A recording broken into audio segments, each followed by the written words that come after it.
Hello, hello, hello.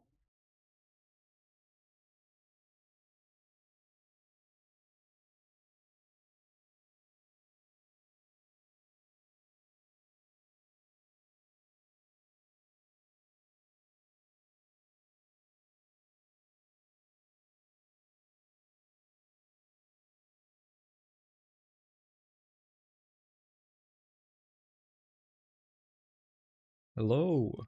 What's up, Florido? What's up, Axe? How's it going?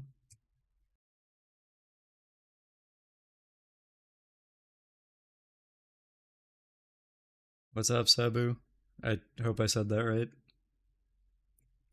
Hello, Celestial. Welcome in. Uh, cool. What's up, Thaddeus? Um, Getting your minimum wage. All right, good luck, dude. Only the best of the best is here. All right. What's up, Jatha?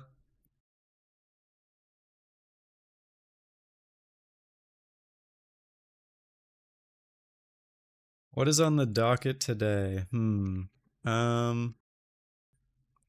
I'll be honest with you, I am not entirely sure.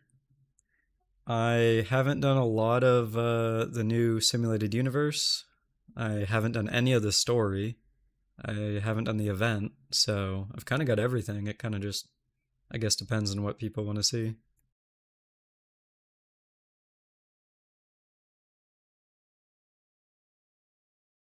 Excited to just chat? Yeah, I mean, honestly, that's a large part of the reason why I decided to stream again, because I enjoyed chatting. So, and realistically, whatever I decide to do, I'm sure I'll be able to extend it a lot longer by just yapping. So, what's up, Mr. Persistent? How's it going? How are you guys all doing? Hope you had a good day. This story had some really good parts. Yeah, I mean, from what I heard, the My Day part as well as the Tribby part were good. Um, and then the rest of it was just okay. But I did hear that those two parts specifically were good. You're about to nap until you remembered my stream. I mean, listen, bro, a nap is a lot more important than my stream, so go sleep if you really want to.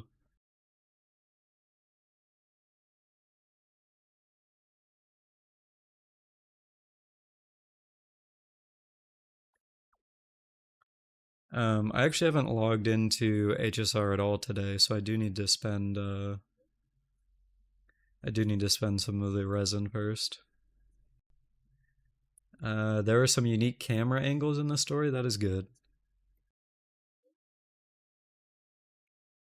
You felt proud of the rant. Yeah, I read through it. Yeah, I mean, I agreed with most of it. So,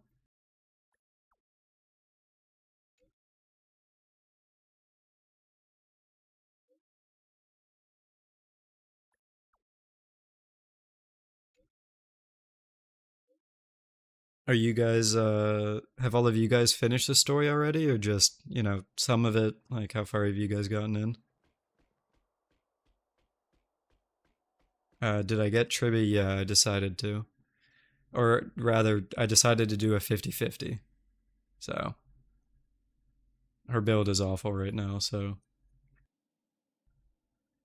big work in progress because I didn't start farming this domain until today. What's up, Thomas? You did everything story except for the event. Oh, is the do we know if the event is actually related to the story, or is it just like some random stuff? Like with those pet things or whatever?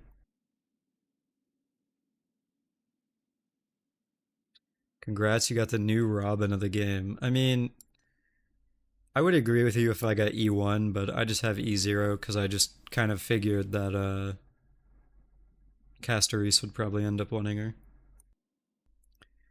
You think random, but Hyacinth seems to be in it. Oh, is that the that's the girl that looks like Barbara, right?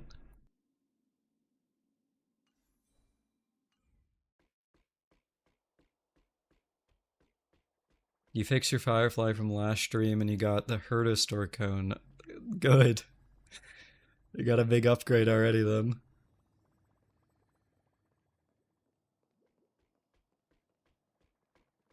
Alright, I don't remember what I needed to do on Tribby, so... I mean, her gear is terrible, but I think I still have traces to farm. I do.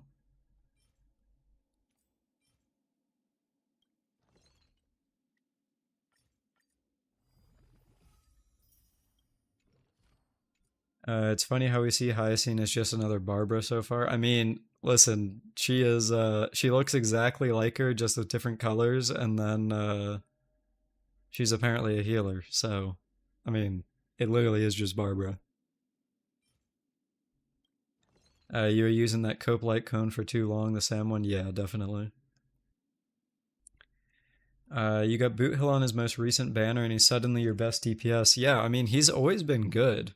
I mean, as long as you can actually break the toughness bar, he just nukes enemies. Like, I've seen stuff where he can take out like 60% of a boss's bar just by himself.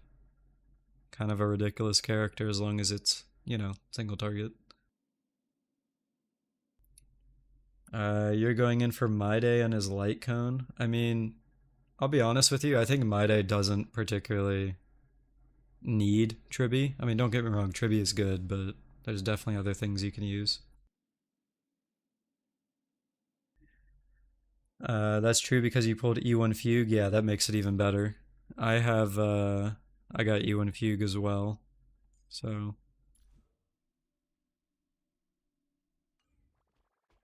Although, if I'm being completely honest, I've kind of not really used her that much.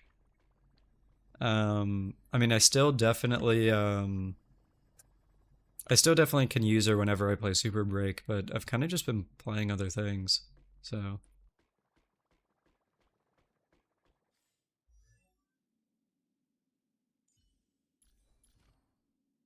You just really like Fugue. Understandable.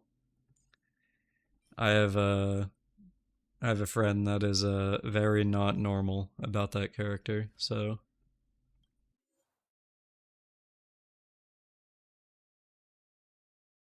I did see that too, Celestial, but I don't think that that would be even remotely close to Castorese's best team. So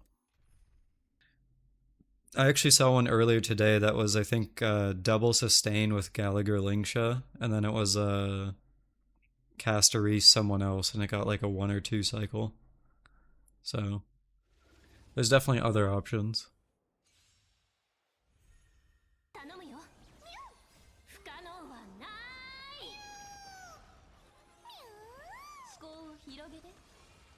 The blade sneak is crazy. I mean, let's be real though, he's honestly not terrible with Castorese. Assuming that's like where you want to try to use him. I mean, strictly just because of the HP stuff that he has.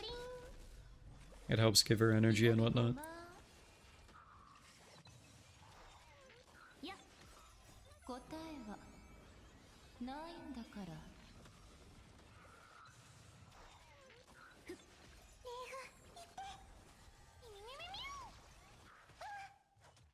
You kind of live under a rock, so you don't know what she does yet. Maybe it's really good. I mean, I wouldn't say it's really good, but it is definitely an option. Basically, like, anything that relates to HP, like, drain or increasing, is good for Castorese, so that includes Maide and Blade on top of, like, all the healers. What's up, K-Shadow? How's it going? You literally grabbed Tribby just for Castorese. Me too, partially. But I'm also kind of excuse me. I'm also kind of thinking that I may get Sunday on a rerun. That's a hard maybe. Just so I could run like a Hypercarry Blade again. And then I could do like Blade, Sunday, Tribby, and whatnot. You'll probably wait until Castore's V3. I'll be honest with you. just because of the level mechanic she has, where the energy she gains is based off of like her team's levels. I think her entire kit is getting changed. So like, I don't even know if we have to wait for V3. I kind of expect a lot of changes whenever the V2 happens. Unless they do it, they sometimes do and make V2 like wording changes only. But I mean, we'll see.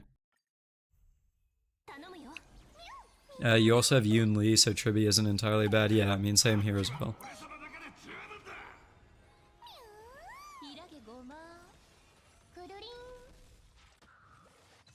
I was kind of thinking about who to replace in a Yoon Lee team, though, because I mean, Robin is obviously pretty good, and I also got E1 Robin specifically for her. And then I guess Huo, so the third support slot, or I guess second support slot would be... I mean, originally it was Ting Yoon. You can also use Sparkle there, but like maybe Tribi is better in that slot than either of them. I'm not actually sure. I haven't tried it. If they can switch Fei Zhao from break follow-up to crit follow-up, they can change cast. Yeah, that is definitely true. Although, I don't know if you saw my video, I think 2 weeks ago at this point, I still run break Fei Zhao sometimes, just for the fun of it. I used Super Break Fei Zhao as a B-roll for that video like 2 weeks ago. It was fun.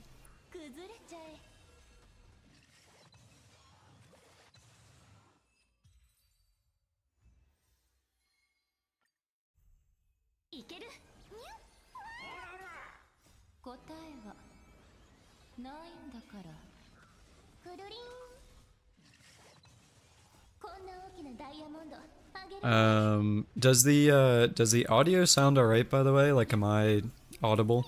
Because one of my friends just said the mic sounds quieter than the last time I streamed.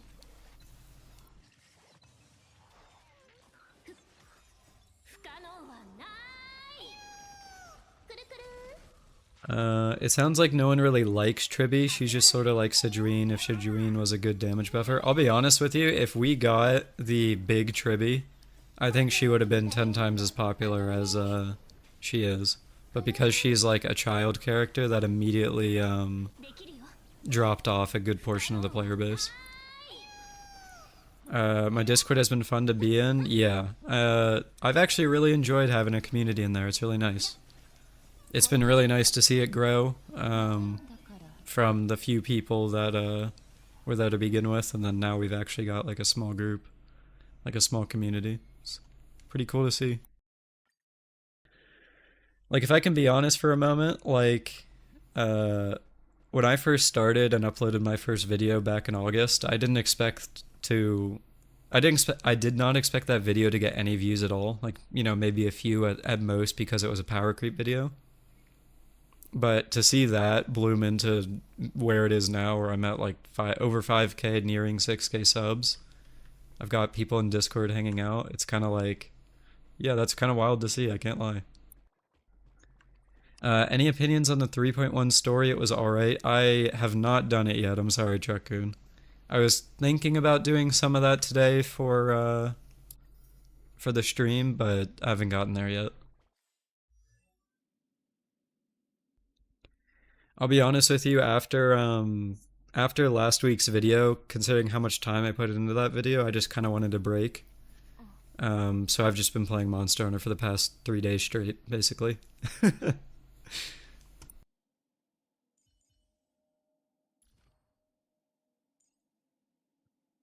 If we had big trivia, I would have pulled without question. Yeah, definitely. I think a lot more people would have. My video on what Remembrance can do to the game is aging like fine wine. Yeah. The latest vid has 107K. I actually think it is more than that. Whatever it shows on the YouTube screen is different from what I can see in the studio. So it is actually at 109K right now. It's definitely slowing down. Like, it had a burst last night and got like 15, 20K views somewhere around there, but it's definitely slowing down again. But it is awesome to see, I can't lie. About to pull for Tribby. Dude, good luck. Hope you get her.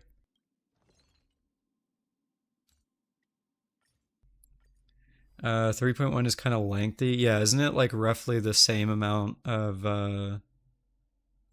time as 3.0?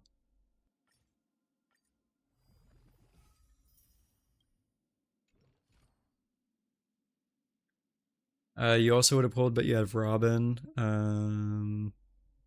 Yeah, I mean, I think they honestly fill kind of really similar niches, so it's not like you necessarily need it, but or need Tribby, but it is just kind of like a bonus because at the end of the day, you can't have two Robins. So it's a yap fest that is unfortunate to hear, but I hope it will be a little bit better than that.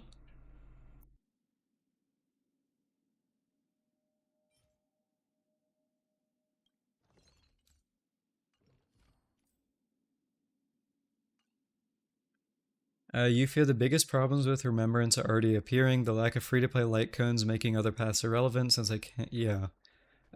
So funny thing about Castoris and Remembrance light cones. From what I've heard, if you don't have her Sig or the BP light cone, running the Bailu light cone is actually better than running any other Remembrance light cone. Just for the HP substat. Or main stat, rather. Because I think this goes over to like 1,000 HP when it's maxed. And it's like, that just should not be the case, ever.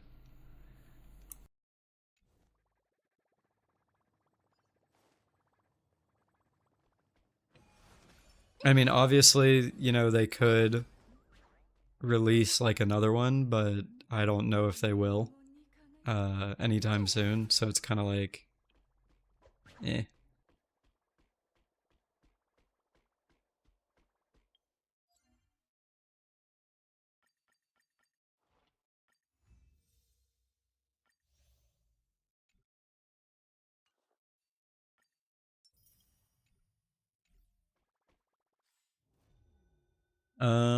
So has anyone here actually done this event? Because I'm curious if I skip this, like, will it actually affect story? Because it gives me the warning.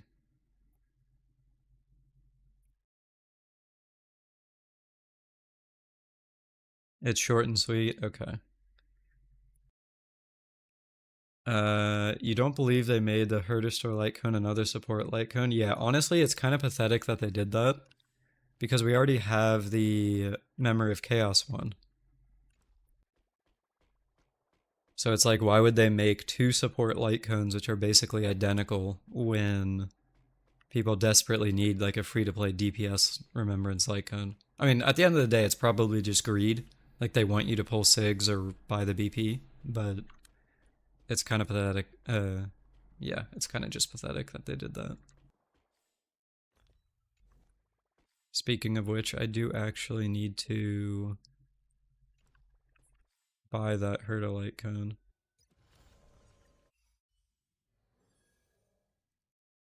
Um, is the gameplay of the event gimmicky? I don't actually know. I have not done it myself, so. Uh, the cast sig is another really good one. From what I've heard, yeah, but also it's very particular to her. So like it's not going to be like I don't know, like blade light cones for example, where you can use it on a few different people. Yo, Indigo, how's it going, man? Welcome.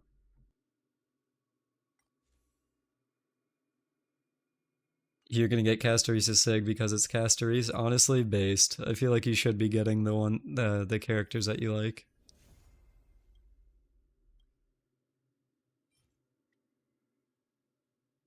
Is Pokemon Emerald your favorite game, Indigo? Because that's my second favorite actually.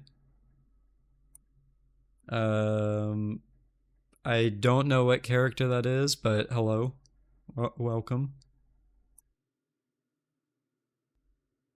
Is that Chinese? Is that correct? I'm not sure what character that is, but hello. You pray to God they remove the global passive. Yeah, that is definitely something they need to do. Every Remembrance Light Cone is going to be hyper specific since every character has a only summon thing. Um, so I actually don't think that's going to be exclusive to Remembrance Truck Coon because they're doing it with Anaxa as well. There's not a single other Air Edition character in the game that can use his Light Cone to its full potential.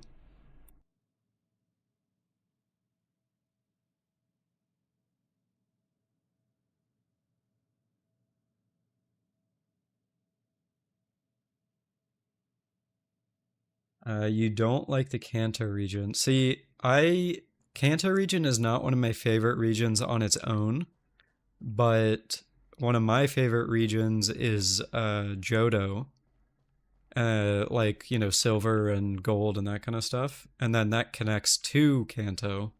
So like by extension, I kind of guess I do like Kanto a little bit. Playing Soul Silver was probably one of my favorite experiences playing Pokemon that I've had. I thought they did a really good job with that game. You like Castries a lot, but you can't defend the Global Pass. I don't think anyone can. I mean, it's just pure greed. It genuinely is. And it's less about the fact that Castries has that global passive, but more that it shows they're willing to add more of them in the future. Fujiwara, yeah, I started playing Wuwa about. Well, I started it on launch, but I came back for 2.0 a couple days before Carlotta stopped, or Carlotta's banner went away. So I think I've been playing for about like a month-ish, month and a half. But yeah, I played all of 1.0, all of 1.1, and then I quit in 1.2, and then I came back for 2.0.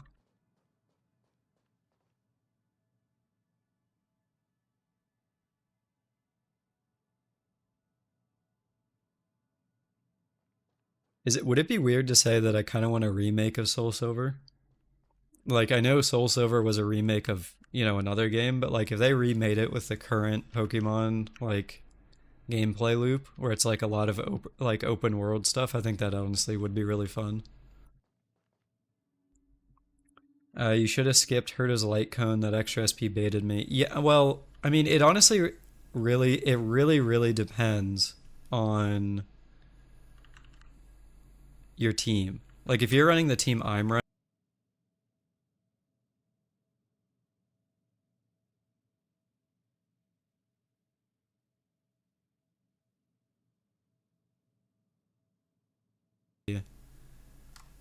if you're running someone that wants to skill all the time alongside Herta, then I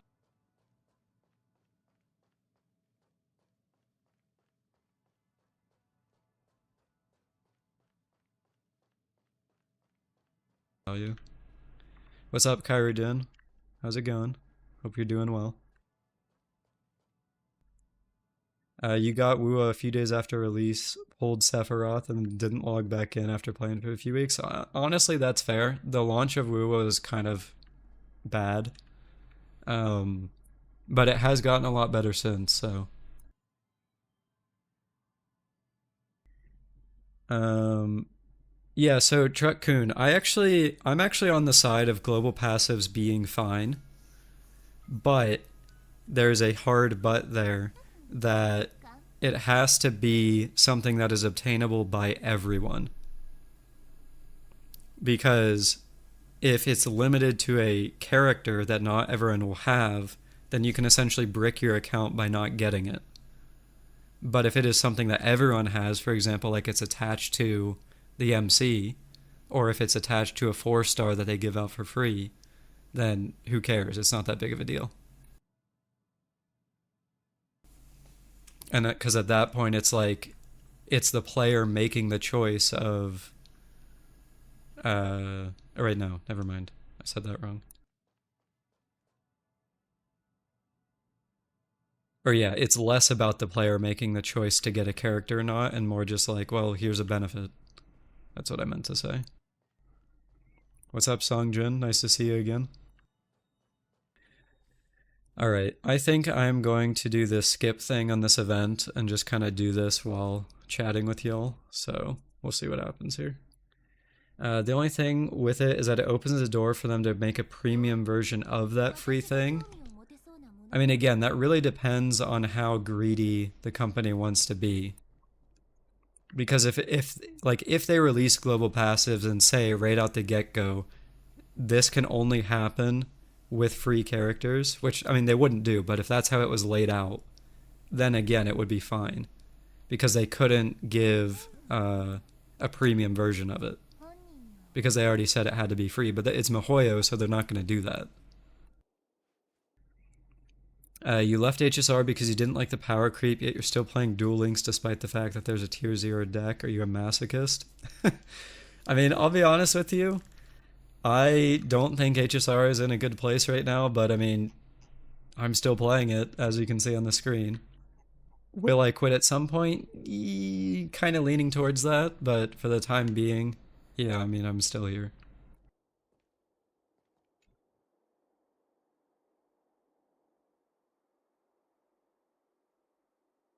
Okay, so this is my first time seeing Hyacine.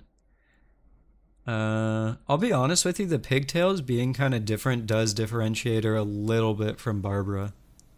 They're like more, like, wide, I guess. The colors help a lot too. Could the Hoyo dev just copy FGO? What do you mean by that, Kyridan? The Fate collab is keeping HSR on life support. Yeah, I mean, I know more than a few people that are only playing the game right now to get to Fate, and then once the Fate collab happens, they're quitting. So, Hoyo is kind of on a time limit, I can't lie.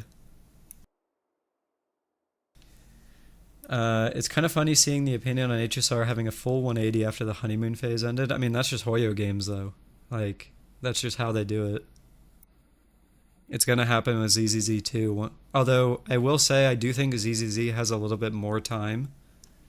Because ZZZ basically had a soft relaunch with 1.4. So if you consider 1.4 to be the if you consider 1.4 to be the quote-unquote launch and where the honeymoon period starts, then they got a while to go before it wears off. The master command code to respawn servants when they're defeated. I mean, I guess I could. That it could be like a mechanic of the Trailblazer in that manner. FGO isn't even a good example to follow. I actually completely disagree. The only thing that is bad about FGO, in my opinion, is the gacha. And also the graphics, because I mean it's an almost 10-year-old game. Like, FGO has so many systems in there that keep old characters relevant that HSR could take so many notes from.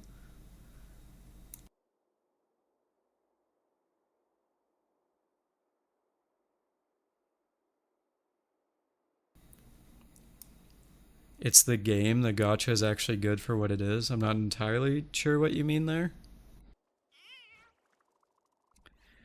HSR's story has been lacking since after Bellabog. Do I agree with that?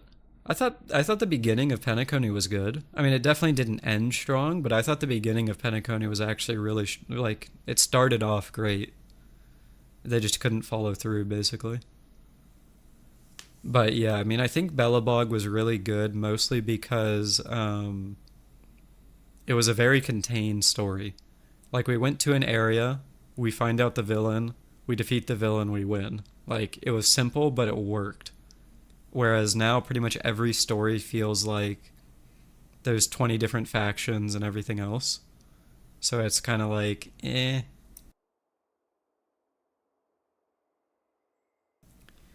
You like the boss fight in Penacony? It was really good. Do you mean Dreamy, the nightmare guy, or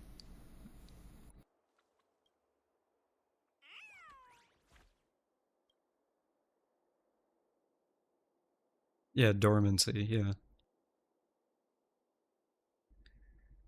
What do I think of My Day's auto battle? I haven't gotten through the story to play through it myself, but I mean, I've seen the leaks. It does not look good.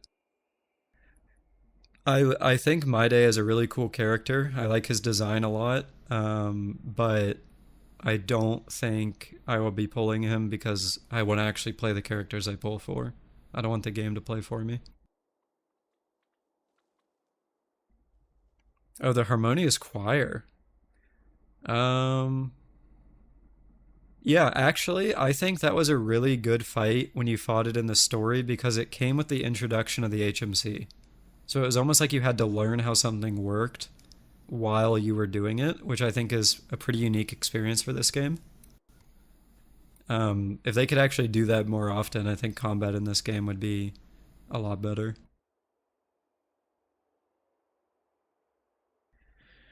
It baffles you that they didn't put a limit on the auto battle. What do you mean by that?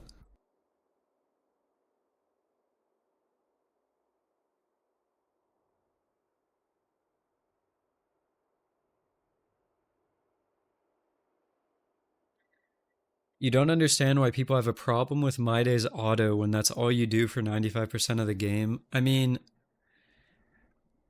okay, so here's the way I look at it, and people are going to probably disagree with this, but I don't consider spending your stamina and that kind of stuff gameplay. And that's pretty much where I only use auto. Like if I'm doing MOC or APOC or trying to go deep into like Divergent Universe or something, I manual all of that. And that's the actual content to me.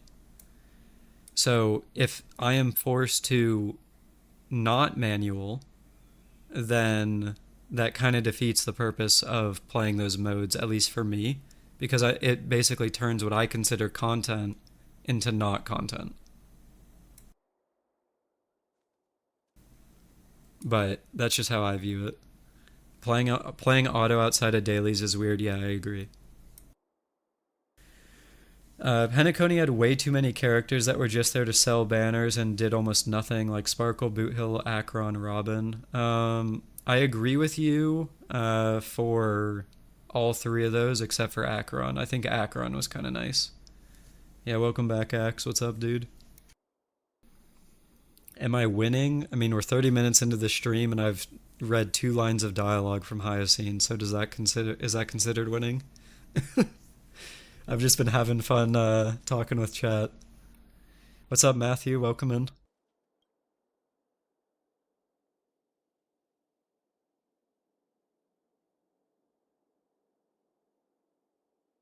You had a lunch? Wouldn't that be dinner? Isn't it like 6 p.m. for you, X? Nice to see another man. Nice to see you back. Or nice to see another stream. Yeah, nice to see you back, Harsh Deoder. Welcome.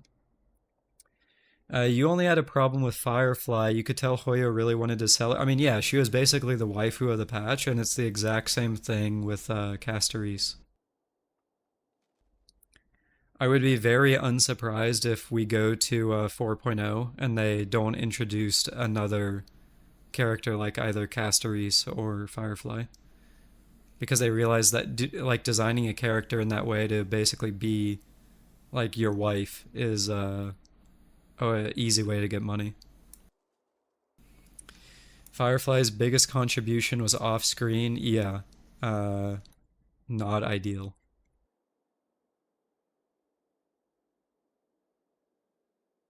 What's up, Gabby Maru? Do you think the Castorise situation is crazy bad?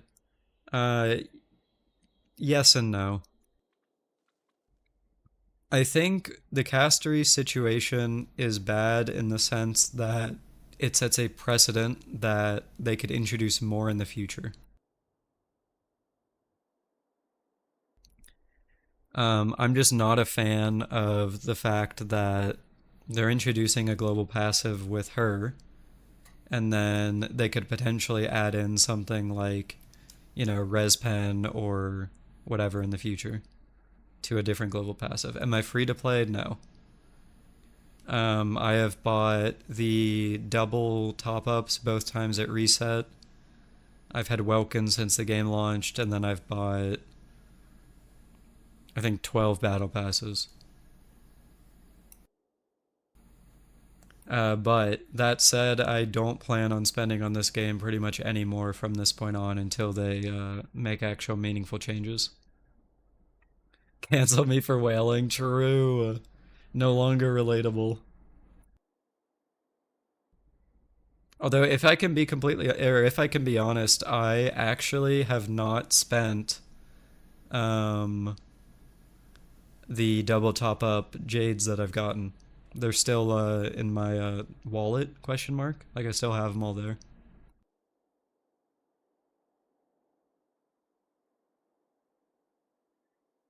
You can already see them making the Alicia XP have a crazy passive like energy regen. Yeah, that would be insane. Get S6P Benwua. Okay, I don't know about that, man. Although I did actually buy the Welkin and Wuwa since I do see myself playing that game more from now on. I mean, I've been logging in daily anyway, so I figured I might as well.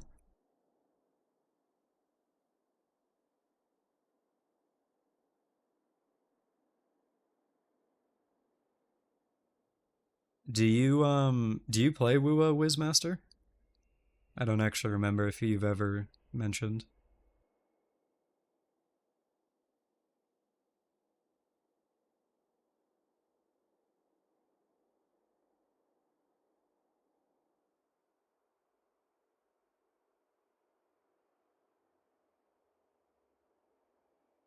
Should you skip Anoxa? You don't have Jade either for your Herda team. I already pulled Triby and you're free to play. Hmm. I think if you are willing to build a fast serval or a small Herda, then you do not need an Axa, especially serval over Herda. Because if you do Windset Passkey Light Cone serval, then she is going to be very good, and I think you would be fine to skip. Why are you feeling that way with Wuwa? What do you mean, Harold? Like why am I feeling that I like it right now? Are Maide, Finon, and Anaxa the only guys from the Chrysos heirs? I think so.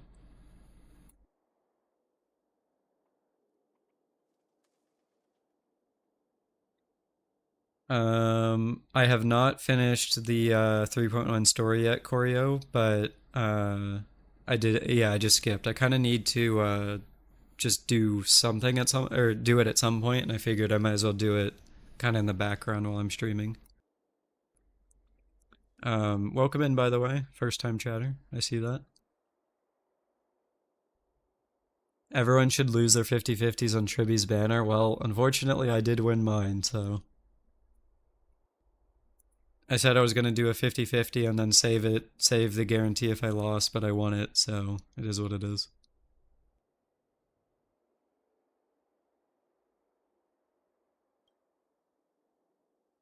He says in the background, yet he hasn't moved for the past 10 minutes. True. There you go. I clicked one line of dialogue. Are we good? Oh, okay. Why do you feel you're more likely to play Wuwa but feeling less interested in Hoyo games? Um, okay. So, of the three Hoyo games that I play, which are ZZZ, HSR, and Genshin, I have not liked any of Genshin or any of Natlin except for Akhenatlin, which was the Dragon Ruins area. I didn't like the Natlin story. I didn't like the Natlin region in terms of everything is just brown walls with graffiti. It wasn't like there was nowhere near enough variety. So that's Genshin. In HSR, I'm very, very annoyed with the situation of gameplay in terms of power creep. And in ZZZ, I don't actually have problems right now, but because it's a Hoyo Games, I'm essentially jaded. Whereas for the time being in Wuwa, I do not see problems. I mean, there are some, but not to the level that Hoyo Games have. So when I look at a game and don't see as many problems, I'm a lot more excited to play that than I am to play a game or games that have a very large variety of problems. Also, like Song Jin said there, yeah, they do get fixed a lot sooner than they do in Hoyo games.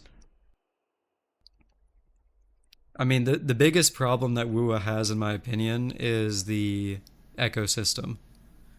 It doesn't logically make sense to me that you can farm as many echoes as you want, but then you're gated by not only XP but also tuners on top of that. So, I mean, that's kind of where I'm just kind of like a question mark. As cool as Wuwa looks, I refuse to play it because of Saint Tontas. I mean, do you have a reason why? I mean, I know he's a Wuwa shill, but like, he doesn't seem like that bad of a guy apart from it. You're scared for ZZZ after what happened with HSR? I mean, yeah, same.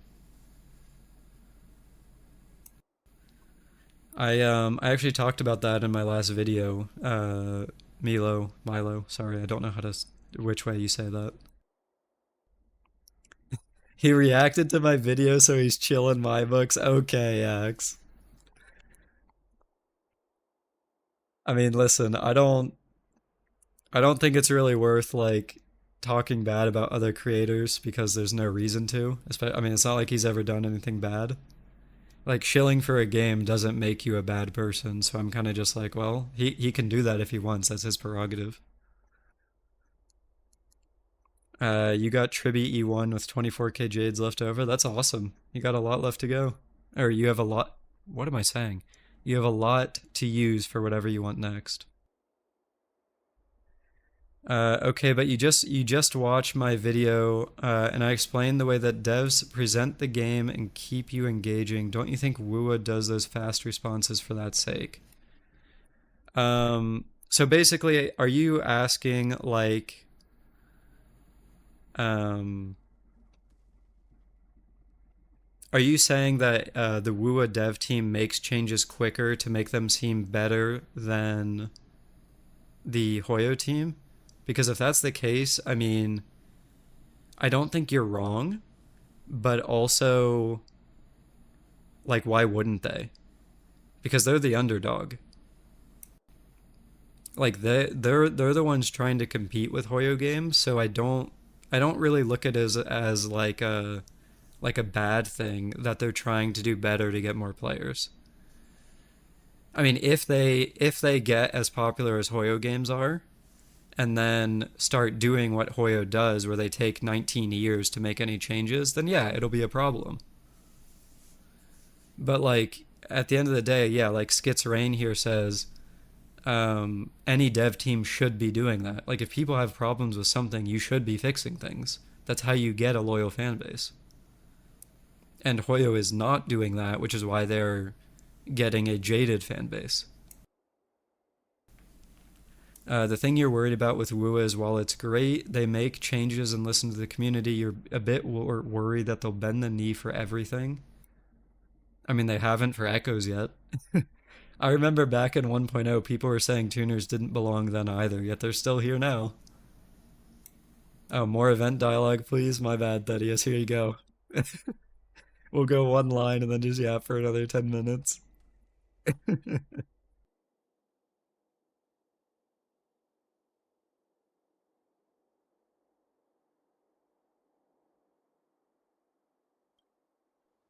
The only thing stopping you from trying Wuwa other than your PC is a loud player base that can't spend 5 minutes without shit talking. Yeah.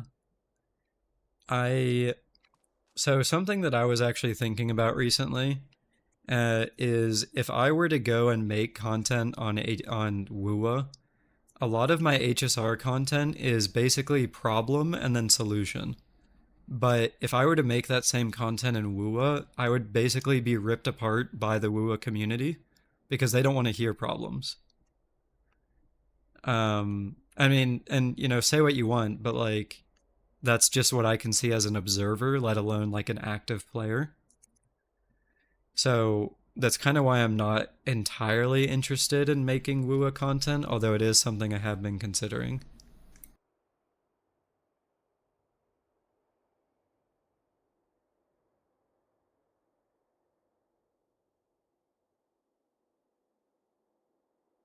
Yeah, we did talk about that, X.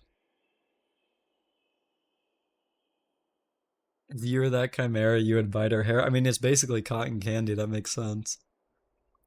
Yo, Miyuki, welcome. What's up? The Wuwa fan base isn't a big fan of saying X thing bad. Yeah. I mean, neither is the Hoyo fan base, to be fair. I mean, even in my HSR videos where the majority of people are supportive of like, oh, that's a good idea, there will always be at least like, I don't know, 5% of the viewer base that are just like, why are you complaining? Just quit. Like I made a video, I think it was probably like 3 or 4 months ago at this point, where I said that the HSR team needs to give us more things to do in their game. And I had people saying, you sound burned out, when the point of the video was literally saying, I want more to do in the game. And I was just like, what are you saying? Like, what do you mean I need to, I see, or what do you mean I seem burned out? It's like, I literally just said I want to play more, bro. Like, come on.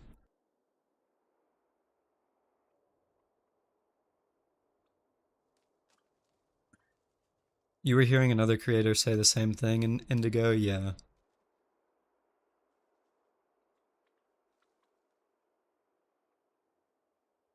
You haven't played Wuwa, but you think the live service gamers just don't want to hear criticism. Well, I mean, I'll be honest with you. I think the reason that that's a thing is because people have an investment into the live service game. And I'm not just talking about gacha, to be clear. Like, you can look at, like, I don't know, let's say Marvel Rivals, right? Like, that's not a gacha game. But when you put hours upon hours of time into playing a game like that, you're invested into it. So when you hear criticism, it's like, well, why are you criticizing the game that I put hours upon hours into? Alephi, yo, thanks for the follow, dude. You're a Wuwa player since day one, and I like your vids about HSR. I would like to see you make some Wuwa content. Well, I appreciate that. Thank you. I mean, I like I said, I'm definitely considering it because I do want to branch away from just HSR content. Um, but we'll see what happens. What's up, White Wolf? Yeah, Jingliu is definitely one of my favorite characters, so welcome in. Uh, Hoyo targets people like that. Gotcha players accept spit. Yeah, pretty much. As long as the game stays fun, you're good, especially when the game is free. Yeah, I mean, honestly, that's another thing. A lot of people say that because the games are free that you can't criticize them, which is also a kind of a bit of a weird argument. Because at the end of the day, yeah, you're not spending money, but you do spend your time, so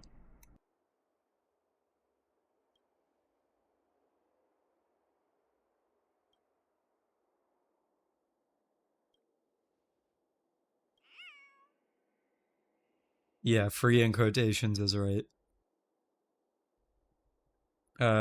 You've been sub for a while. I appreciate that, White Wolf. Thanks, man.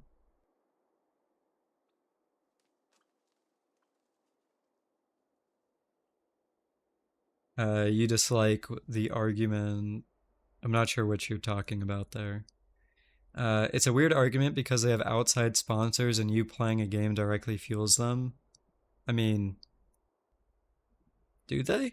I don't know if HSR has anything like that. Like, I mean, I don't even. I'm pretty sure like Hoyo is actually their own company.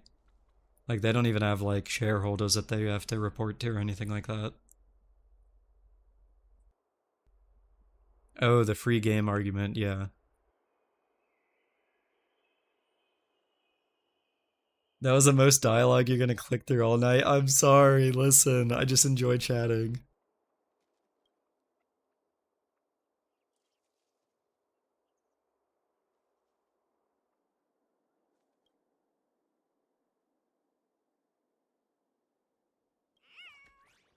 All right, here we go. I'll make some progress in the event and get through the first bit of dialogue here.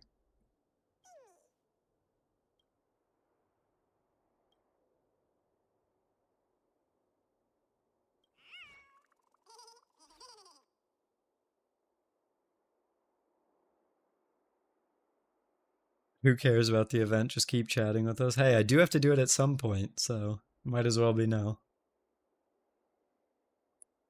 Did I do this story for this patch? Not yet. No. Um, the video last week just took so much time that I wanted to break. So I took a break from pretty much all of my gachas and just played Monster Hunter for the past few days. So I haven't really had time, nor have I wanted really to do the story. I definitely do plan on doing it. Um, Probably sometime over this week, but just haven't started it yet.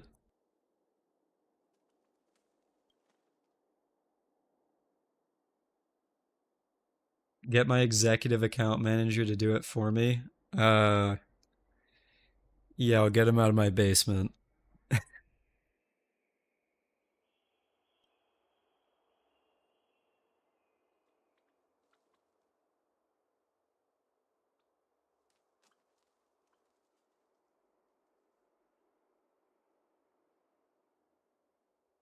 Am I hearing a lazy gotcha player excusing himself for not grinding? Oh no.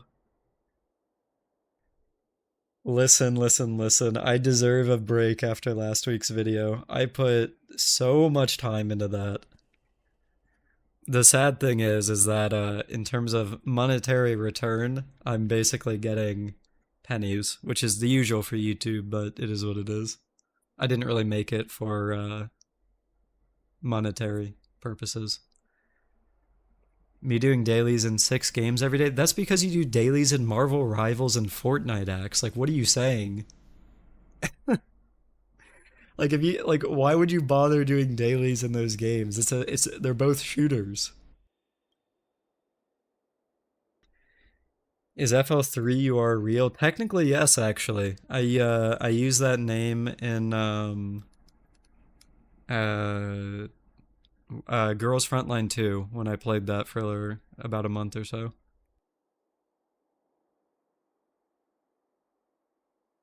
Rivals dailies aren't that bad. I'll be honest, after playing Overwatch for like 7 years, cosmetics kind of just lost all of their meaning for me, and I just kind of use whatever they give me and that's it.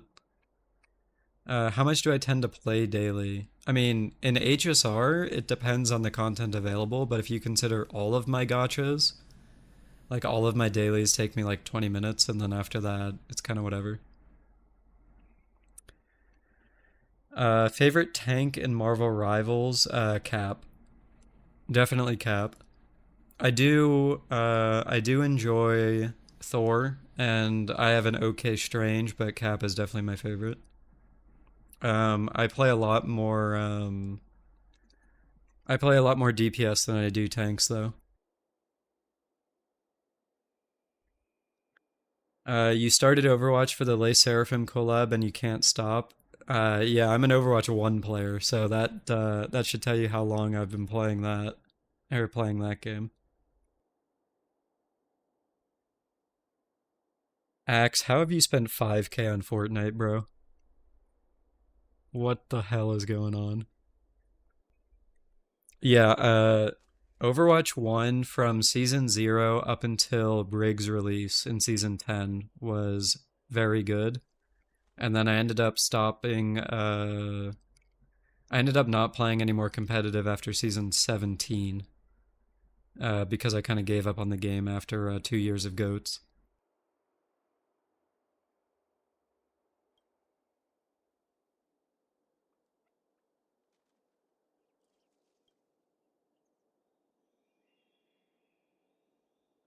Goats was horrid, yeah, definitely. I mean, okay, so I think Goats was bad for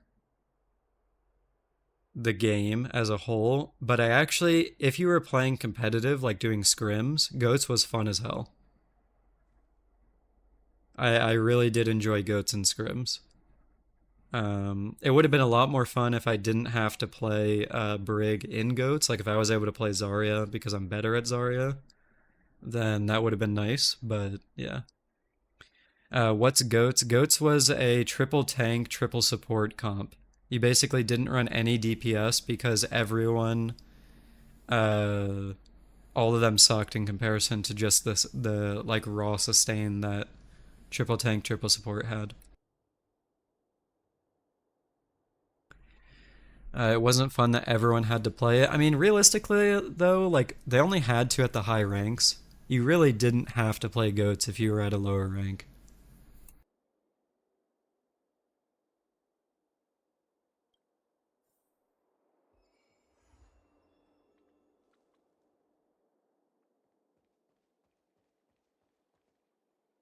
Playing as a tank in 5v5 is too much pressure since if you die, your team is cooked. I despise 5v5.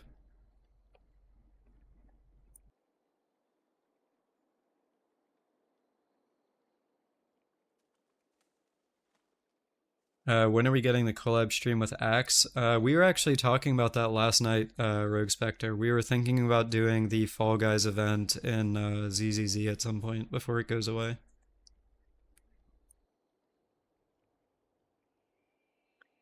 You didn't like goats in Overwatch because it made a whole class of characters obsolete? Yeah. I mean, I was a DPS player. I mean, I was a Genji main. And then goats released, and my role as a Genji main was turned into the Brig role. And then I proceeded to play Brig for 3 years. Or 2 years, rather. Not a Genji main? Hey, listen, it's better than being a Widowmaker main. Widowmaker mains are the scum of the earth. And I'm not sorry for saying that.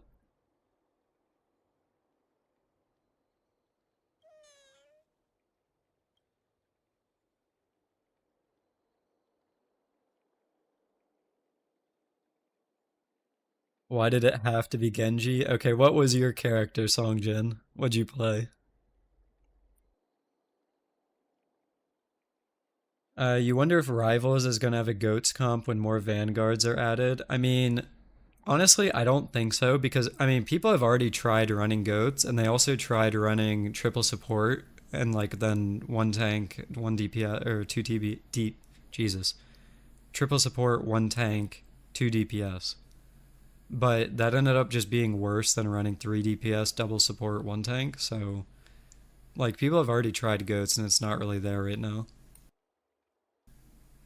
Zenyatta, what is really fun. I do enjoy that a lot.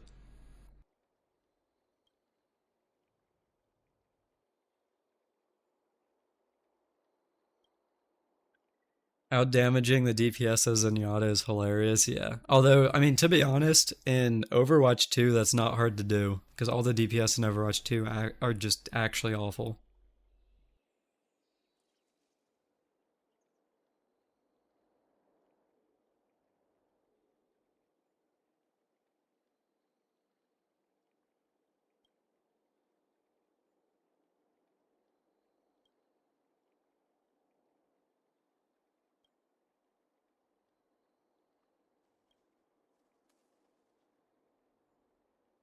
Yeah, because you only have one tank, you actually have to focus on healing. Yeah, that's fair. Alari is crazy. Dude, Alari on launch was literally a better DPS than the entire DPS roster. When she dropped in Overwatch 2, I climbed an account from no placements all the way up to I think Masters in like literally less than a week. Like I had such a high win rate, it was ridiculous. And that was like casually playing as well because I can't stand more than a few games of Overwatch every so often.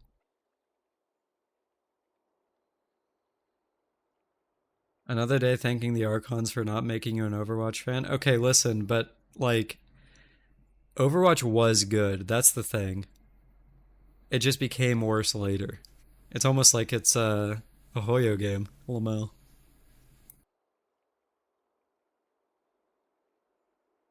Yeah, definitely emphasis on was. Uh, for those of you that are Overwatch players, did you guys try classic mode when that was out?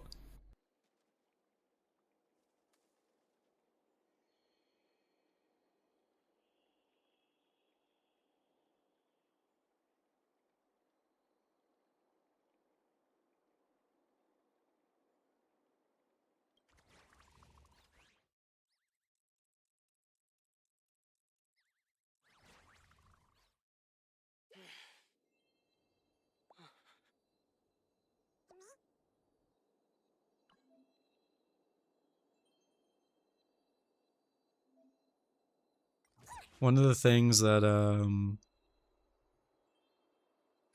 one of the things that I thought was weird about the classic mode in Overwatch was um, because I stopped playing the game, I felt basically I became washed. But when classic came back and I started playing it and I started frying people again, I was like, wait a minute, was I ever really washed, or did the game does the game just suck? And I was like, it was really confusing to me. Because like if I can fry people in the classic mode, which is like the game that I fell in love with, 7 8 years ago or whatever, but I suck in Overwatch 2, which is the 5v5 garbage, then it's like, huh, maybe I was only good at the older version of the game.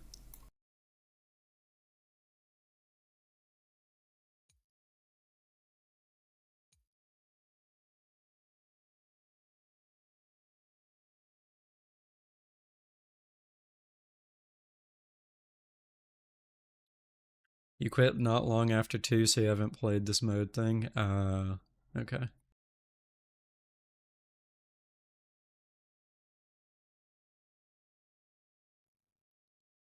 It's a different playstyle. If you can't learn to love it, you won't learn how to play it, and that's honestly the way it should be. That is true, definitely. I mean, I'm honestly really happy with Marvel Rivals right now, so like I don't really have a reason to go back to Overwatch, although I do kind of want to play a little bit whenever they bring back classic goats. At least for a little bit, try it out. Although I'll be honest with you, I kind of expect them to um or how should I say this? I think the way to do classic goats mode would be to lock you two goats characters, but I know that Blizzard is going to screw it up and they're going to let you play anything you want. So people are going to join that mode and just troll by picking like 4 DPS or something, which will completely defeat the purpose of it being classic goats. So that almost kind of makes me not want to log back into the game just to do that.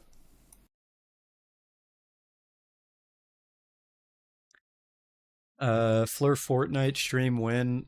Probably never, because I played that game like once in my life.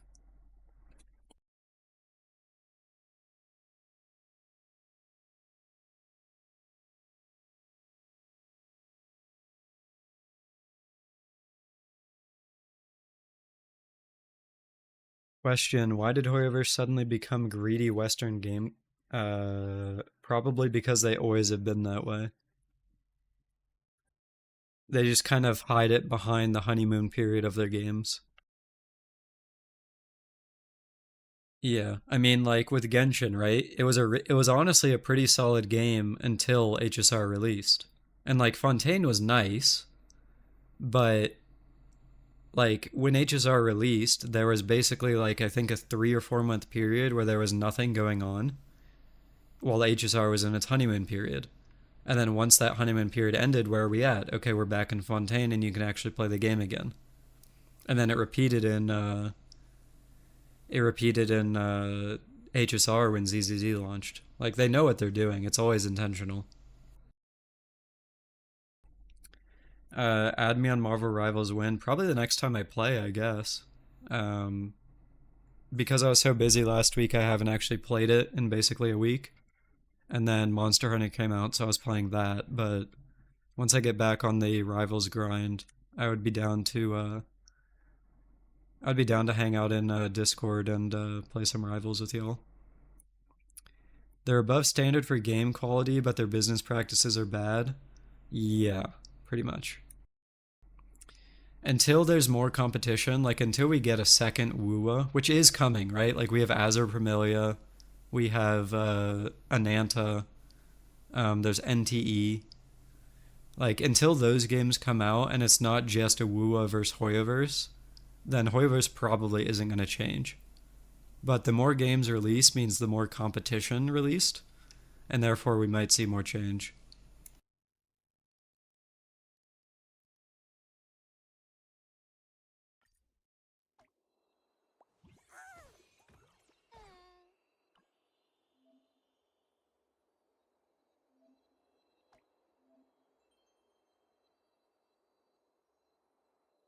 Overwatch didn't change much until Marvel Rivals started gaming Steam.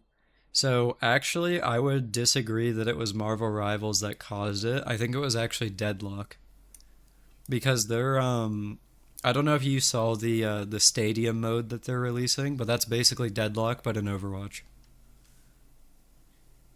Um but then Marvel Rivals was probably just like the candy on top that was like, "Oh shit, we actually have to do something now."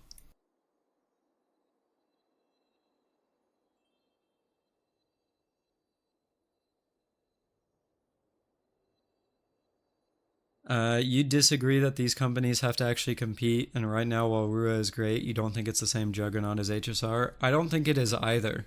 But it doesn't matter how big the competition is as long as there's competition there. Because you have to think, right? Like if I am someone that is playing HSR and then Wuwa comes out, right? If I'm playing Wuwa and I see, oh, this game is offering guaranteed weapon banners and then also giving like lower pity and then they're fixing issues. I could be someone that leaves HSR and starts playing Wuwa. And I could be one person out of 10 that does that. Like the other 9 people could stay on HSR, but one person is 10% of their player base. And that can add up the more and more games release. So that's kind of where I'm at with it. Like, it doesn't matter how small of it or how small of the player base leaves because it can add up the more competition there is.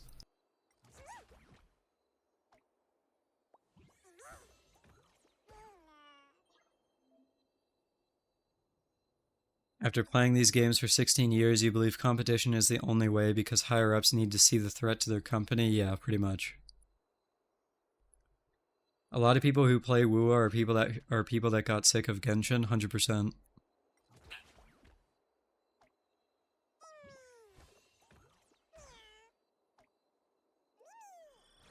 Newer and newer gachas are improving the gacha aspect. Yeah, I actually saw there's that new gacha that's basically like anime Warframe. I don't know if you've seen that. I forget the name of it. It's like something Abyss.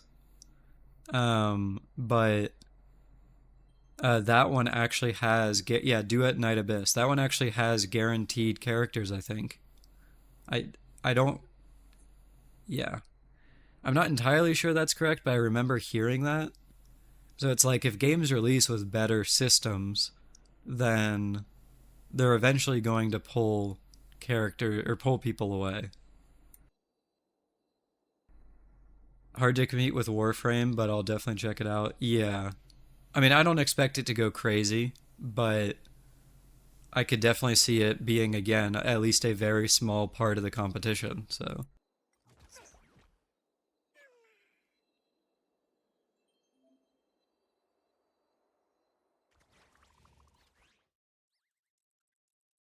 holy heck, man, can you get to the part where numbers blow up in our face? Yeah, my bad, man.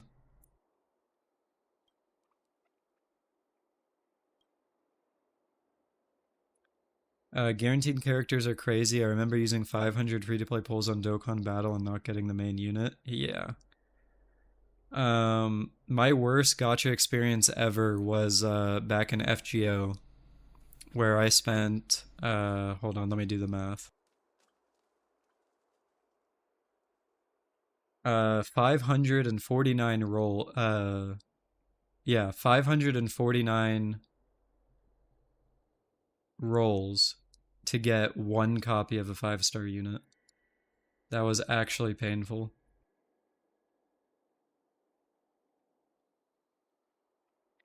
Lovely Tayforce, yo, what's up? Oh, you play FGO too, White Wolf. That's cool.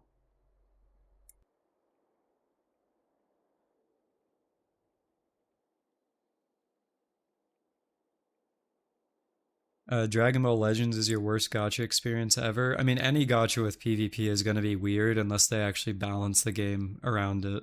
Like Epic 7, for example, like they're not perfect, but at least they do balance patches. 78 pity and still no tribby. That is rough to hear, Kevin. I'm sorry. Um, playing the Honkai Third event while watching. Glad I found your videos. Well, I appreciate you watching. Thanks, man.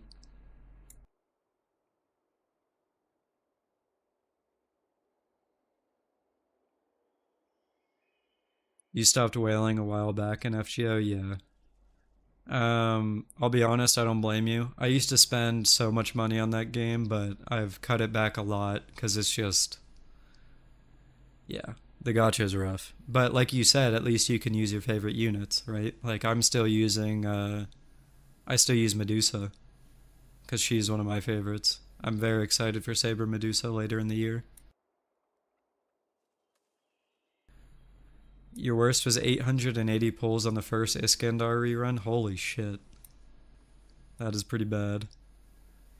You used to be a big whale? Yeah, me too.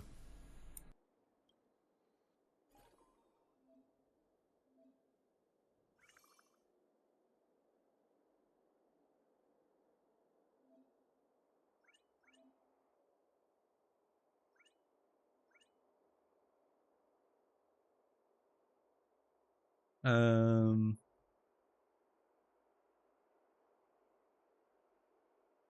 Here I can procrastinate a little bit. Hold on, since there's a few FGO players here.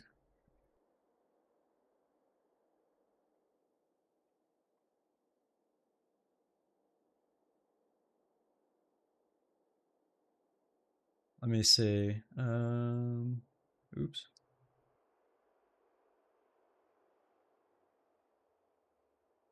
I think this is it.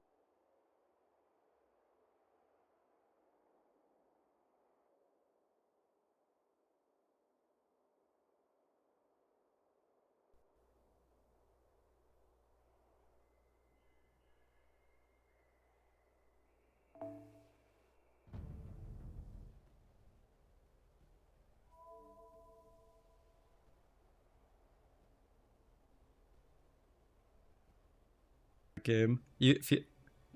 Just a quick aside here, because I wanted to share the grails I have in FGO. Feel free to judge. Surprise FGO time, yeah, pretty much. So there you go. Those are my grails. The only one that I actually regret is Lolter, because she never did anything in story. Did I do LB7? I've done half of LB7. Then I got busy and haven't had time to do the rest yet.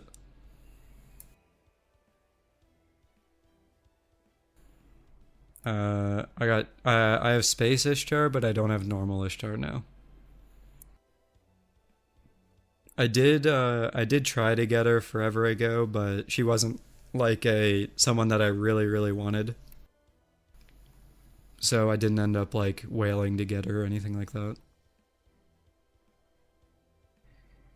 Yeah. My favorites would definitely be Morgan, Medusa, um, Zufu is a newer one. I really like Zufu. And then definitely Van Gogh down here. After LB7, you're just logging in, making blue apples, and logging out. You got bored with the events. I mean, honestly, I don't blame you. It's a very old game at this point, so at some point you eventually will just get tired of the events and stuff like that.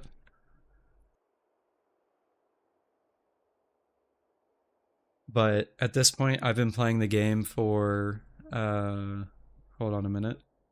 I just closed the game, so I can't show it. But hold on. I have a picture somewhere.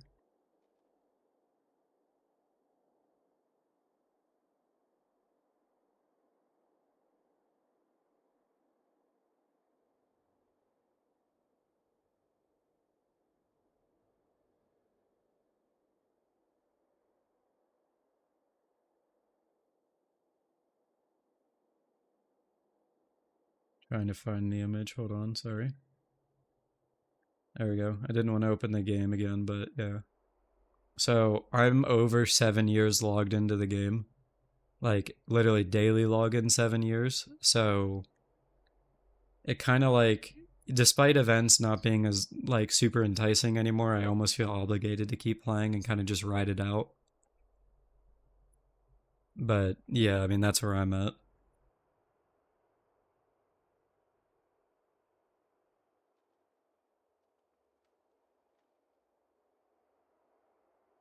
You only enjoy challenge quests, the event themselves are the same farming slop. Yeah, I mean, that's definitely fair as well.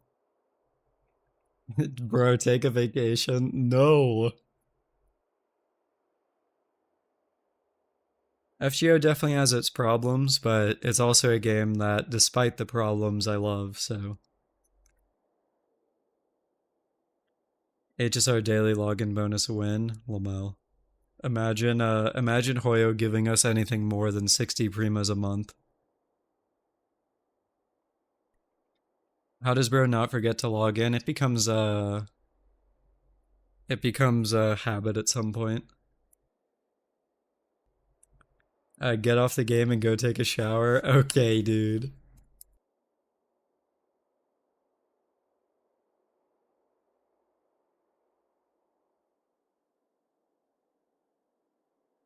Yeah, that's true, Truckcoon. I mean, sometimes there definitely are exceptions. Like the Van Gogh event was basically a story chapter. The Uku event was basically a story chapter. But all those turn into main interludes, so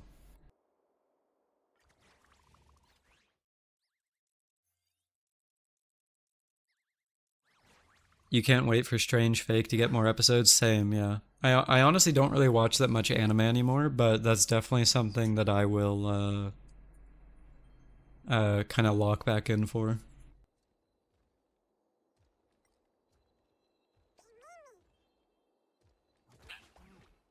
CCC and Uku were standouts though, definitely. Yeah.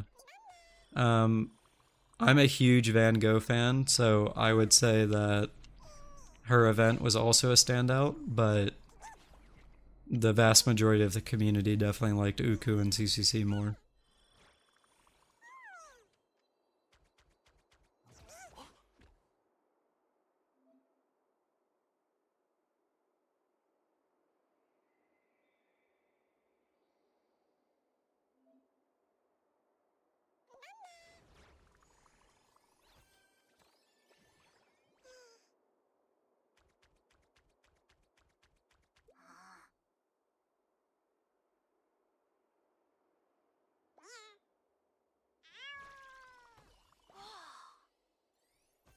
You used to read you used to read it so you have to watch it. Do you mean Strange Fake? I didn't I honestly didn't realize that had like a manga question mark or something. What even is this event? I'll be real with you, I have no idea.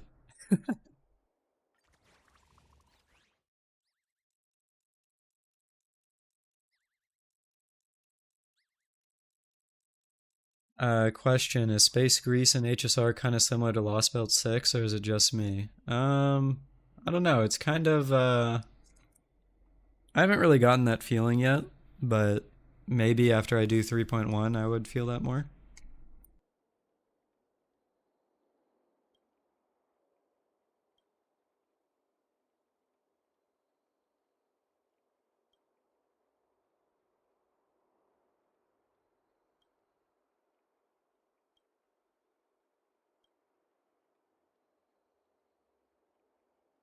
Yeah, yeah, I would say it's more like Lost Belt 5 definitely. I mean that was literally Atlantis and stuff and then Olympus, so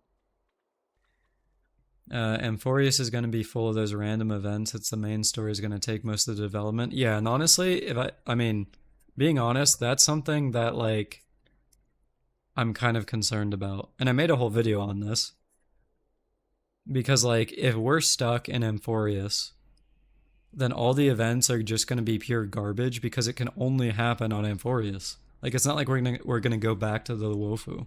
That just doesn't make any sense.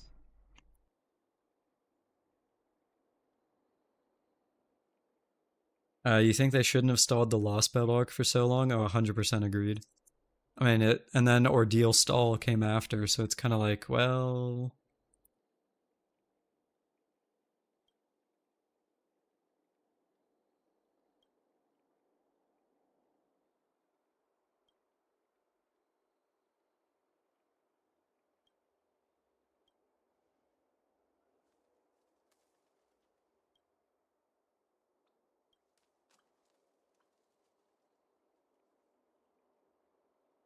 Only Ordeal Call until now that have had any relevance to the plot is Ordeal Call 2.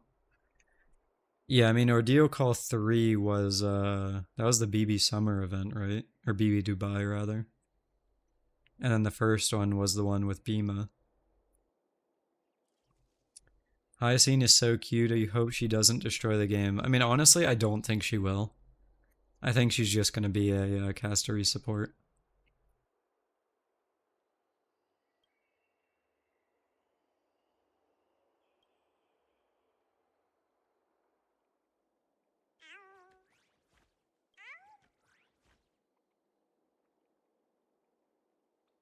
Yeah, there's definitely no trotters on my screen, Coreo.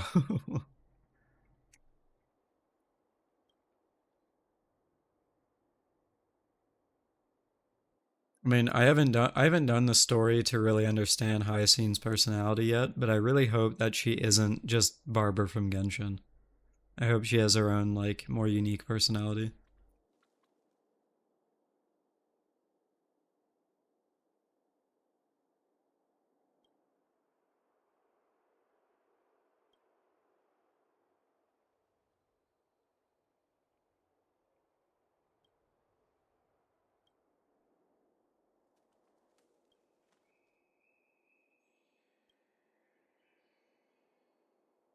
She's Barbara minus the inferiority complex. Ooh, okay,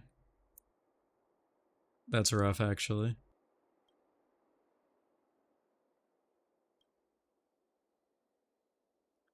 APOC just reset, by the way. It's Aventurine and the Banana Boss, which are some of the best ones. That is actually good. I actually really enjoy the Aventurine boss. I don't like him in MOC, but his APOC one is good because you actually have to think. There's a lot less RNG with it as well. I play on JP Rogue Spectre, so missing Dan Hang's VA doesn't affect me directly, but obviously, yeah, that is really unfortunate for the people that play on NA, or EN voices rather.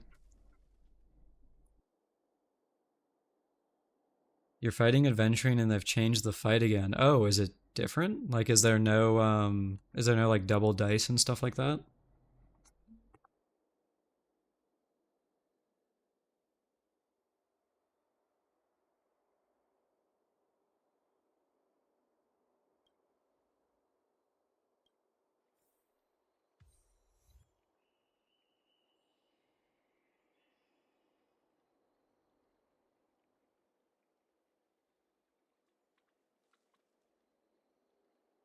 Yeah, I would actually love to do APOC right now, but unfortunately, I think I still have what 5.5 hours. Yeah. I mean, honestly, maybe I should have just done this stream tomorrow, and that way this could have been the main content instead of AFKing on this event. But it is what it is.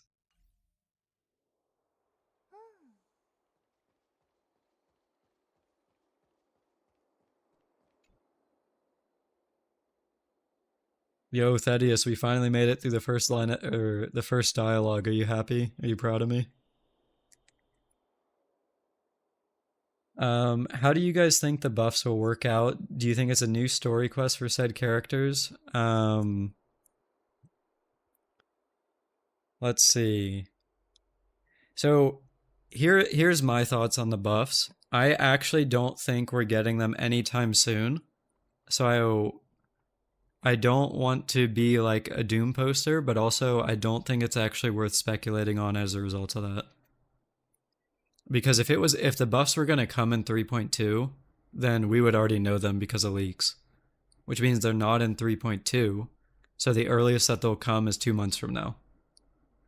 Actually, no, more than 2 months from now. It would be like 3.5 months, I think. And am I gonna stay up until it unlocks? I mean, I'll probably be awake, but I don't think I'll be streaming that long.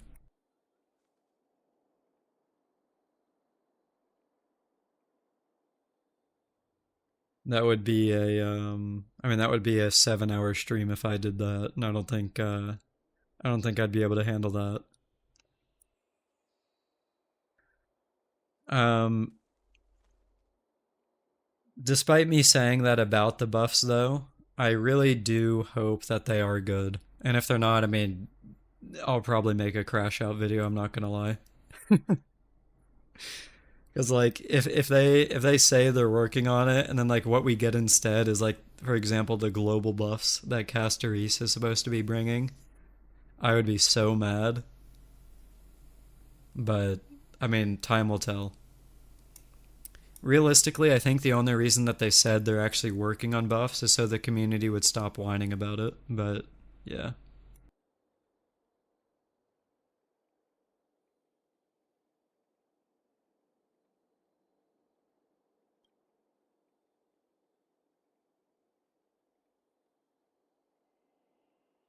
you'll crash out as well. Yeah. I mean, they announce it, they make us wait like 5 months for it to come out, if not longer. And then if it's bad, it's like, yikes. 3.0 had such a mixed reception that they had to say something. Yeah, that's kind of what I mean. Axe actually pretty put it pretty well, where he said they're basically trying to gaslight their player base and to think that something is coming, or something will be coming soon. Like it's just to appease us basically, and then eventually, sure, it might come, but not for a while. It was a footnote on the dev talk. Yep, that's why I have very low expectations for it. It's basically I'll believe it when I see it situation.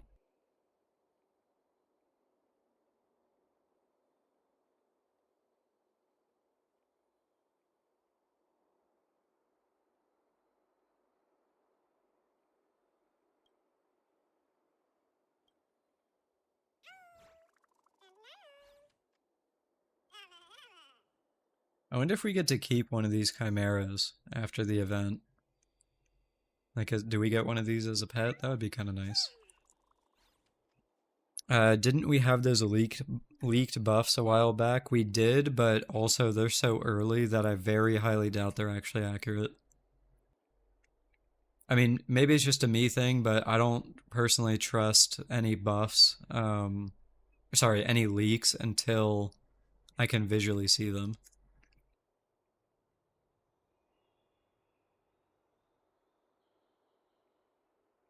We're supposed to get one of them as a pet in 3.2. That's cool. There's still people defending global buffs. The gotcha fan base is cooked. Yeah, maybe a little bit.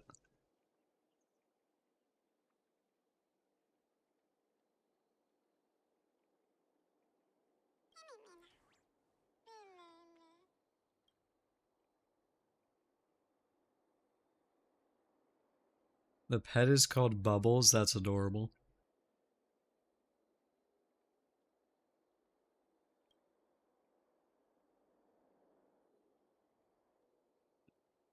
You hope the global buffs are interesting. Yeah, I mean, realistically, I kind of,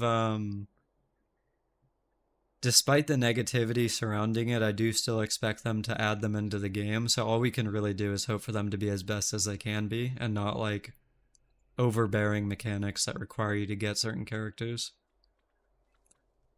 Um, all right, Kyrie Din, thanks for dropping by. Always appreciate it. Thanks for hanging out.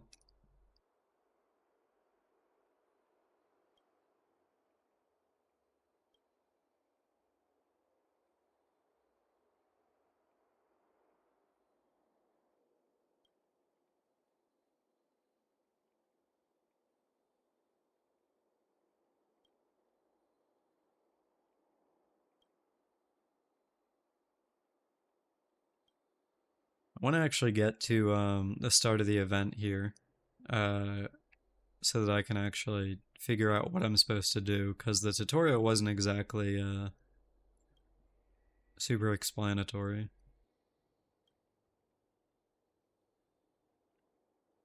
Maybe they could do like a DU buff where if you clear the extra threshold protocol stuff, you get flat stats. I mean, that could be definitely pretty interesting. There's apparently 3 other global passives. Yeah, I did see that. And they're honestly all stronger than the Castorice ones, which makes me even more concerned. I'm not sure if that bye was to me, Mr. Persistent, but if you're leaving, take care, dude. Thanks for dropping by. People treat this game like it's a scripture. I'm not entirely sure what you mean by that, but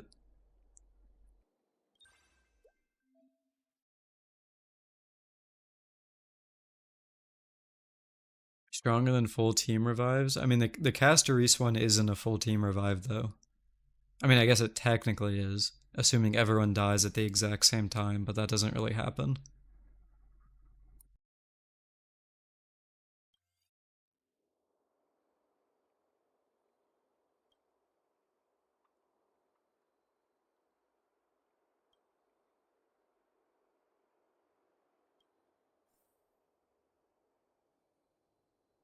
Okay. Finally, at the start of the event, I made it through the tutorial. How far in are we? An hour and a half into the stream. Let's go, making progress.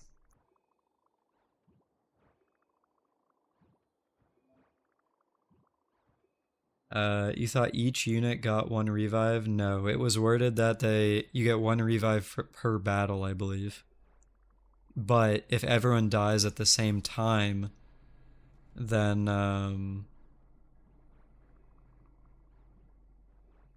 yeah. Gonna go. Hope you have fun with all the games past all the drama. Yeah, honestly, me too, man. Oh, you're good, Petrichor. Don't worry about it. We've been here an hour. Yeah, an hour, 1 hour, 31 minutes, and 58 seconds. Anyway, as I was saying, yeah, I really do enjoy these games. It's just the drama makes me enjoy them less. But, as long as things improve, or at the very least don't get worse, then I don't know. But yeah, thanks for dropping by while you were here. Appreciate you hanging out. Oh look, it's my free limited wish. Isn't this great, guys? The drama makes it better for Tectone. I don't know if you actually watch any of his content, but he put out a video a bit ago that basically said that even he's getting tired of the drama. So,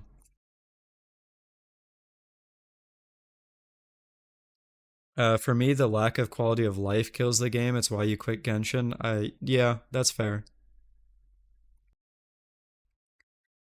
I'm getting close to quitting it, not necessarily because of the quality of life, but more just because I don't like Natlin. I mean, we'll see what happens. Like we have Nod Cry supposedly coming, and hopefully that is, different from Natlin, but obviously we won't know um until then.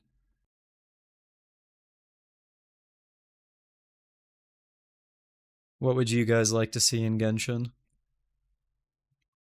The new APOC is Wind and Imaginary Week, another job for your Boot Hill Rappa.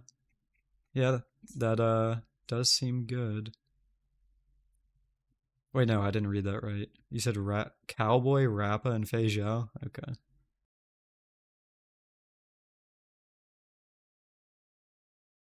Funnily enough, you like Natlin designs and you're a dino lover, but also weekday lock domains, you're not going back. That's fair, definitely. I'm with you, Wiz. Skirk, that's a big reason I don't want to quit. Although, realistically, like, I have enough roles that I could quit, come back, and then get her. Um, but we'll see. Um, you're more interested in the Genshin story, which is why you still play the game. That's fair. I mean, like I said earlier, I'm not a major fan of the Natlan story, but I did enjoy previous story. Yo, Koryo, good luck. Hope you get what you want.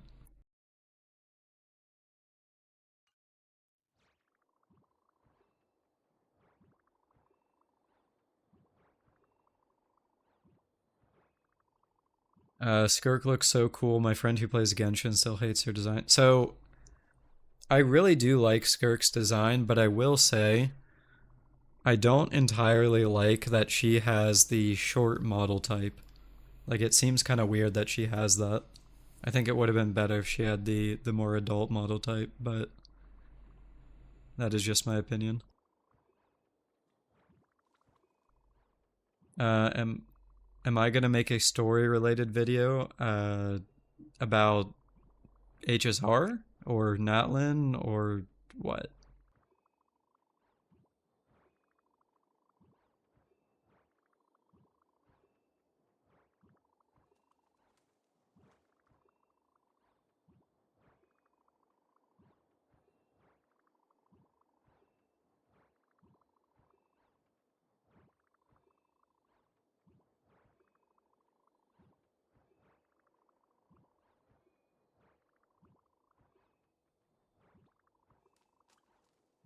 Songjin, this is Skirk.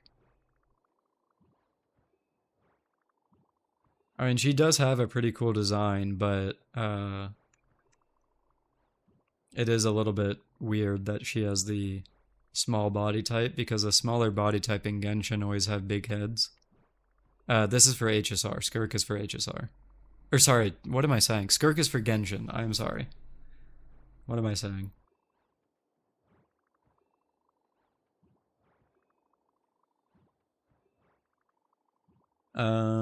Let's see. Unfortunately, you got Himiko E2 and you just got her S1 3 days ago, so it isn't all that bad. Yeah, I mean, and like you said, you have the guarantee for Anoxa now, so. T Ziggy, yo, what's up?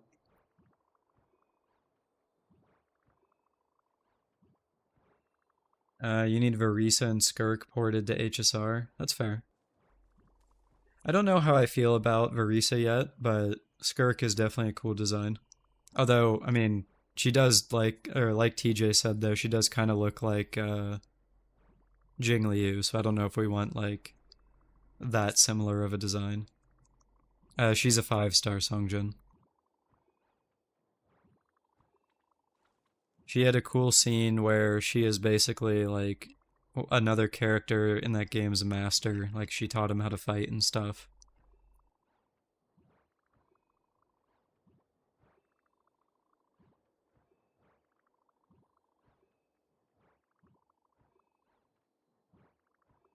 We like Jing Liu here, that is true. It's still my profile picture.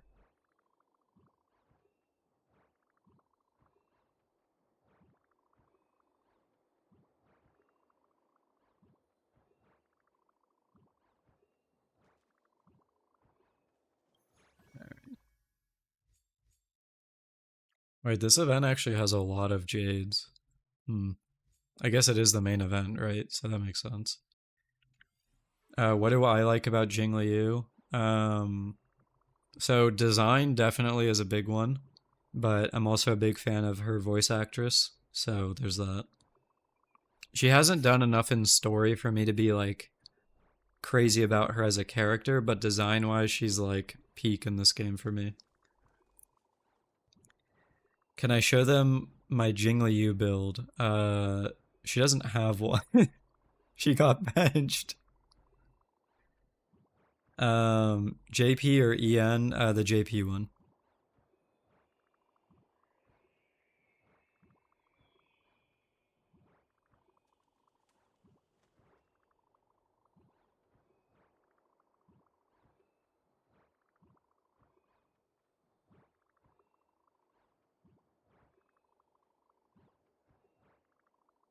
She her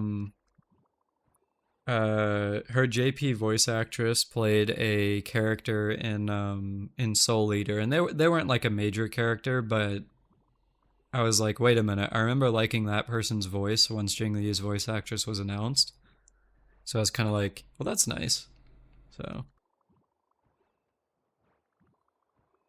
it's criminal that she's barely in the story. I think that honestly, the reason that she's not in the story is because of how they set up the Luofu, where they wanted to basically return there, at least for like a few patches each year, and continue the story that way. But Then they decided to not do that, and now we are what is it? And now we're in Amphorius, and we're literally stuck there and can't leave. So they kind of wrote themselves into a corner where they can't really continue the Luocha Jingliu story because we literally can't go back to the Luofu right now.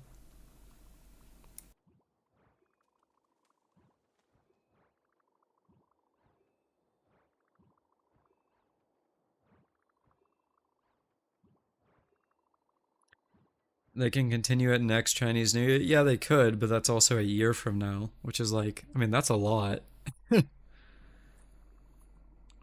Luocha barely being in the story is a crime. I mean, if he is as important as Otto was in Honkai Third, yeah, it doesn't really make sense that he hasn't had a big role yet. But time will definitely tell what happens there.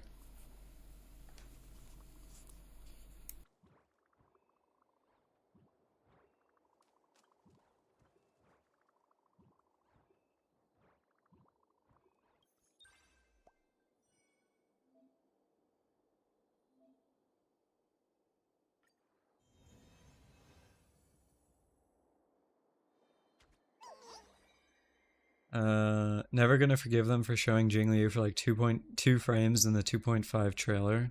Did she actually like get that? Um, I guess it must have been because she beat Hule in the past.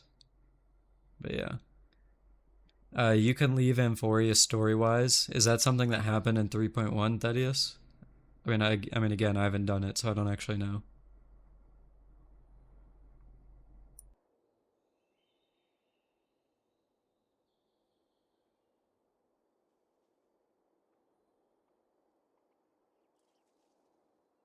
You could have left in 3.0. I mean, I guess technically, right? Because we did. I mean, we killed the demon or the god of strife, but I mean, but at the same time, when the devs themselves said we're not leaving, it's kind of like, I don't know.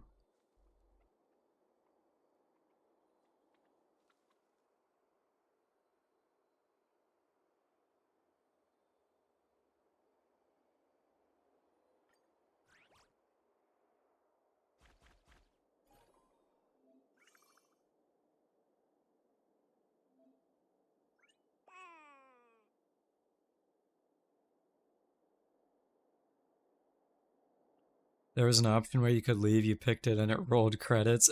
Oh, okay, that's a little bit troll though, don't you think? I guess that would have been. Would that have been when Aglaya interrogated us? Like afterwards, when both Dan was like, or when Dan was like, "We can't really trust you" or whatever anymore.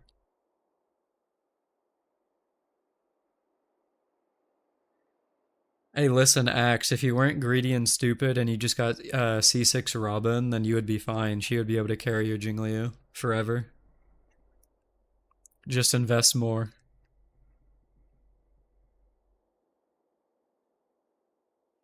We're never seeing Jingliu or Luocha again, I swear. I mean, I don't know. I think we will. It just won't be for quite a while.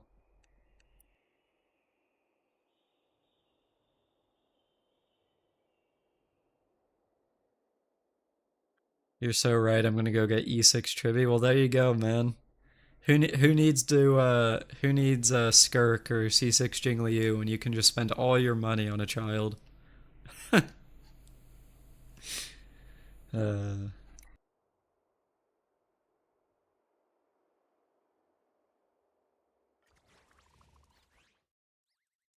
just be lucky to E6 and one multi. I mean, yeah, all you need is 7 pulls, right?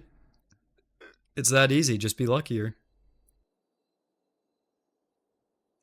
The real question is whether the game will survive long enough to see them again. I mean, it's a Hoyo game, and even though there are problems, the game is still making money. So it'll survive, but it definitely might have a smaller player base.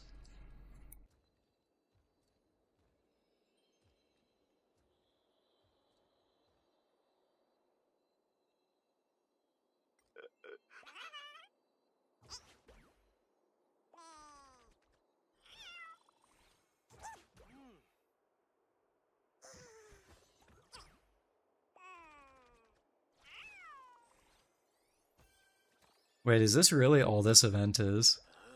Like, this is just auto, like, you don't even do anything.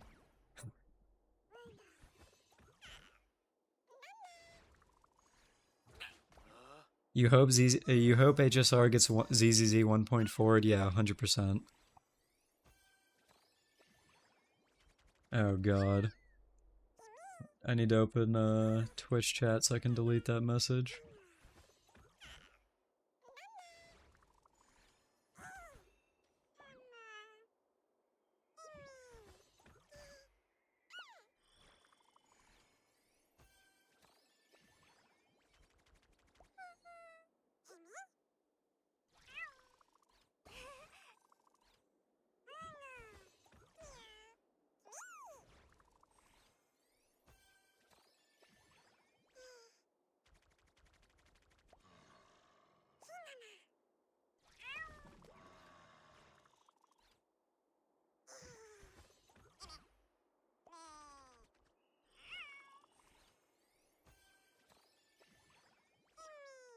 Perfect event for you tomorrow. Yeah, I mean, this event seemed kind of just not really a real event, so.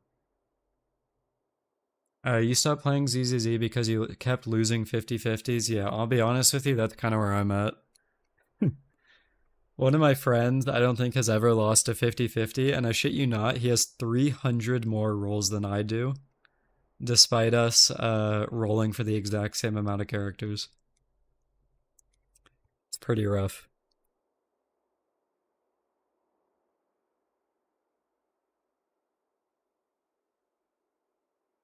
The power of luck, yeah, pretty much.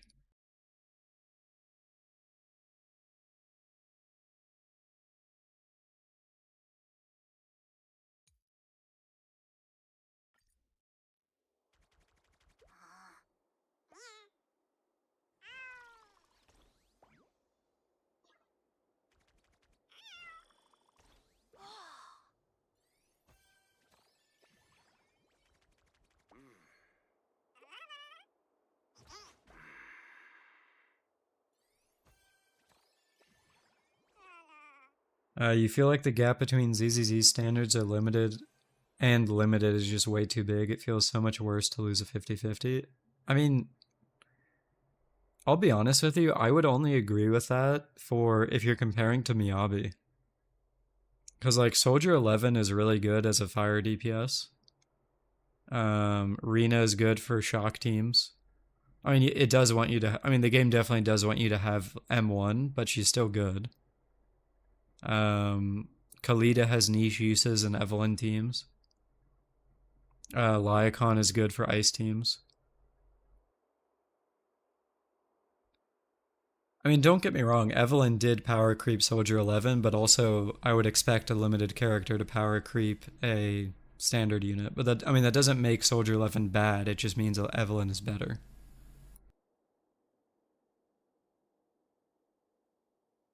I mean, this is my opinion, but I really only think I think Grace is the only bad one. And even then, you could use her in disorder teams if you really want to.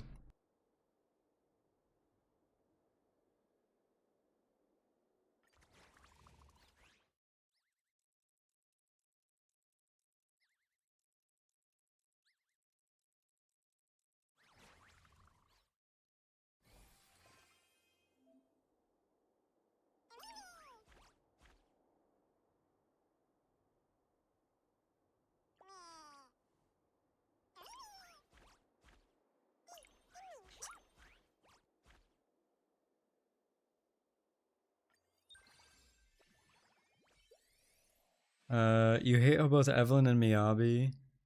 Oh, you hate both of them. You just realize how overpowered Miyabi is, not because of her damage, but because of her crazy iframes and staggers. That's fair.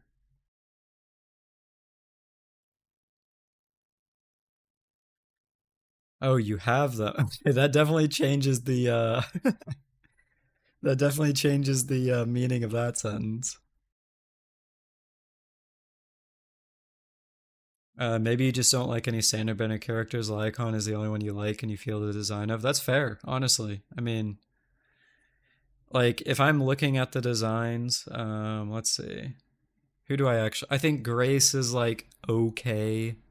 Soldier 11 is too basic, especially when you compare it to A and B coming next patch. Lyacon has a really unique design. Kalida's design is weird. And then Rina's a maid. So it's like, some there make sense, like they're alright, like Lyacon, Rina's are, I mean, they're decent, and the other ones are just kind of like plain. You can't wait to start Monster Hunter Wilds. You bought it recently. It's a ton of fun, dude. That's what I've been playing since Friday. I am me and my friend just got to chapter 3 before I started streaming, so we're like halfway through the main story content, and then after that, uh, you heard it as bad optimization. It definitely does. I would recommend not using DLSS, and also don't use the high-res textures because those can cause crashes. But even without those, like I have a 3080 and I'm playing on medium, and I still can't hit 60 FPS consistently. Like I have like 50 consistently. So it's like it's a really really bad port, but yeah. I mean it is still fun despite that. I mean it's a Monster Hunter game, they're usually pretty fun. Something you like about ZZZ is you can tell the character's occupation based on their design. Yeah, kind of.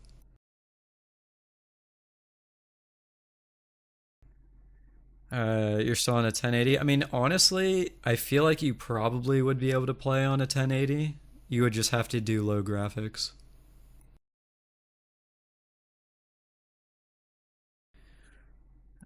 You wish you had an actual PC for games like Monster. Wait, are you a console gamer, Thaddeus?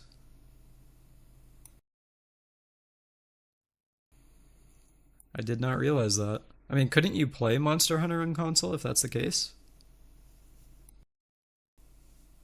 Oh, laptop. Okay.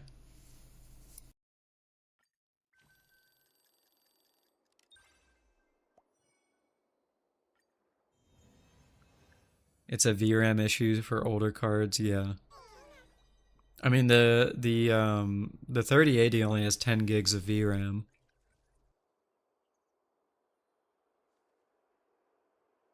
And according to Google, the 1080 has 8, so it might be a little bit rough, but yeah.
What's up, Albino Tailgater? How's it going? I'm doing alright. How about yourself? Your laptop is terrible, so you just play RTS games, everything else is console. That's fair. I don't really blame you.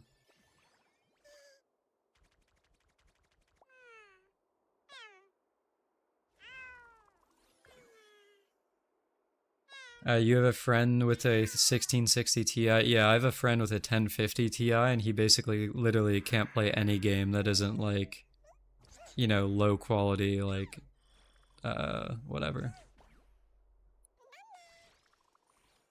You don't really like the look of this planet as much as Penacony? I mean, I can definitely see that. I've always been a fan of Greek stuff, like ancient Greek stuff. So this planet does work for me, but I can definitely see why other people wouldn't.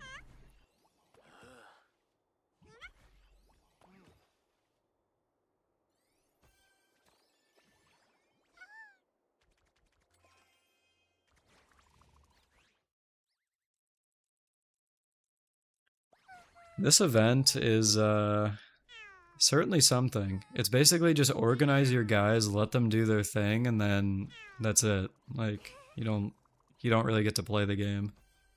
I don't know how I feel about that. 6 years ago, you had the GT 630. You're used to low gaming settings. That's fair. Wait, Bang Smoke didn't render? No way. That's funny.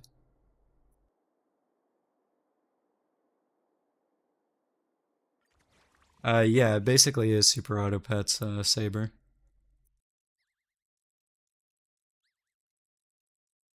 For one of the flagship events, it's kind of mid. I mean, being honest, they've all been mid for quite a while. I mean, when was the last good major event was probably the War Dance, which says something because I was in 2.5. The Greek stuff is cool. I like the lore, but you feel it's missing something. I'll be honest with you. Yeah, I actually agree with that. It's definitely getting a boost for me again because, like I said, I like ancient Greek stuff, but I feel like it's almost kind of missing some polish because a lot of the areas is like it's just like bathhouses and stuff. Like the most unique area is the market, and maybe the garden in 3.1 is better. I don't actually know, but yeah, the way only Aglaya looks Greek, honestly, that might be it. It could be the characters. Like Aglaya being the only one that actually looks Greek is definitely. I mean, arguably Tribby does, but the red hair kind of loses that. But like if the characters fit better, that could definitely be it. Yeah. Historically speaking, bathhouses did have great significance. No, I'm not denying that. I'm just saying it feels like that's definitely a way too big of a part for HSR. I was just saying that the red hair doesn't really feel Greek to me, Tayforce. That's all. Most of the characters look Roman. Yeah, there's definitely a lot of Roman inspiration. I mean, my day is basically like a gladiator without the helmet.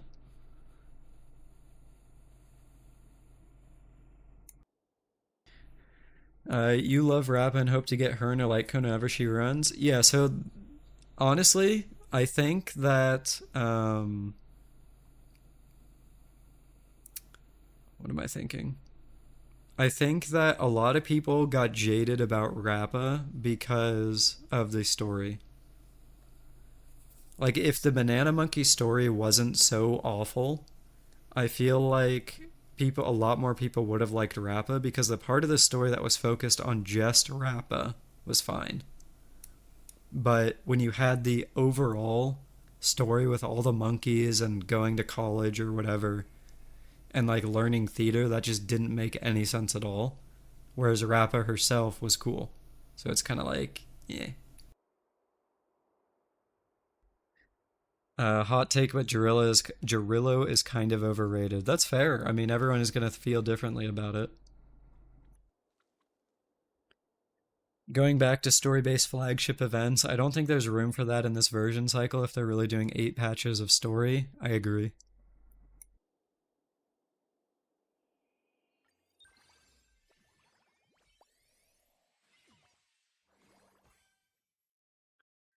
Oh, hey, what's up, Axel? Welcome back. Nice to see you again. You feel a lot of people quit HSR after the banana story? I think so too. I mean, I'm sure some of them came back for 3.0, but I feel that the banana story was kind of a huge letdown, so people quit that, then might have potentially skipped 2.7 after, and then maybe came back for 3.0. Stream's been pretty good. Same as last time, a lot of yapping, not a lot of event playing, but we're making it work. We're 2 hours in. If Rappa was a villain and she was like Pyro from TF2, that would have been cool. Oh, like making her actually crazy? Yeah, that would have definitely been interesting.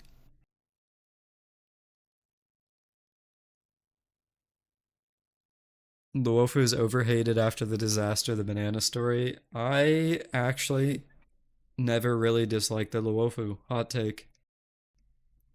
The only part, there's one part of the Luofu story that I didn't like, and it was, I believe it was the 1.2 story. Because there wasn't any story in 1.1 if I remember right, and then the 1.2 story was extremely short and didn't make any sense because it was like an interlude. And then we had 1.3, which was Dan Hang, and then we went to the water area where he became Moses. You can just not do anything in the event and finish it. Yeah, I mean it's basically just all AFK. I've seen that already. It's very odd. I don't know. I don't entirely know what they were cooking with this event, but it's definitely strange.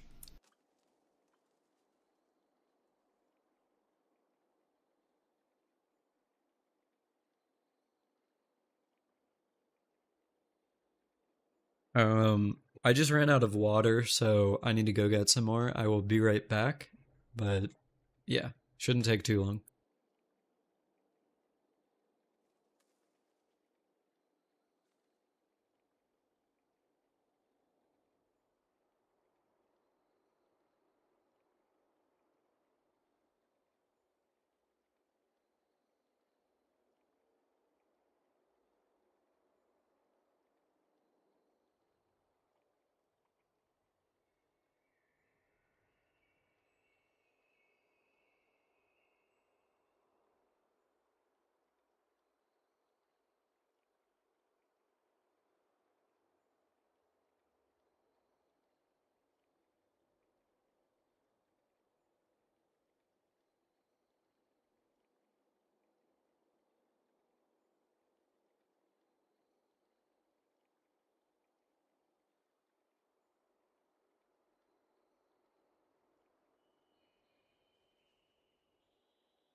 All right, I'm back. What did I miss? Let's see. Hey chat, what do y'all think about the 8 patches of story? I don't know how to feel about it. I'm gonna be honest with you. It could mean that things are really good because they have time to flesh out the story, but I could also see them doing patches where it's like the Luofu 1.2 patch where there's basically nothing there. And they basically just write like maybe like an hour or two of story to sell a specific character. Like for example, we haven't seen the cat girl yet, who I think is supposed to be Cypher. And like what happens if her story is literally just like a 2 hour story, kind of like how Sunday and Fugue were, just to sell her, and that's all you get. I mean, that would really suck for people that are like, Cypher fans or whatever. So it could, I mean, I could see it going that way, but hopefully they use the 8 patches they have in the right way and actually make a like developed and well thought out story. The longer patch would negate that. Yeah, I mean, that's what I'm hoping for. So they really need to make the character quests again. I 100% agree. I mean, our last one was Yoon Lee, right? 2.4? I think it was Yoon Lee.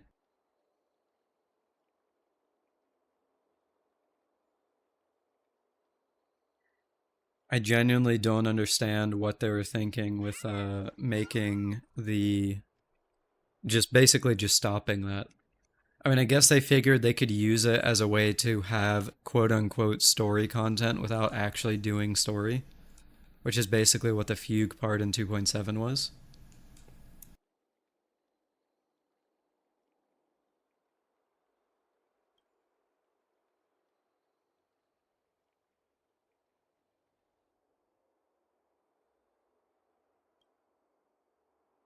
Even the Hurtis story was just a last minute insert. Yeah, I really hope that Herta has a longer part of the story later, but we'll see. All right, Songjin, thanks for hanging out. Appreciate you dropping by.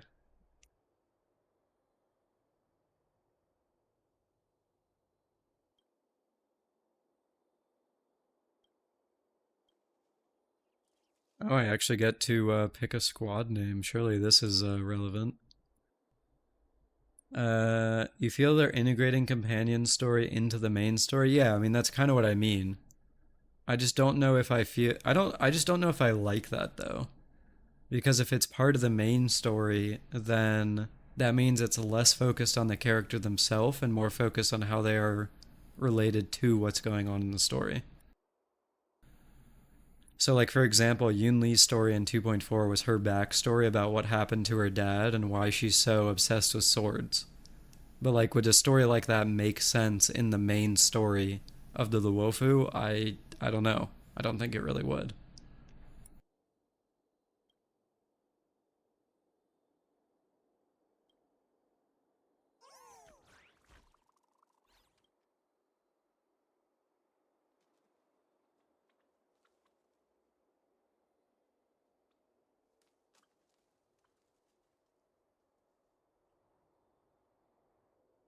The story we have this patch is basically two character quests, which were great, but it took you some time to complete it. Yeah, that's fair.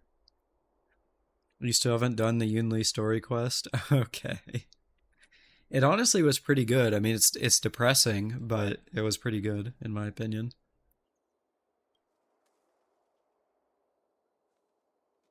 Did I enjoy Penacony? I enjoyed the beginning of Penacony, and I think it got worse as time went on, but I still thought overall I did. I would say I did enjoy it, yes. The part I didn't like, for the most part, was how important they made Firefly only to make pretty much everything she did off screen. Because she basically made her the Trailblazer's girlfriend and then decided, like, well, she's this important character, but then we don't actually see anything she did. And I was just kind of like, well, then what was the point? You got tired of the game after the Banana Quest? I do not blame you, man.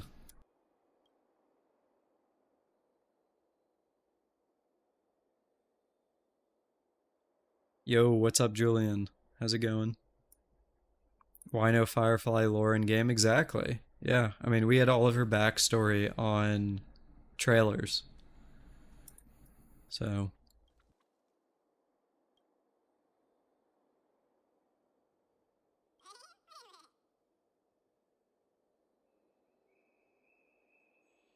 I'm doing all right. How about you, man? Hope you've been having a good day. Charmony Dove jump scare. Yeah.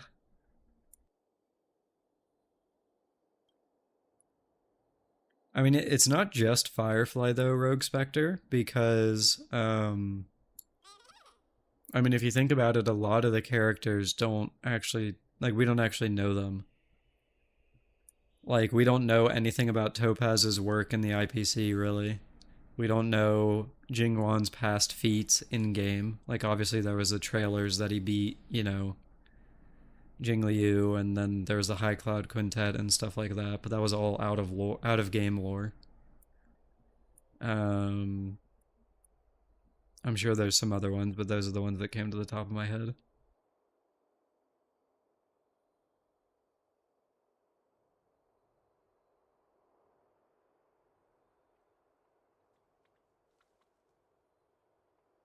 You still can't believe Akron off screening the destruction guy? Oh, the Annihilation Gang. Yeah, that was wild as well.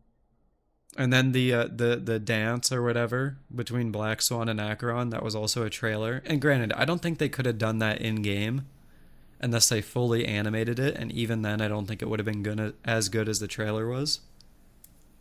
But at the same time, like, I guess we're just supposed to know that that happened before we even got there, which is weird.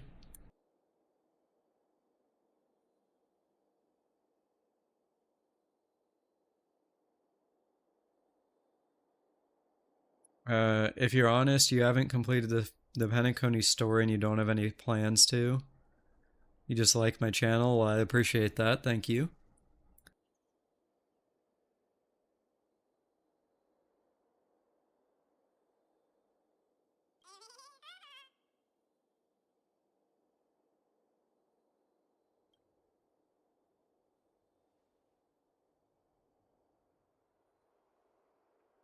You just don't want to slug through dialogue. That's fair. Wait, my Twitch title says first stream. Oops. Yeah. So when I select a when I go live on my multi-streaming tool, it doesn't let me change the Twitch title, only the YouTube title. So I have to manually go in and change that. Yeah, that's oops. Hold on, I can fix that.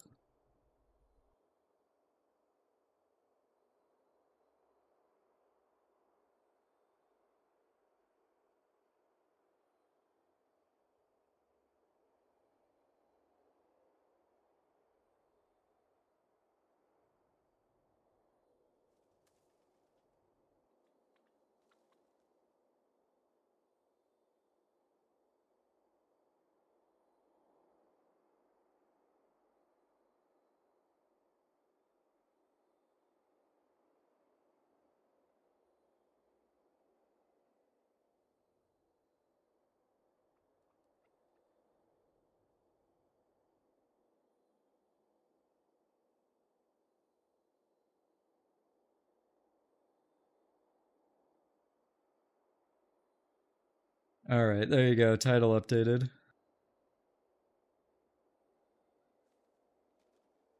Oh god, you can hear myself. Oops.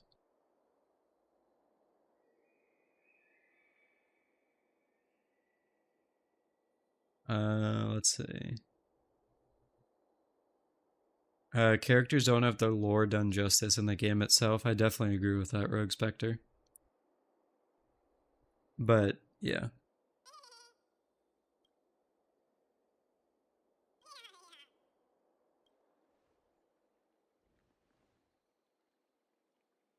Um, they had the whole trailer to not be introduced in that patch or this one because it's the previous HSR main story writer. I mean, there is a lot of hype for Xiaoji. I think that's his name. Because he was the Honkai third writer. But I'll be honest with you, he hasn't really done a great job. I mean, Penacony was fine, but the end was bad. And then this one is starting super slow, so it's kind of like, well, when do we get, I guess, when do we get invested? Like, when's the point that happens? Like, if it's an eight patch story, are we only going to get the meat of it like four patches in? That would be kind of strange.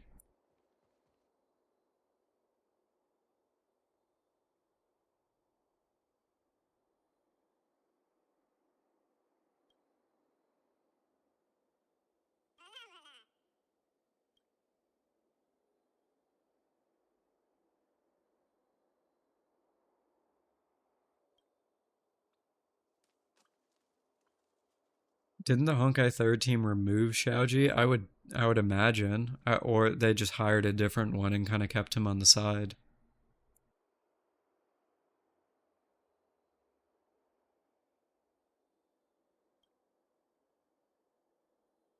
If I'm being honest, what they really need to do is hire in the Fate collab. They need to let Nasu, the writer of Fate stuff, write that story, and then people will learn what an actually good story is.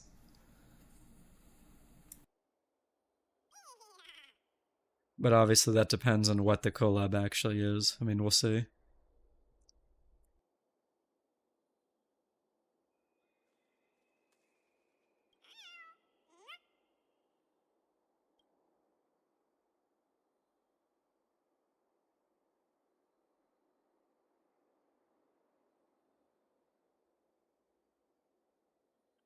The 3.1 story is pretty good. Okay, so question for those of you guys that have done the 3.1 story.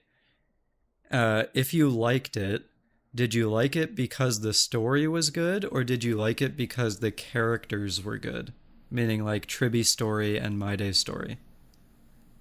Because I think there's actually a pretty big difference between the story itself being good and just liking the characters in it.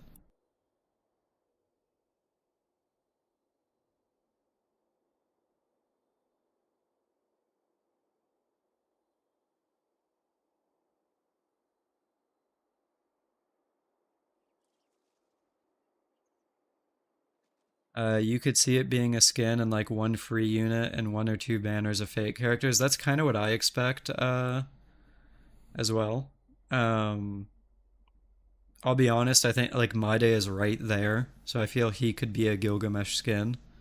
And then they introduce like I don't know Saber because it's Saber, and then Emiya because he was in the trailer, and then that's the event. I could definitely see that being the thing. But I really do hope that they. I really do hope that they actually have a good story with it.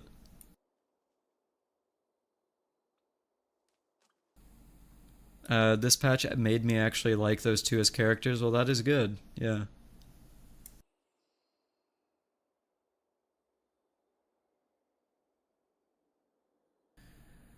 That's tough because it's a simple story, but the characters made it interesting. Okay, I mean, if that's what your thoughts are, personally, I would say that means that the story is weaker compared to the characters. But that's just kind of how I read that, at least. The Flame Reaver is a really cool boss. Yeah, he does look pretty cool. There are so, I mean, it's kind of like an obvious theory, but there's a lot of theories that he's connected to Finon.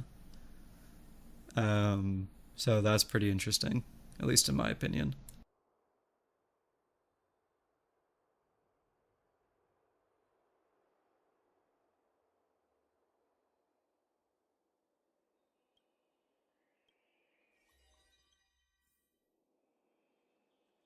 For me, good characters can carry a mediocre story, but I find it hard the other way around. I agree with that 100%.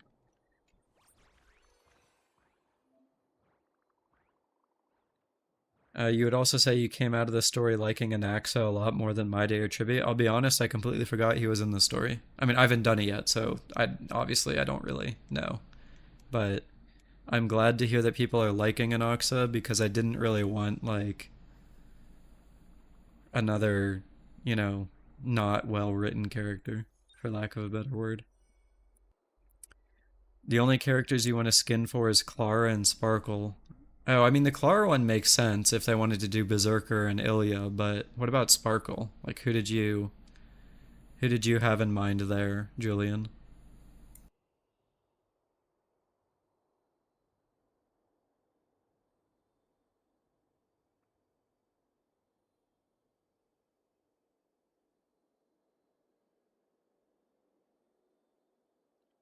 You don't care about the men on site, so you're all in on Tribby from the get go. That's fair.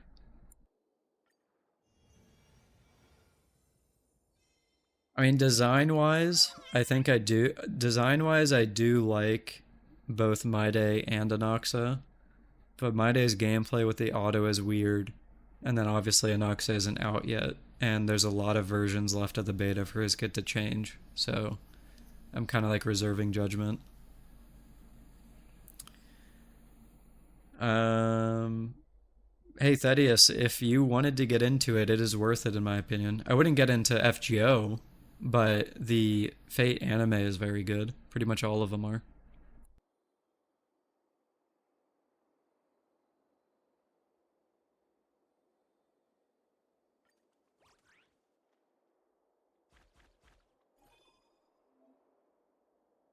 With all the upcoming open world gotcha games, I don't think it can play yeah, more than one. That's fair. I mean, honestly, I'm planning on dropping Genshin sometime soon, unless they can really bring me back in with the Nod Cry that comes next.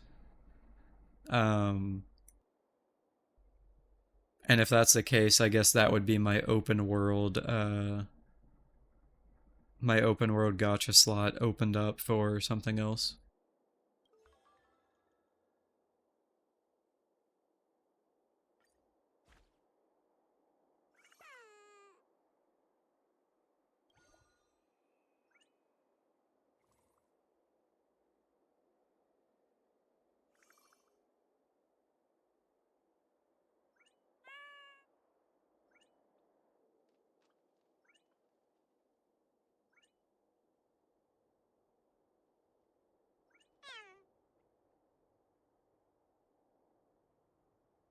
You gotta watch the Fate anime. You should. It's pretty good, man.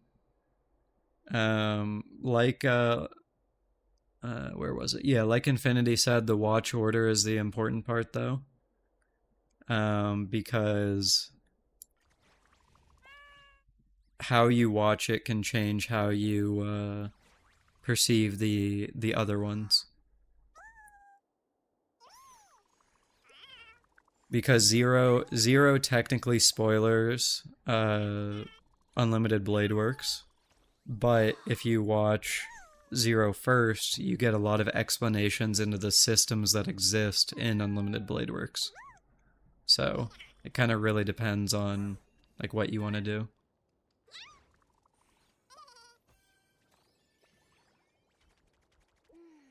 Have a good night, Indigo. Thanks for dropping by, man.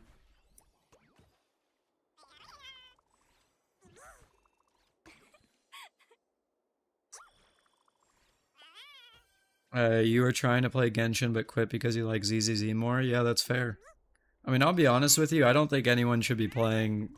Like, if you want to play gachas, I don't know if it's really smart for people to play, like, a variety of them. But, assuming you want to, you just have to kind of manage your time. Because they can become a lot.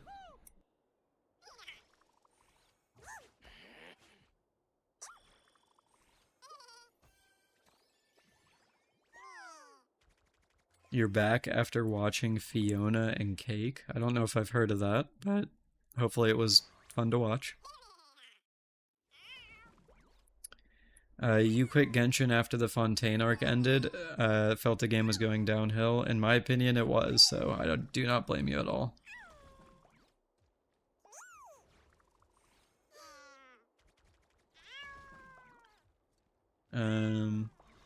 You'll check out the Ufotable anime for Fate once the collab drops.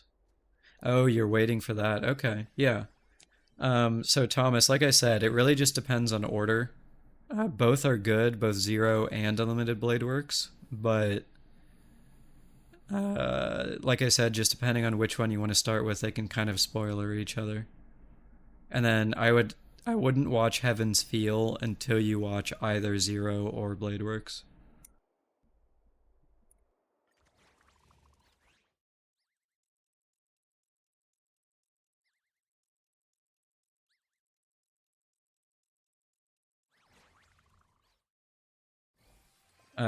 Genuinely heartbreaking after playing the game for 3 years. I mean, yeah, I've logged into the game on a daily basis since the game came out.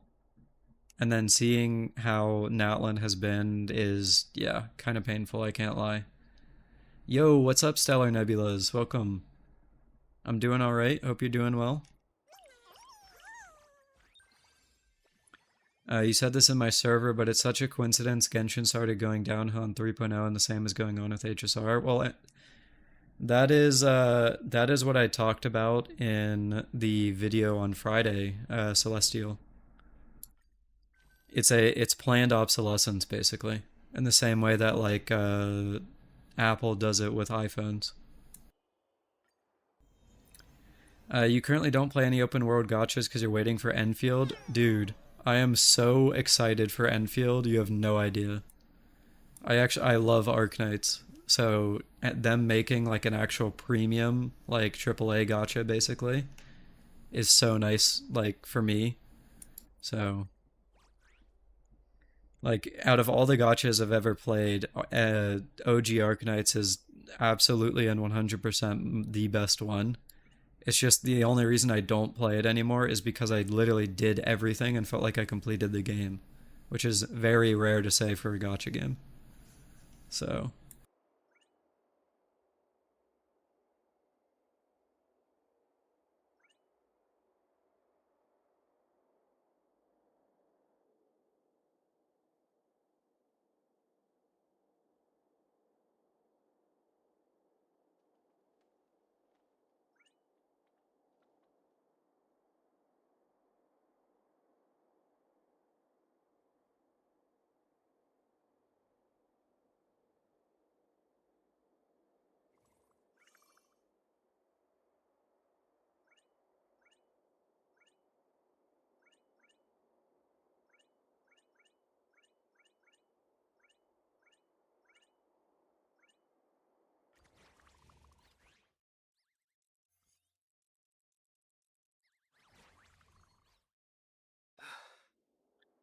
favorite male character in HSR? Blade. 100% Blade. I've always liked him. Okay, actually, that's not 100% true. So something that I've always liked IRL is red spider lily flowers, which, if you are not familiar with, is, hold on.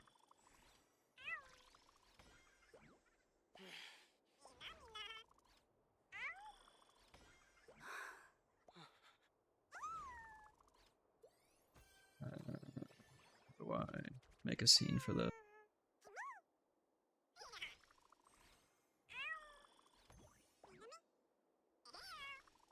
So if you're not familiar with the red spider lilies, this is what they look like IRL. And I've always loved the way they look. So when I saw that Blade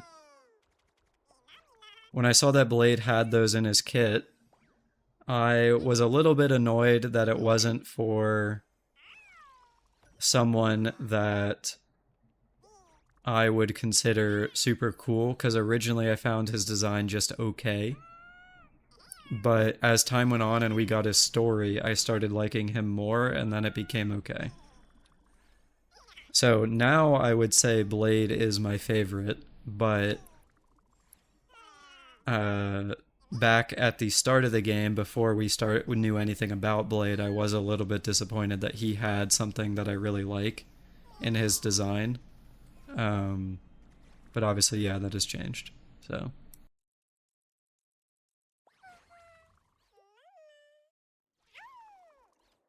Let's see. Arknights has been on your mind because Tuhu said in his opinion it handles power creep great for a gacha game. They do. If I went back to that game right now, when I quit that game in September of 2023, if I went back to that game right now, I could do all of the content in the game if I wanted to.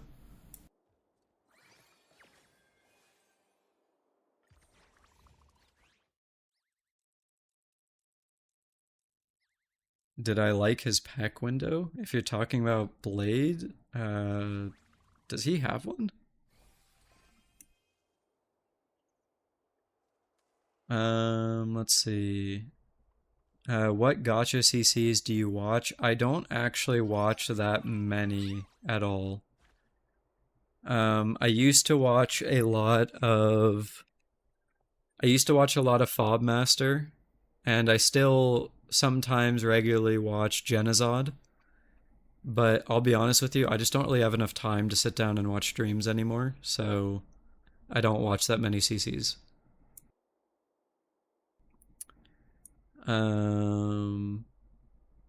You love Arknight's art style, but you fall asleep while playing it. That is completely fair. That's kind of why I hope. That's kind of why I hope that Enfield will be really good, because if you have to actively play the game, like action combat stuff, then it will keep you engaged. Instead of Arknights, which is basically just set up your towers and then you're done. Although I will say that if you do high risk CC, then Arknights becomes a lot more engaging.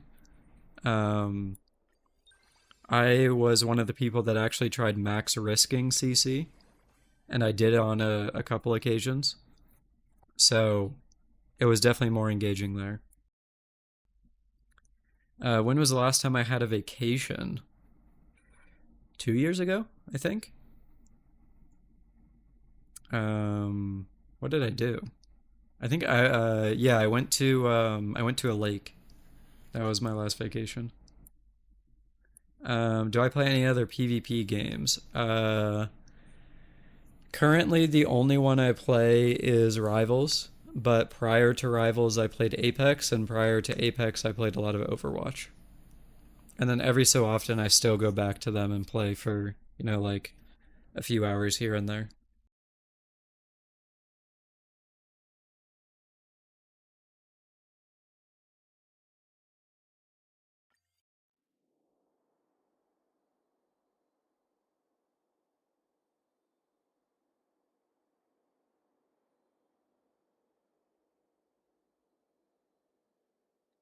I see you guys talking about Genshin World Quest not being voiced. Dude, it is a crime. It is a crime that Jet's story quest was not voiced. Oh my god, that pissed me off so much.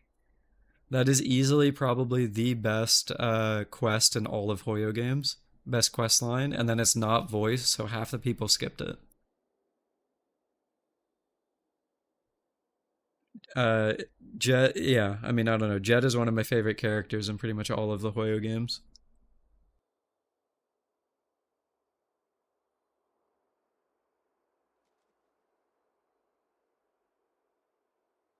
8 hours R&R non-voice quest. Yeah, that was something. And I actually had to do that. I had to do that quest twice, which was not ideal. And one of the times was without any kind of guides. Not very fun. You like how Arknight's Enfield is diverging from the current meta of combat single character on the field? Yeah, it's definitely nice. Um, Anything that differentiates games from what's currently out there will definitely help them. But I will say that I think Arknights having such a strong emphasis on the factory is going to scare a lot of people off as well. So it's almost like they're kind of doing one really good thing with having unique gameplay and combat and that kind of stuff. But they're also scaring off an audience that doesn't want to build a giant factory. So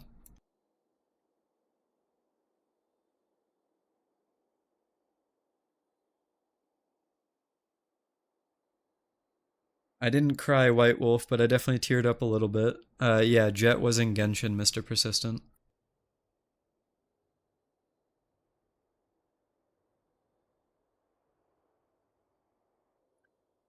Trying to find a gotcha CC that's not toxic is quite hard. That's true. I mean, arguably, you could say I'm toxic because quite a few of my videos are negative about HSR, but at least I'm aware of it.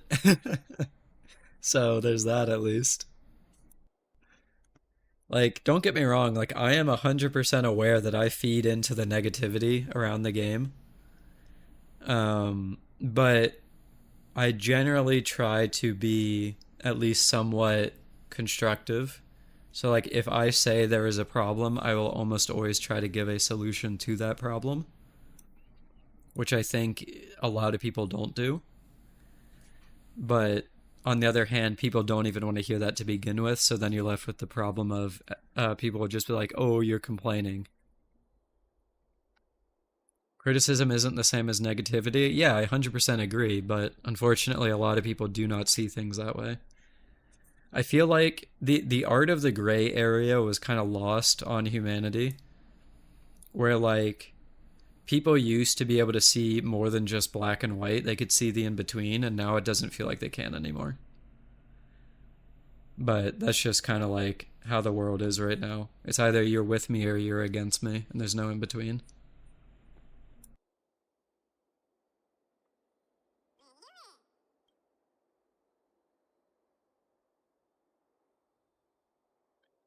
Flurry, you give criticism without being a jerk about things, which is respectful and not toxic. Yeah, I mean, I think I do a good job of being constructive. I really do.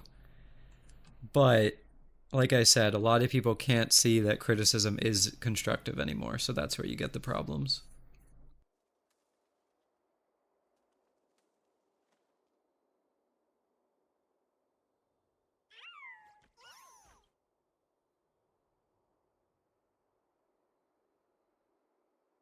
Uh, Hiki, I would appreciate if you avoided politics here. I don't really want to bring that into my community where possible.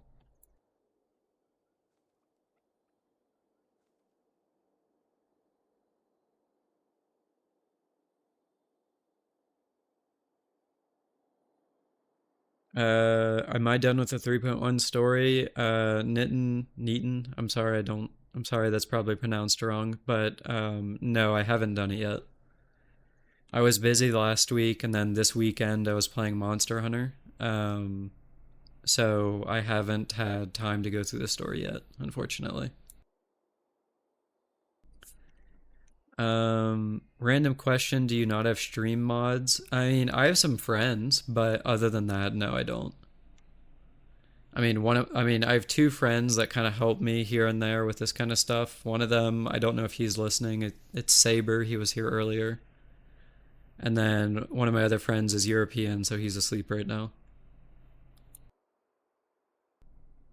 So other than that, yeah, basically no, I don't have stream mods. I also don't necessarily think like I don't necessarily think my community or viewer base right now is big enough to warrant having mods, especially since most of these streams are just chatting and I'm basically looking at chat all the time.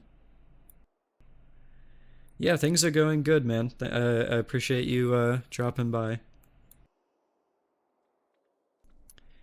If I do get big, I'll definitely need to get. Yeah, no, don't get me wrong. I definitely will get some in the future, but let's be real here. I have 39 viewers on Twitch, and I think I have 39 viewers on YouTube, and I have like less than 5 on Twitch. So like, I'm not.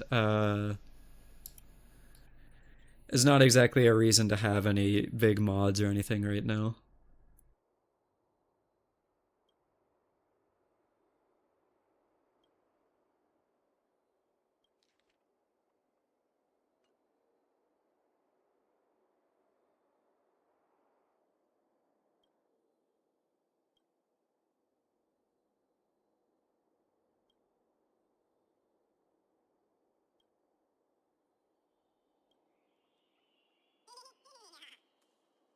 Continue the event. Yeah, honestly, it's the this happened last stream too, where I was doing the puzzle event in 3.0, and it took me 2.5 hours to finish the event. And we're now 2.5 hours in, and I've done like 2 stages of the current event. Growing on Twitch from scratch is really hard. Oh, 100%. I mean, I'll be honest with you, if I really wanted to grow Twitch, I think that it would have been smarter for me to not stream on YouTube and say, hey, I'm streaming, go to Twitch if you want to watch. But I figured it would be smarter to try to get whatever audience I could on YouTube to try and build a community first before doing anything like that. Yo, Sonic Koi, thanks for the follow on Twitch. I appreciate that.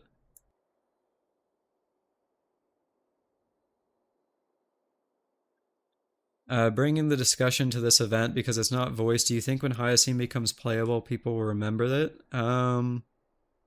Hmm. I think if she is I don't know if she's in the 3.1 story, but assuming she is and she is voiced there, then yeah, I think people would probably remember this event.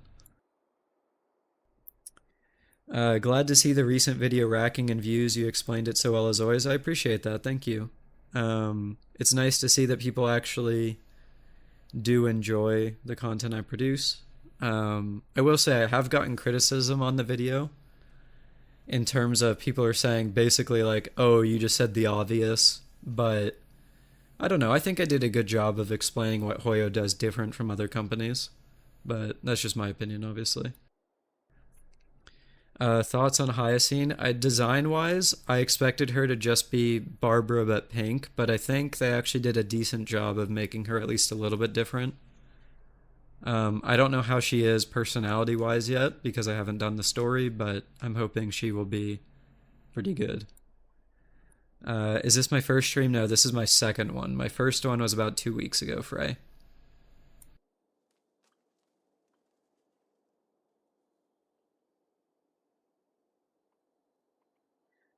For this community, the obvious needs to be said. Yeah, I mean, depending on how you ask or how you look at it, that's fair.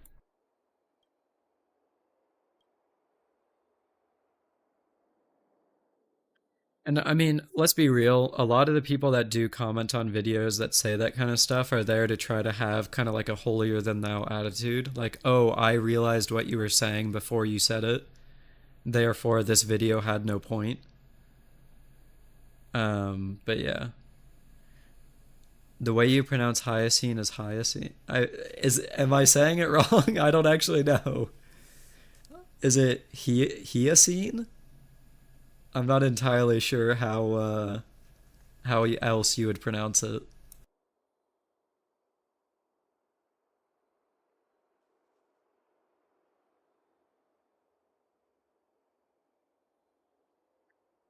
I guess it could be hyoscine, maybe? Hyoscine? Hyoscine. Hmm. Oh, just hyoscine. Oh, okay. I guess yeah, I guess that makes sense if the A is silent. You think she's gonna sell like hotcakes in Japan? I kind of agree with that. Yeah, she's got like the cutesy kind of style. Um, it'll be interesting to see whenever. What am I thinking? It'll be interesting to see whenever the art side of JP picks her up because usually, depending on how much fan art a character gets, you can tell how popular they are. So, you personally barely comment on YouTube. You usually just like videos and log off. Yeah, I think in my entire time on YouTube, which has been like, I don't know, probably like 20 years at this point, uh, I've probably commented less than 50 times total on any video. Assuming the airs are all 5 stars, wouldn't they all sell like hotcakes? Not necessarily, actually, because you could have a character like, for example, I don't know. Let's say Argenti. If Argenti was an heir, I don't necessarily think he would sell that well because the way his kit is designed is only useful in niche scenarios.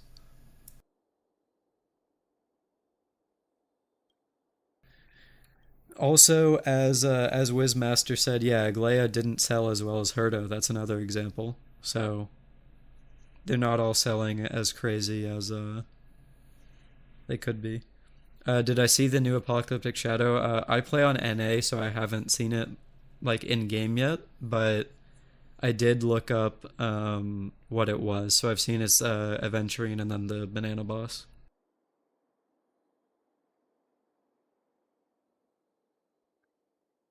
Is there a way to see HSR revenue banners for each character? There is and there isn't. You basically have to infer. What you can do is you can use the revenue tracker for gacha games to see their total amount, and then you look at the time a character was on banner. So, for example, last month was like 50 mil from Sensor Tower. That's what they reported.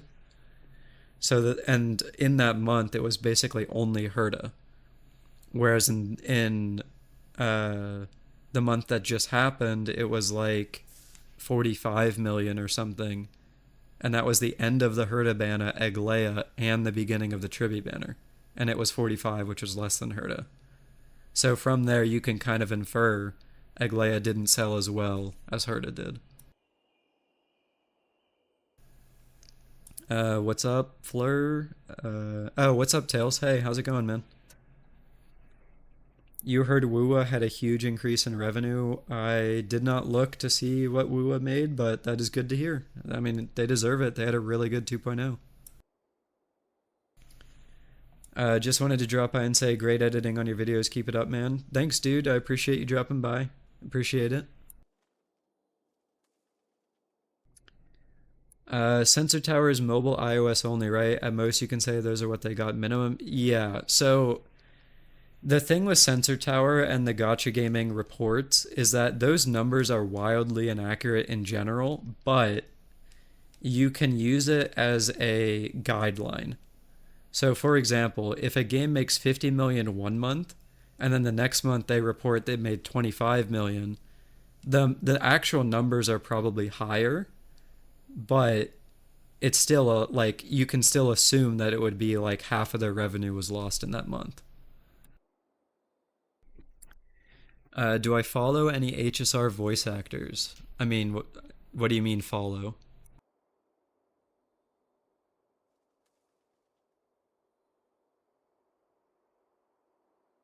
Yeah, it's more like a guideline since we'll never know PC numbers. That's true. Yeah.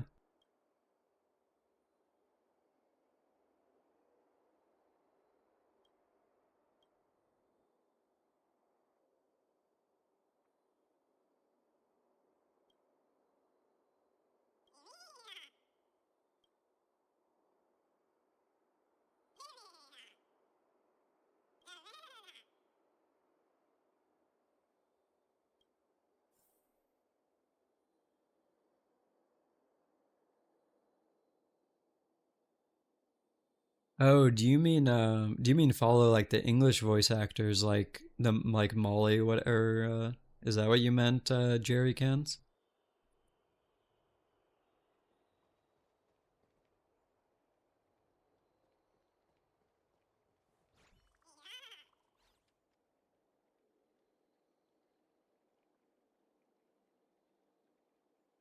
You really hope we get our English VAs back soon? Yeah, that would be nice.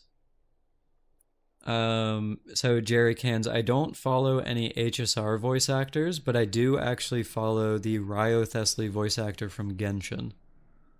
If you know him. He had never played Genshin before doing the voice, so he made a series where he was playing Genshin from the start, and it was pretty funny. So I've kind of been following him since.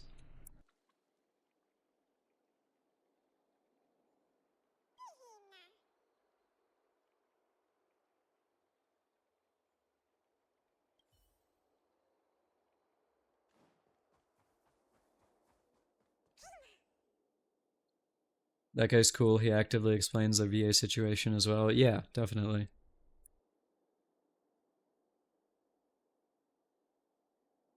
You only follow Rie Tanaka. Honestly, based. That's fair.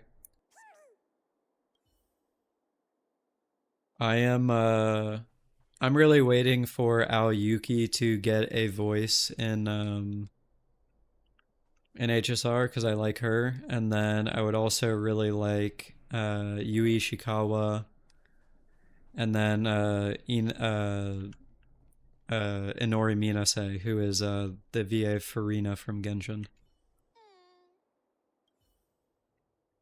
If all of them got characters in HSR, I'd be pretty damn happy.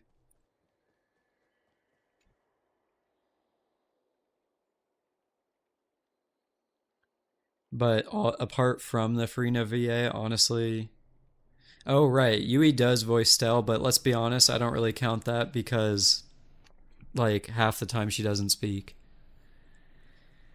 But just like how Aoyuki never got a voice in what am I saying? Aoyuki never got a voice apart from Lumine in Genshin. I don't expect Yui Ishikawa to ever get a voice apart from Stell in HSR. Hayaman not being in HSR is also a crime. That's fair too. Yeah. English Farina? No, it was JP Farina. That's Inori Minase. You like Yui Ishikawa because she voices Morgan too? Okay, so I actually liked Yui prior to her being introduced as the voice actor for Morgan because she used to or she did voices in some of the old animes I watched.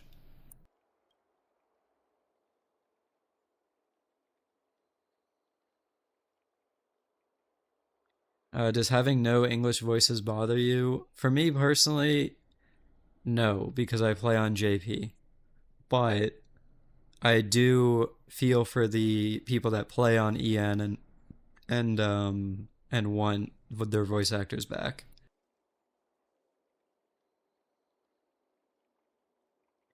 Yui voices 2B. She's been the goat. True. Um, Nier Automata is my second favorite game of all time. So that is partially where my favoritism for Yu Ishikawa comes from.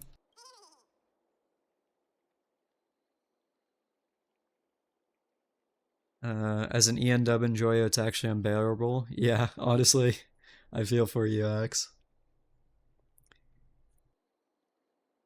Yo, Moses' husband, how's it going?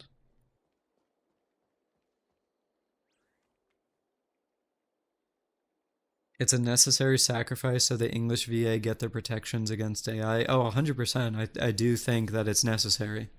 It's frustrating for the players, but like people's jobs are at risk here. So it's kind of like, yeah.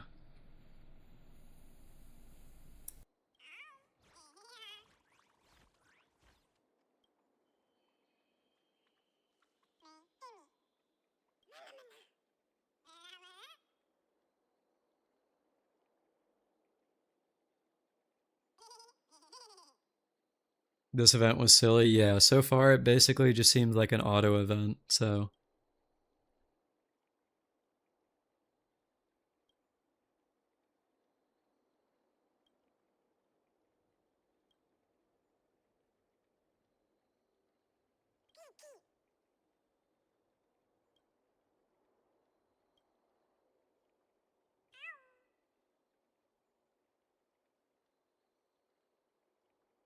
appreciate that, Keon. Kian. I'm sorry if I mispronounced that.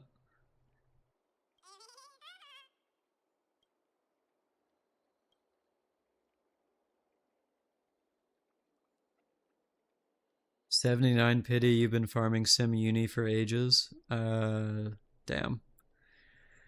I mean, at the end of the day, you could always save if you really want to, Kevin. Oh, I forgot to answer earlier, Tails. If you're still here, it's still about 4 hours until I get the apocalyptic shadow reset. Axe, if I wasn't procrastinating this event so much, I'd probably be done with it already.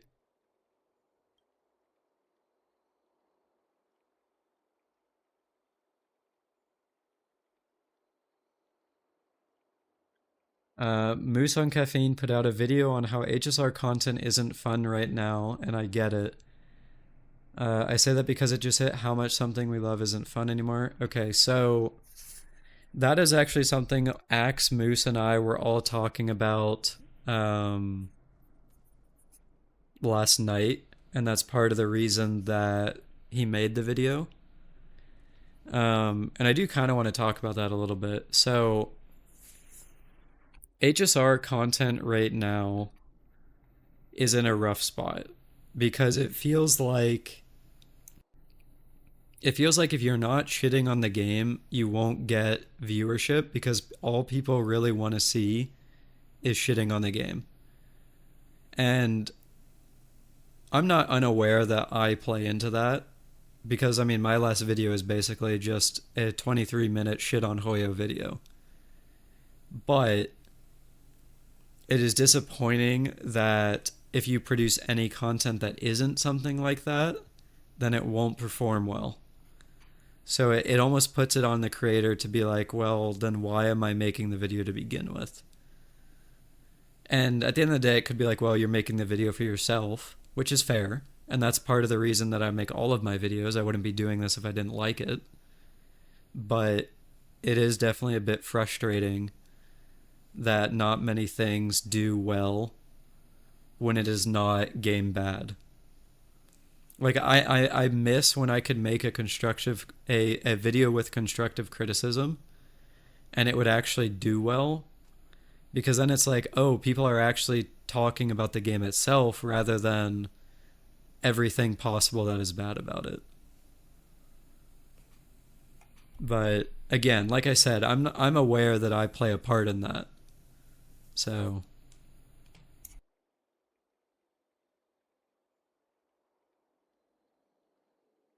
Does it annoy you that some gacha games don't have many play male characters? I mean, I think it depends on the game, right? Like if you're playing Snowbreak Containment Zone, which is just a Gooner game, then it doesn't really like you know what you're getting into when you play that game. And then in the same way, if you're playing Love and Deep Space, which doesn't like all the characters in that game are male, it's the opposite.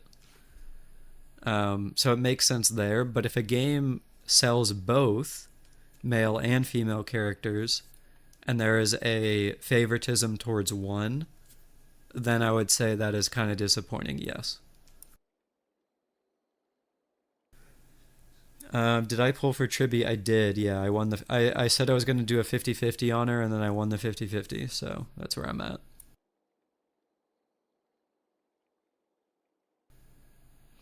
You were making a video about HSR, but you put off finishing it because of how the community has been recently. I mean, yeah, I feel that, Rogue Spectre. I really do.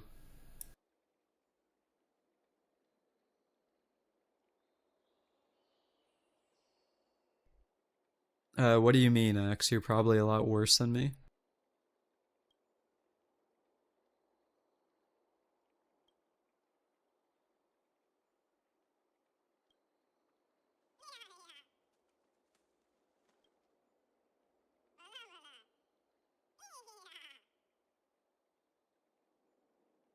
What I said about male characters is why I hate Lingsha and haven't been enthusiastic for a lot of the Enforcers characters. That's fair. Honestly, your videos are more constructive than others because they help improve the game instead of just boiling down to HSR sucks. Yeah, I mean, that despair, that's my goal. Or I guess it was my goal before last Friday's video. Like, I don't want to just shit on the game. I hate just shitting on the game. And the occasions where I do is basically when I feel like I have to say something because it's like a important topic at the time. But if it is something like, oh, I don't like how events are done, or I don't like that we don't get enough 4-star characters, there's ways to be constructive about that.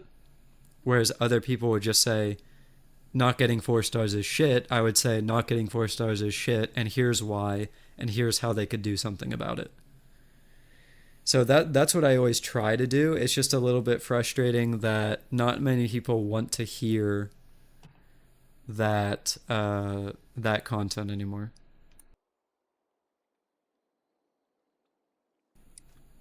Do you look at HSR leaks? I do, yeah. What do I think of Castrese's kit? Apart from the global passive, I think her kit looks fun. I like that she's a glass cannon. I wrote a whole script and started learning how to edit and everything, but I just feel like right now isn't the best time to put it out. I 100% get that. But here's something to consider, Rogue Spectre. Um, my biggest regret with making content is that I didn't start making content sooner. And the reason why that is important is because the sooner you start, the more quickly you learn how to make whatever you want to make better. So like the video that I put out last week is easily my best produced video that I've ever released.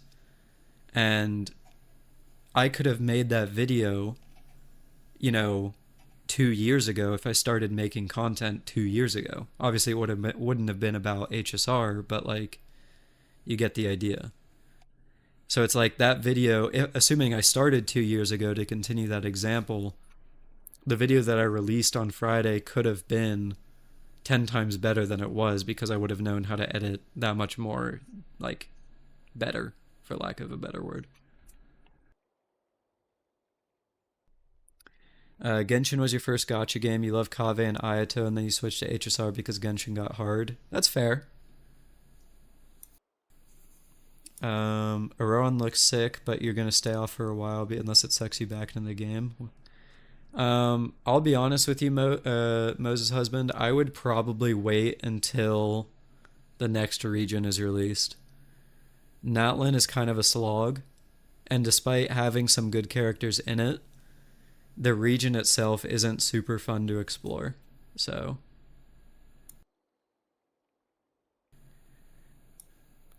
The internet is a big place. You'll eventually find your audience. That's also true. Um, there will always be someone that wants to watch your content, and even if it's not some random person across the world on the internet, it could be your friends, it could be your family, it could be anyone. So,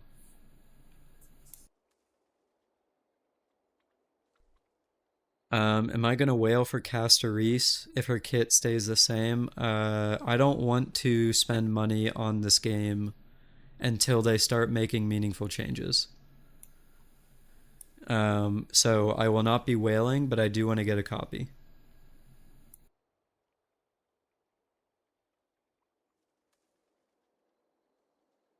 You just don't want to add more negativity onto an already negative state for HSR. That's completely fair, man. I mean, if you want to wait for the better time that you feel to release it, that is perfectly okay. But I would release it at your own pace. If you feel like if you feel you want to release it tomorrow, then release it tomorrow. If you feel you want to wait until things get more positive, then you can do that as well. What do you all not like about the Natlin exploration? I don't like how all of it, apart from Akka Natlin, feels exactly the same. Like if I compare Natlin to Fontaine, every region that was released in Fontaine feels completely different from each other. Like you have the three starter areas with the city, then we have the floating cubes, and then we have the tower, and then we have Remuria. Every single one of those regions is different. But then if you go to Natlin, if you look to the north, you have brown walls with graffiti. If you look to the east, you have brown walls with graffiti. If you look to the south, there's brown walls with graffiti, and so on. So it's kind of like I just don't like how samey everything is.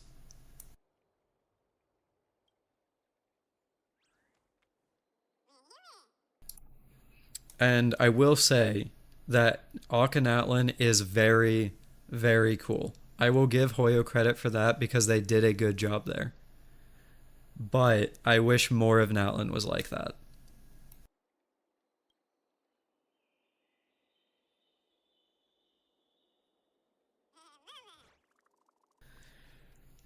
Can I say you want to? I want to quit HSR with a global passive if it goes live, but Star Rail is an anchor for some of my friendship, and I do want to try for Castor Reese. So Celestial, I felt that same way about a game in the past, and I ended up quitting while my friends kept playing. Um, and I realized that it didn't end up actually mattering because I already knew enough about the game that even though I wasn't playing anymore, I could still discuss the game with my friends. So if you don't want to actually play the game, then that is perfectly fine. But I really don't think you would I really don't think you would ever lose a friend just because you stopped playing a game, at least in my opinion. And if you do, then I mean, I don't know, were they ever really your friends if like you're only real friends if you're only really friends with them over a specific game?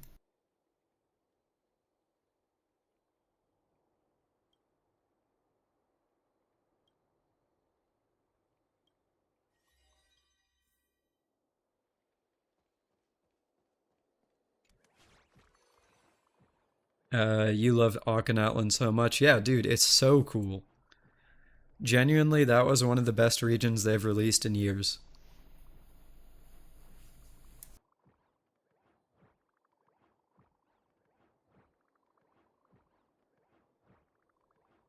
On the 5-star thing, did it really suck entering the Sari and doing the puzzle and then getting out of it? It's like a few seconds at most, though I admit some of them are clunky. I don't actually mind the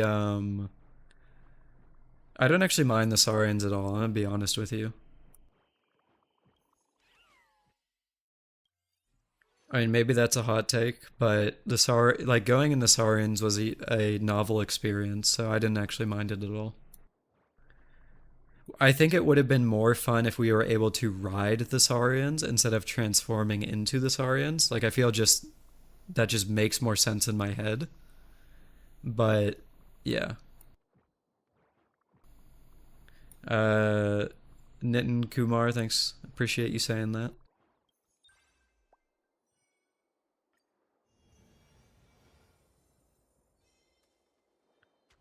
I only like the characters so I can cosplay and learn lore on them. That's fair.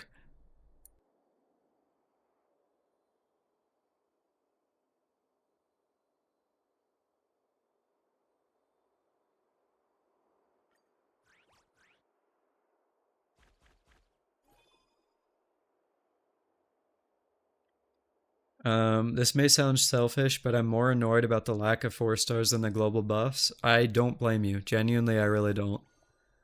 Because I think if we had more viable 4 stars, then it wouldn't really be a problem. A lot of other things would kind of be less of a problem. Because it's like, okay, if a 4 star is actually viable, then you don't have to roll the 5 star unit just to make a character playable. Or maybe you don't need a light cone or something like that because you could just get, a 4 star.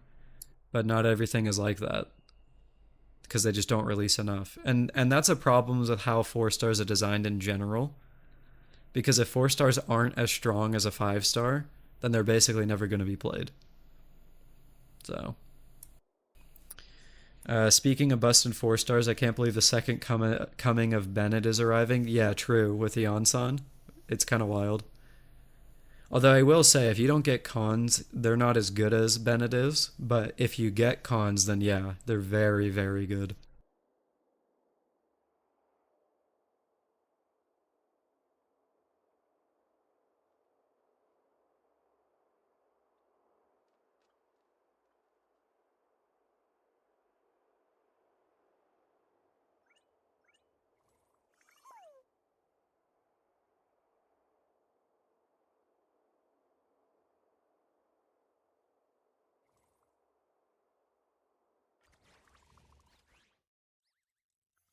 Mr. Rekka is a 4 star win. Yeah, we can hope. That would be nice.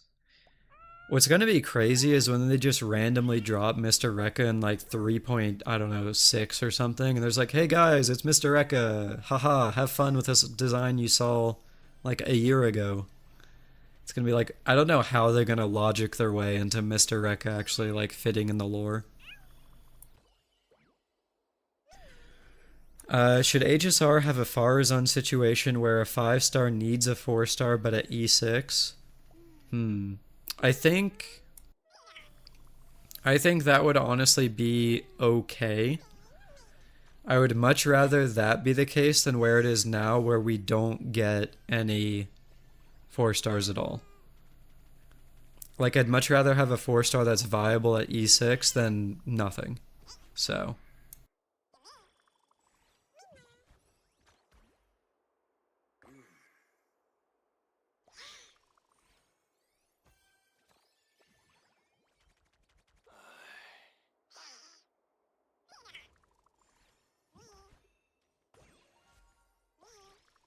they could have made at least one of the Amphorius cast to be a 4 star, 100% agree.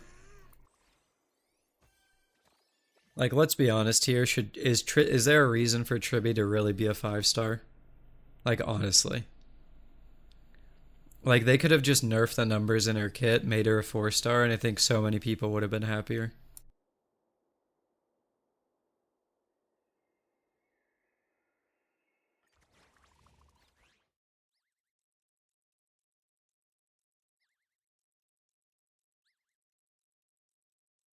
Because she's the first demigod, I guess. I mean, I don't know.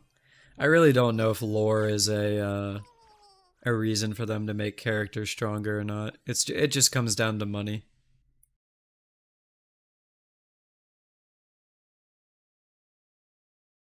Couldn't they just say that Black Swan called Mr. Rekka and that's why he's here? Yeah, they definitely could. Yeah.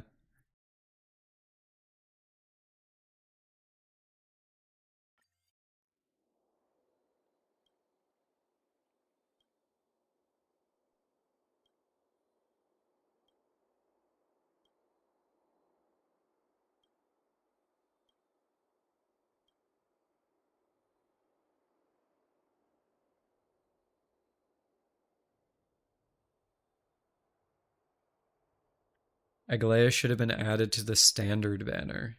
Hmm. That would have been interesting. I can't lie.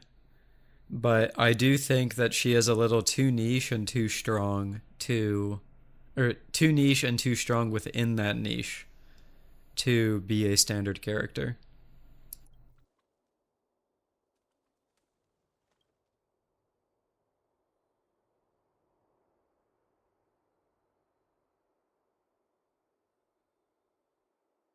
By lore, Misha had more importance than Penacony did. That's fair. Your dot friend quit. Jeez.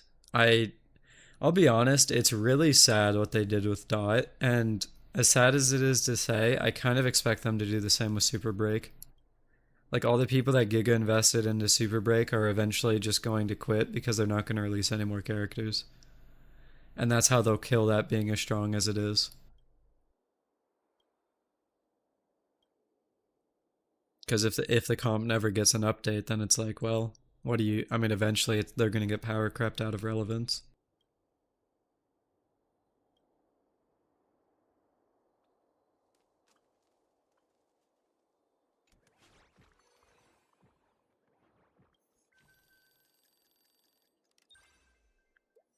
The new Apocalyptic Shadow does have a Super Break buff, but yeah, I mean, I don't think they're going to abandon Super Break entirely, but I do think that they're not going to release that many characters for it anymore, which is, I guess, both a blessing and a curse, depending on how you look at it.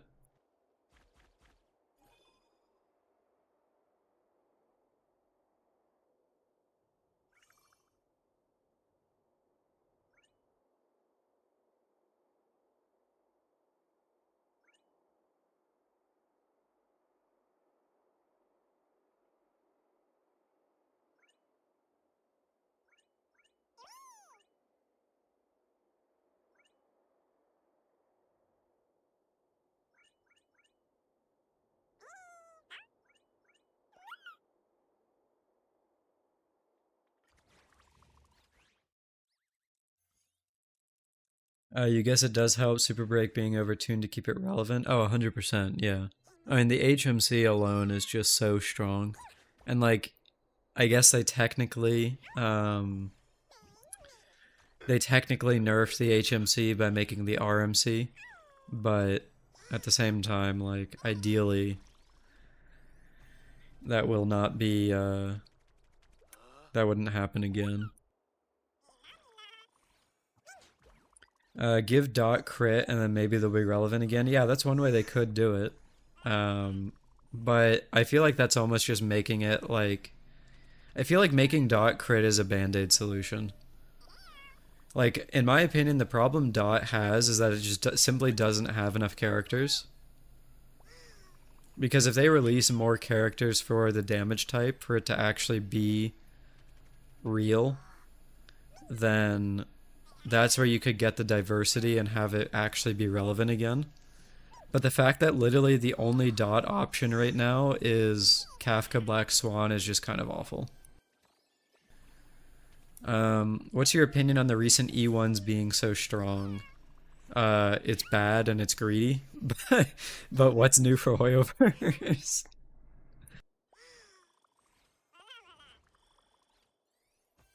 Okay, so honest answer. I don't have a problem with E1s and light cones being strong. I genuinely don't, because those are things that should be for dolphins. What I do have a problem with is when the game is balanced around them. Like, if the game is balanced around you having a character with their signature light cone, and we're only getting, like, let's say, I'll be generous, and let's say we get 100 pulls per patch, right? Like, if that's how the game is balanced and you don't get enough to get at least one of those things, that's a problem. It's already a problem that we don't get enough for a character, but if they add in a light cone being necessary on top of that, then that's just shit. And that's what it feels like they're doing.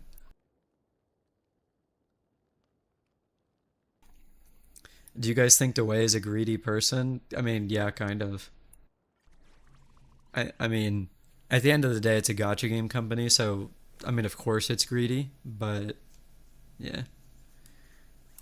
Sunday's light cone should have been in this kit. Hot take, I actually don't think Sunday's light cone should refund SP at all. I think that him having that SP positivity made him such a killer for Sparkle that it's just unfair. Like for anyone that picks Sparkle, they basically got screwed when Sunday released because they made him and his light cone so broken. I think it would have been a much better take for them to just not do that. Kian, will you be pulling for My Day? I love My Day's design. I think he looks cool as hell, but I do not like his auto mechanic, so I won't be getting him.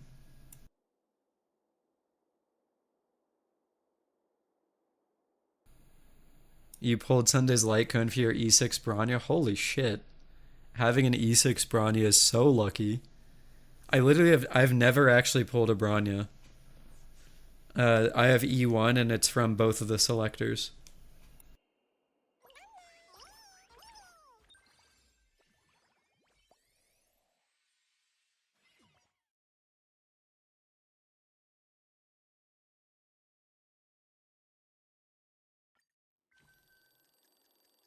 You have E1 Bronya too, yeah.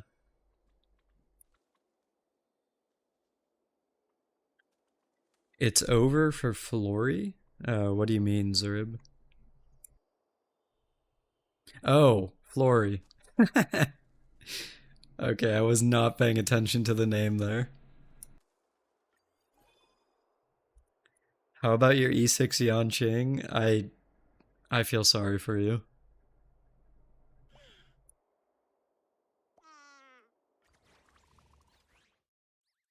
Why is my Tribby red-haired but follows the path of erudition? Oh no, did you lose? I'm sorry. Are you planning on going for the guarantee, Kian, or are you saving?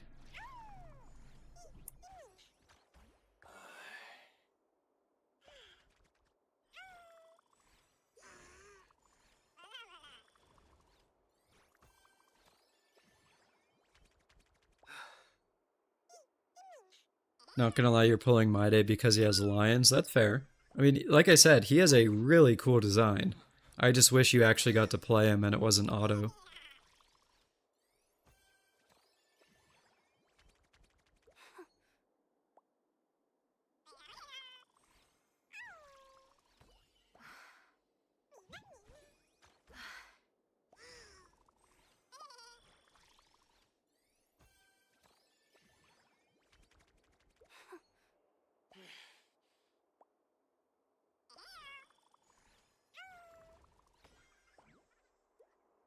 I'll try if I can get Tribby on the remaining days, but I'll say for Castoris if not.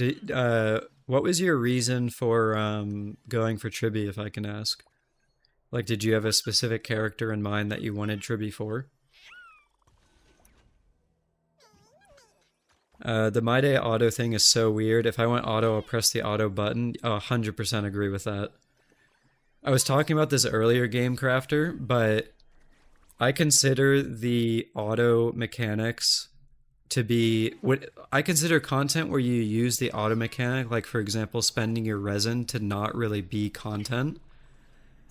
And then I consider the content where you have to manual to be the actual important stuff. So like endgame basically, or simulated universe.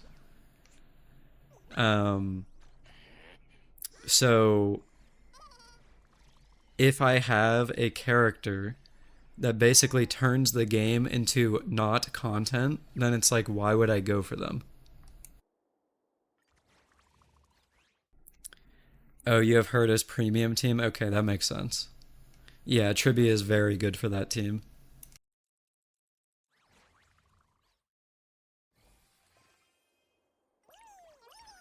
I mostly ended up getting Tribby for to try her out with Blade, Yoon Lee, Herta, and then potentially Castoris.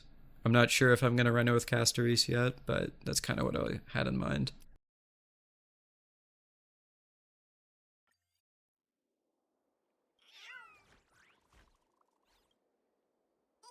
You just want Tribby because she's cute? Honestly, that's fair.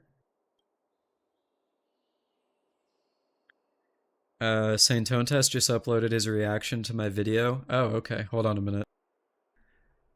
I need to actually go comment on that. I gotta get my boost in the algorithm.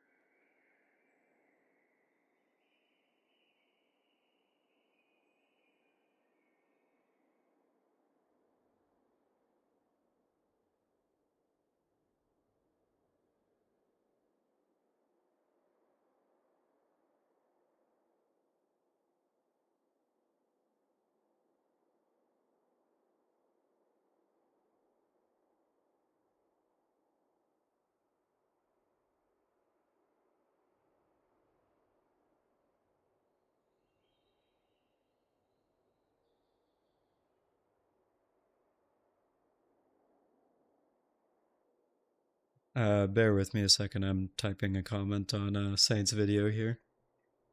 Apologies.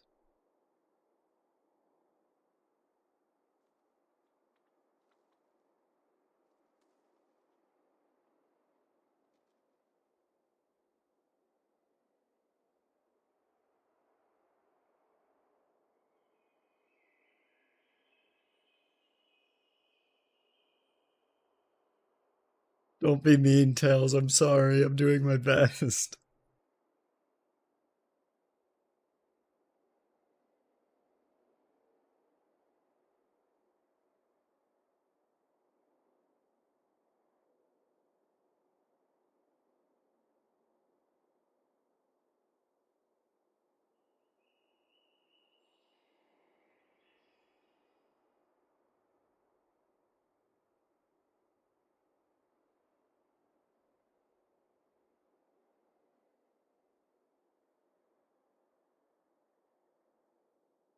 All right, we're good.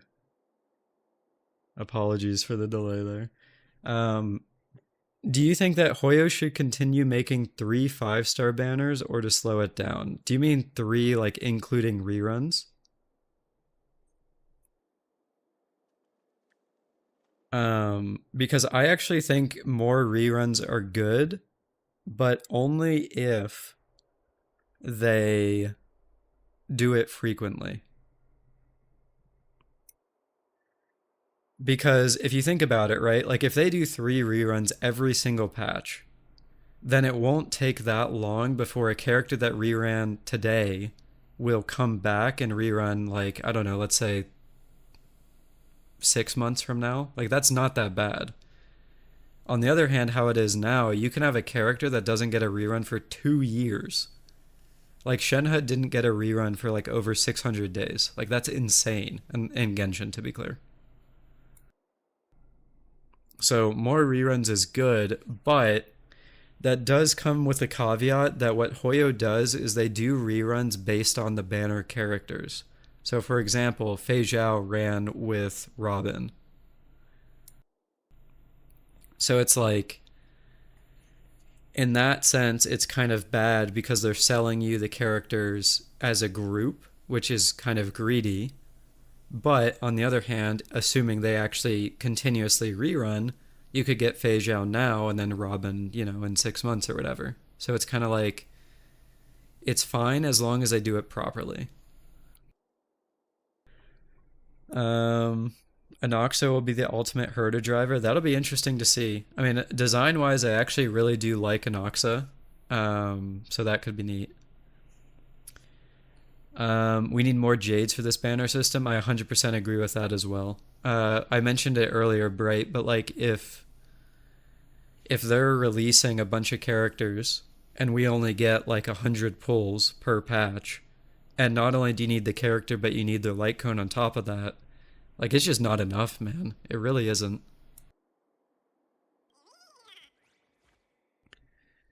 The ho-ho bait right before high scene is crazy. Yeah, definitely. Yeah, Game Crafter. I saw that earlier on the subreddit. That is just insane because she's also apparently getting replaced later. The generosity as a facade. Yep. They want you to think they're generous when they're not. I mean, that's their whole thing.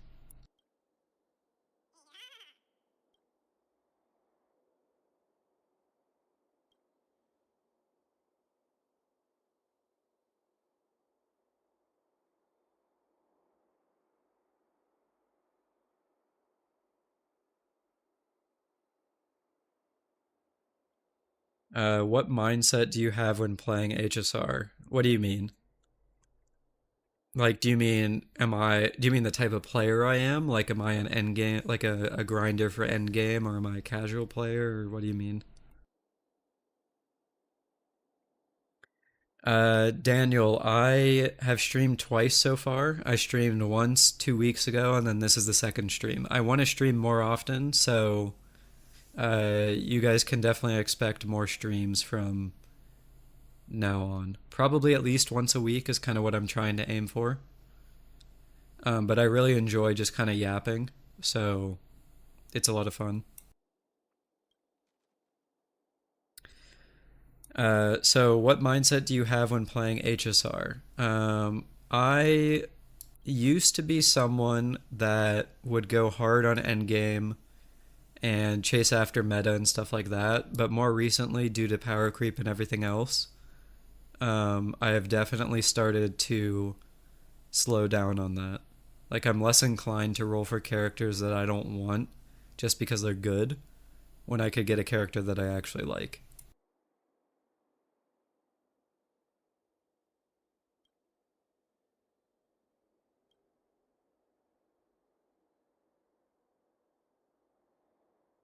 Chasing meta isn't even fun anymore because the meta changes every 6 seconds. That's true.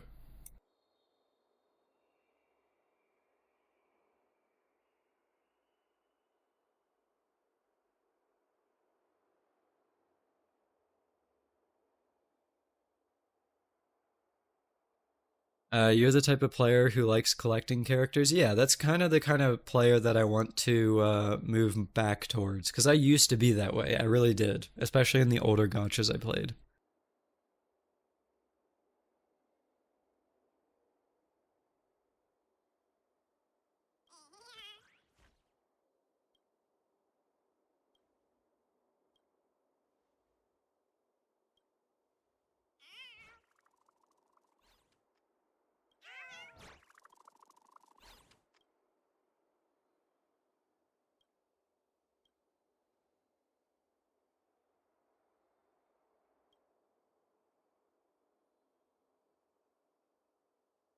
You kind of treat collecting characters like trophies. I mean, yeah, I guess that's definitely one way you could do it.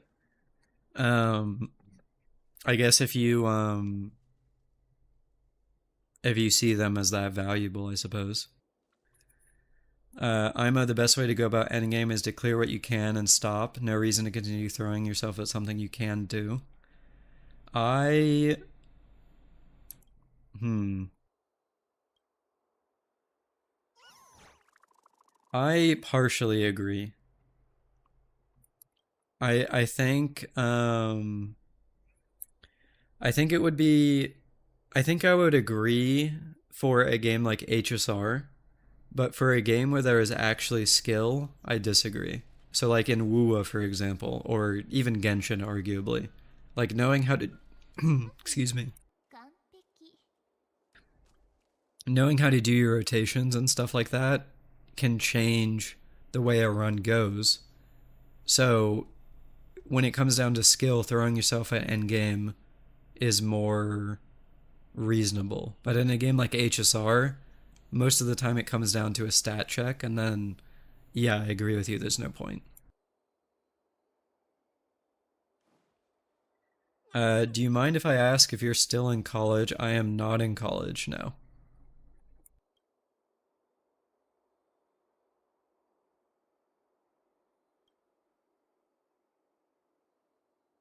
You don't need to stress yourself for what, like 60 or 80 jades? 100%, yeah.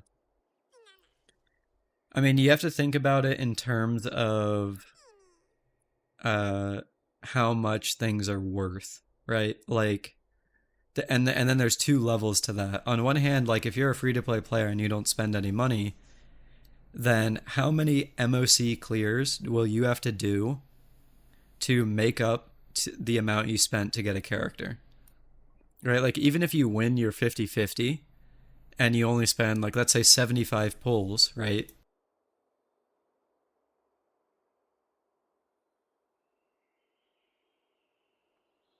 75 pulls is 12,000 jades. And if you get 80 jades from clearing one pull of, or from clearing MOC 12, then you need to clear MOC 12 150 times to get that, to recoup those 75 pulls. So it's kind of like, well, is that really worth rolling a character? I don't know. Um,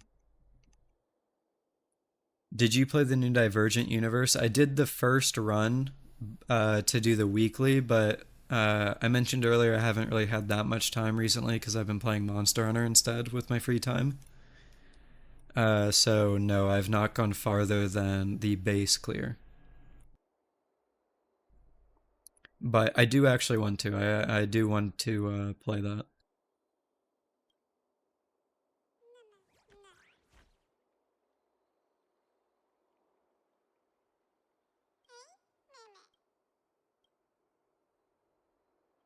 You want more changes for relics? It'll make me quit the game sometime soon. I mean, what changes would you like to see, White Wolf? I mean, they definitely could make the re-rolling system better. Like, it's stupid that we only get like one or two of those per patch. Like, that's ridiculous to me.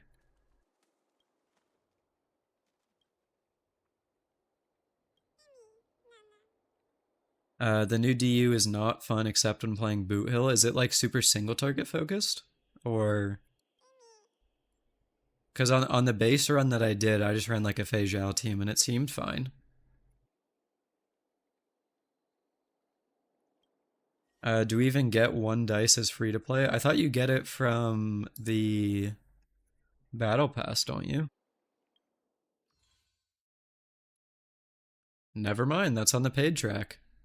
That is kind of a joke.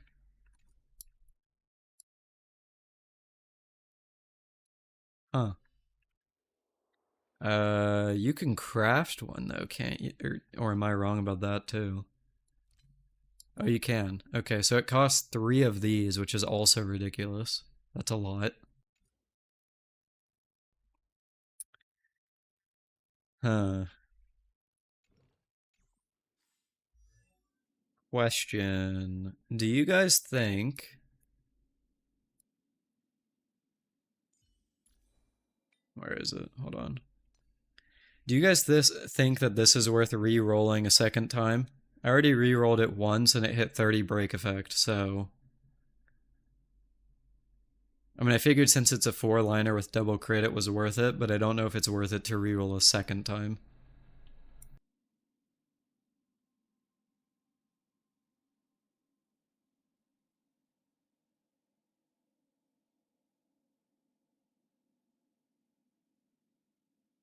Re-roll it just because? Alright, why not? All I needed was one person in chat to justify my bad decision. Here we go.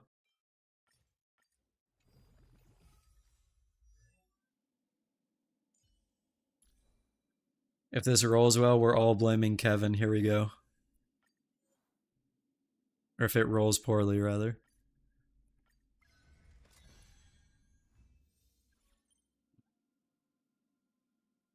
It's the same piece!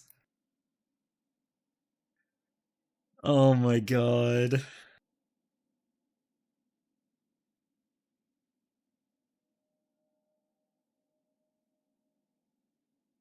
That can't be real. The sad thing is that it's actually better. Alright, everyone, we're blaming Kevin. I want everyone to type in the chat. I blame Kevin. Thank you. I would appreciate that.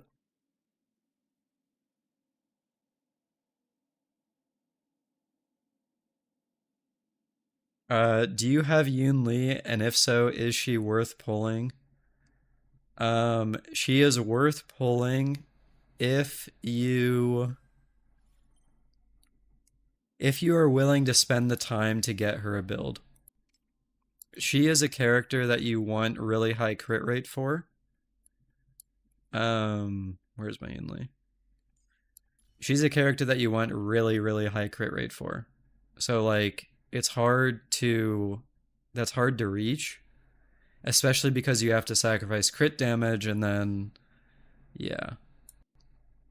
She also is kind of annoying to play if you don't have her light cone because this gives you taunt.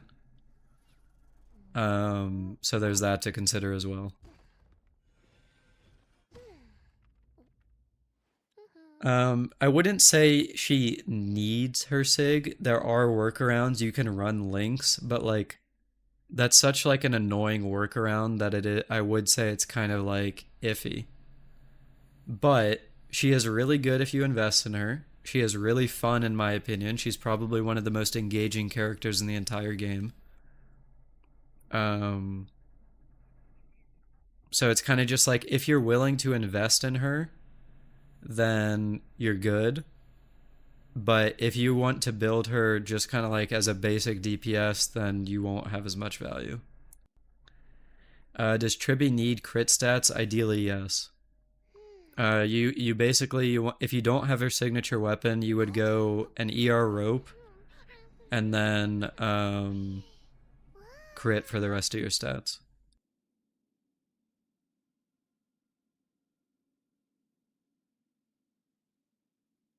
You remember when Lynx was one of the best healers? Yeah. But here. Let me wait, what is this? Oh. Why does Yunli need that much crit rate? So she doesn't need that much. She doesn't need 95, but you do want to push for like 80 to 90-ish. And she needs that much because she is a multi-hit unit. So in the same way that Fei Zhao, if she misses a crit in her ult, is kind of like dead weight. It's sort of similar for Yunli because Yunli has so many hits that you want as many of them to crit as possible. 89 is a good value, yeah, definitely. I mean, you also have to consider supports as well. Like, it's not like you need Tribi to have Tribi, Jesus. It's not like you need Yunli to have 100% crit rate out of battle because you can get, like, you know, you could run Fujuan if you really wanted to for the 12%. You could run the RMC for 10%. You could run Sparkle with her light cone for 10. So,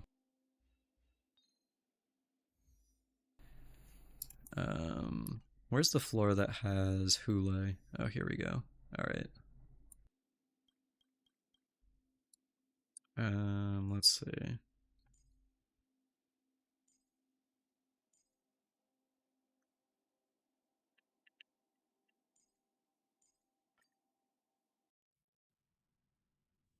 Your Fei Zhao has a 110 crit rate, but her crit damage is only 140. I mean, that's not even bad though.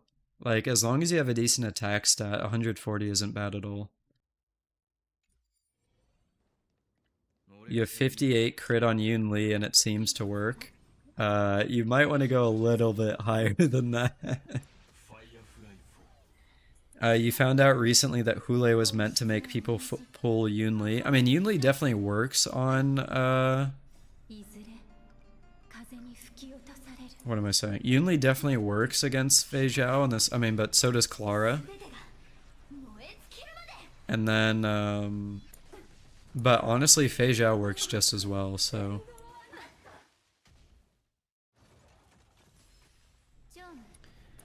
Fei Zhao feels so dependent on her light cone. I mean, honestly, I mean, I don't know that you really need it though, because you have the Herta one and you also have swordplay. Like the Herta cone gives you 16 and then 32 if they're below 50% HP. Like, that's a lot. And I mean, sure, you don't get the def ignore, but still.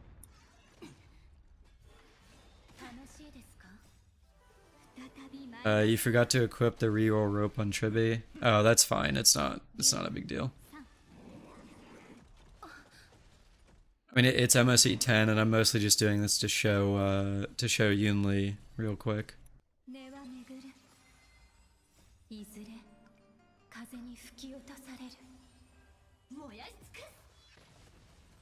Bro has autoplay MSE background. Okay, listen, I'm doing it to get to the second half.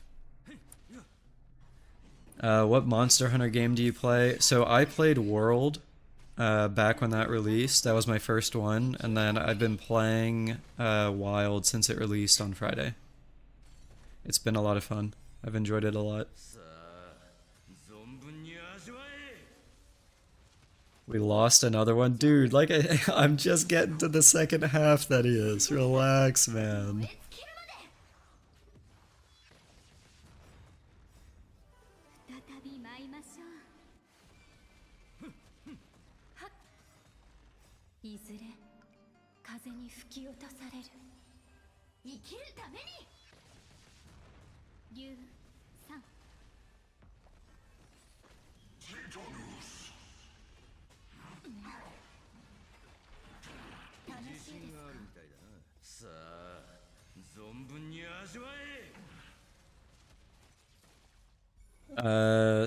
You're glad that Ron May works with Castery so you don't have to pull Triby? Yeah, she does seem pretty flexible, which is nice.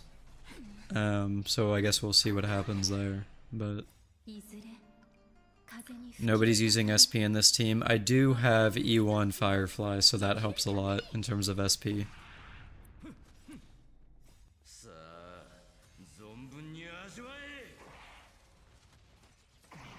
It's also not exactly clearing super quickly, so there's that as well. But it's auto, so it is what it is.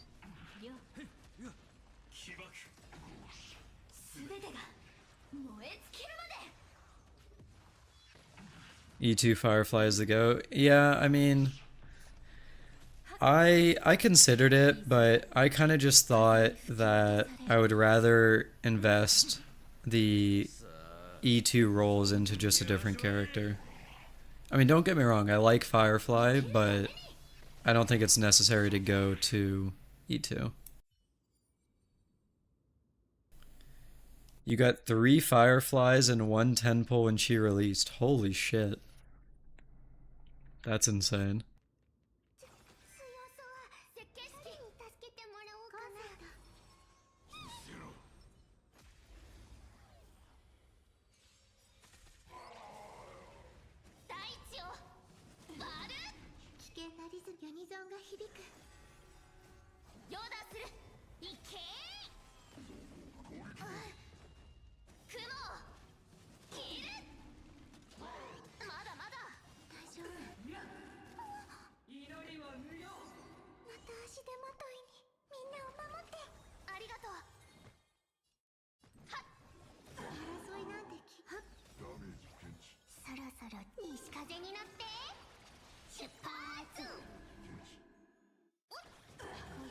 Oops, wasted that, but whatever.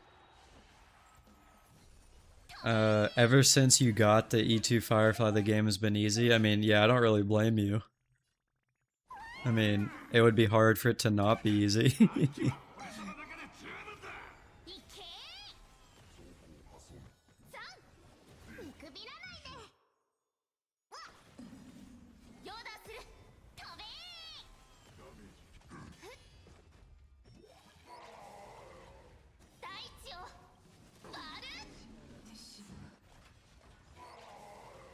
Yeah, so if you want to talk about a character selling or a boss being built for a character, yeah, Yunli definitely is strong here.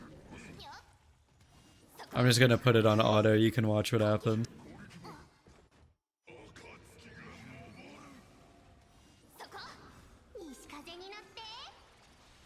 So we started this cycle at 27. Listen, Thaddeus, I'm just doing it to showcase. It's fine.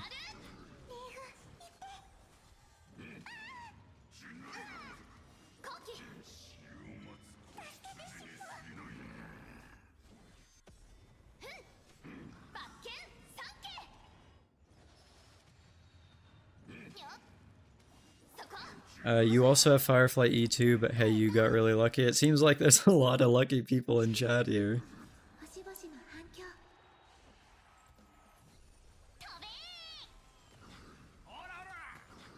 They're gonna buff Sparkle. Don't pull Tribby. She's a scam. Yeah, surely the Sparkle buffs will carry.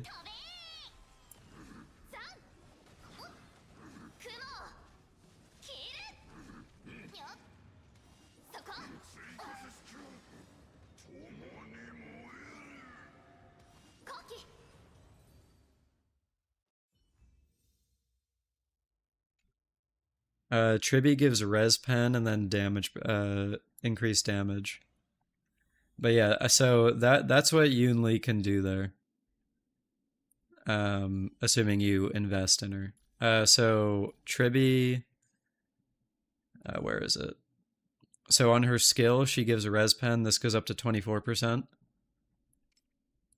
Her ult gives extra bits of damage. That's not really relevant.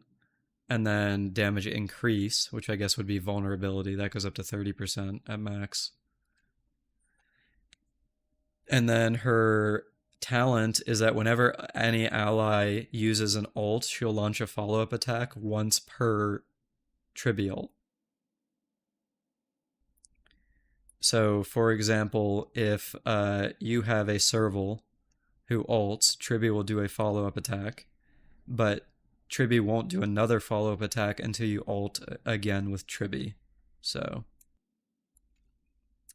Tribby has Robin's E1 in the base kit. Yeah, wait till you see her Eidolon, though. Look at this one, weirdo. True damage on an E1. Disgusting.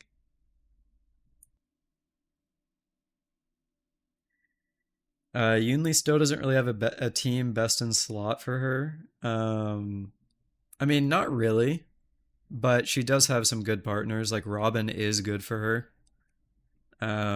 It's not the best, but it does work. Tribby is definitely an upgrade, so that's nice as well. Because Tribby actually affects Robin's alt procs. So all Robin's alt procs are now getting the res pen from Tribby's skill, which is kind of crazy. So it just makes them an even good, better pair.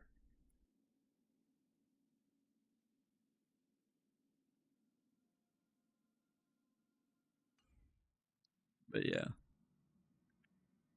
I've honestly been very tempted to go for Tribby E1, but at the same time, I know it's probably a smarter idea just to save, because at the end of the day, it's just damage. So, like, yeah, it's broken, but at the same time, I could get an entirely separate character who will also be broken. Just 110? Well, we saw what happened with the rope, so it's probably not going to be that worth it.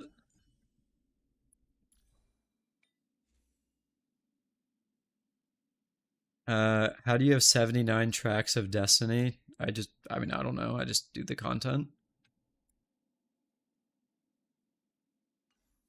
I do buy them every shop reset, I guess, if that counts. Like out of the this shop where you get the pulls.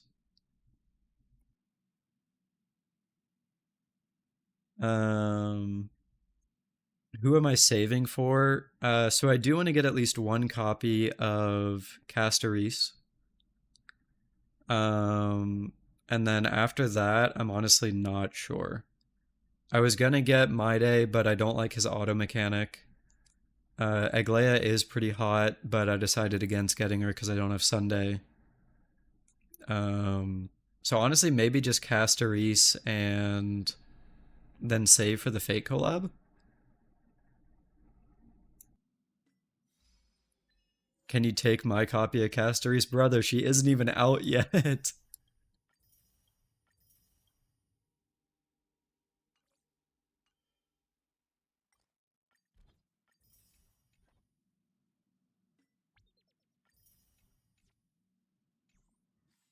I'll do 110 pull here. Surely I get lucky, right, guys? Here we go. Darn, who could have seen this coming?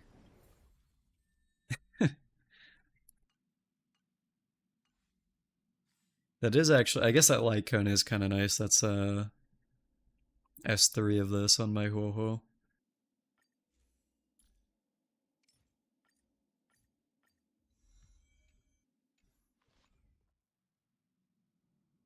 Stila is better than Castoris, huh? Yeah, and your name is definitely not biased, I'm sure. This banner's 4 stars are so bad. Yeah, pretty much. Kind of awful, I can't lie.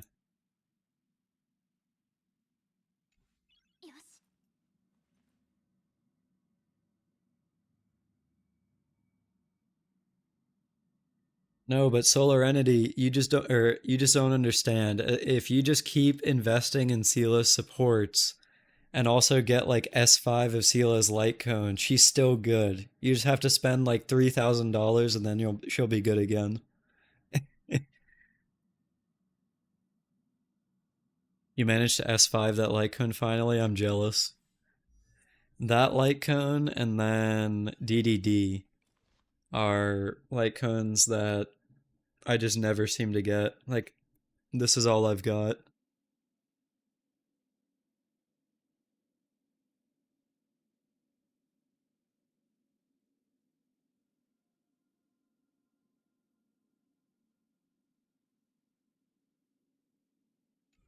You just need to E6 S5 Robin and some Sunday, my bad. True. Yeah, I S5 or DDD is such a pain to S5. Yeah, I was honestly tempted to roll on the last light cone banner because it had DDD, but then I was like, why would I do that? Like I'm just wasting rolls on that when I could just save and get a character. Like that's just not worth it, man.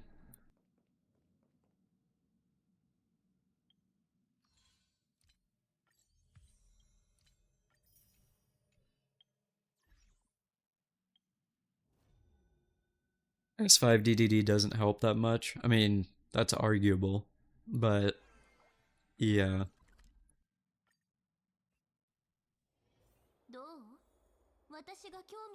It's so rare because they know how good it is.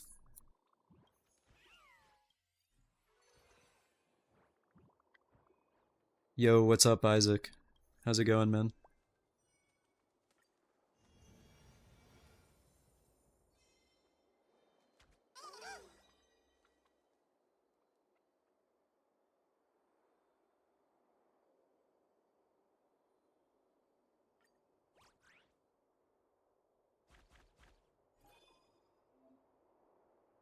You stepped out again. What did you miss? Not a whole lot. Don't worry about it. Just been yapping. At this point, they should make DDD a 5 star if they really want to maximize profits. Yeah, they definitely could.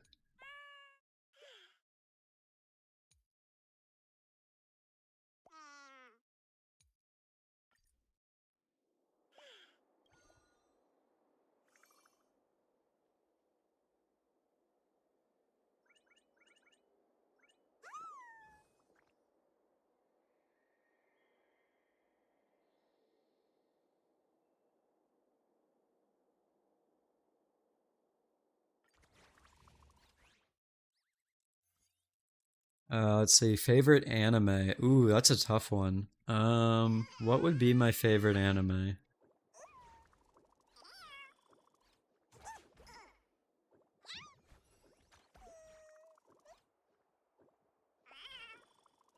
Let me look at my old list if I can find it. Hold on.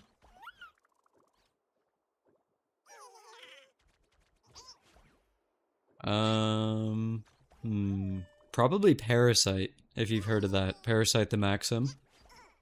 I'm also a big fan of Psychopass, Mushishi, Steins Gate, and probably, I would say, Vinland Saga. I would say that would be my top 5. Does anyone like this event, by the way? I thought it was boring. I mean, I'll be honest, I haven't been paying attention at all. So, do you think they would make a standard remembrance 5 star and a standard remembrance light cone? I hope they do at some point, but I don't expect them to do it anytime soon.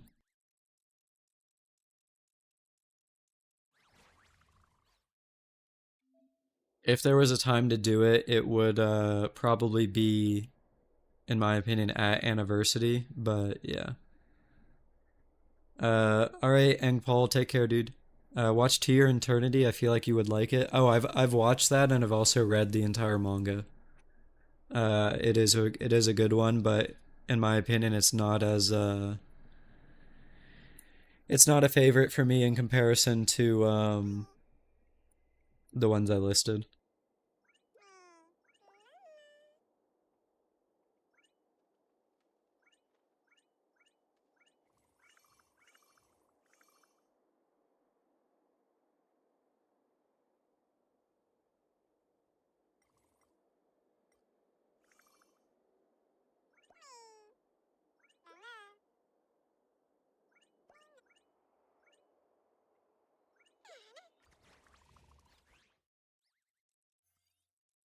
Let's see. What about FLCL? I haven't watched that, and then I also have not watched 86. 86 came out after I stopped watching anime, so I just never went back and watched it.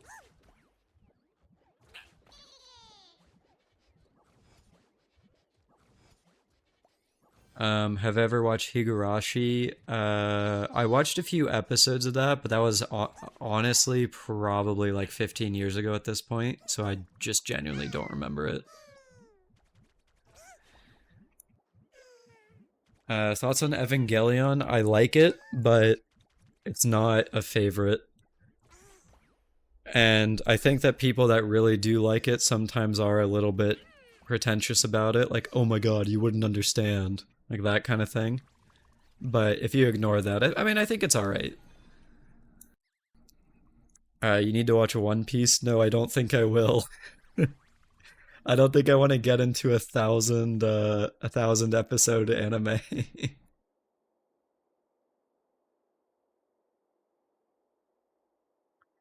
Fleur, what are your thoughts on if they add co-op to HSR, something like Raid Endgame or something? I think that would actually be awesome. Um, I've actually talked about that in previous videos.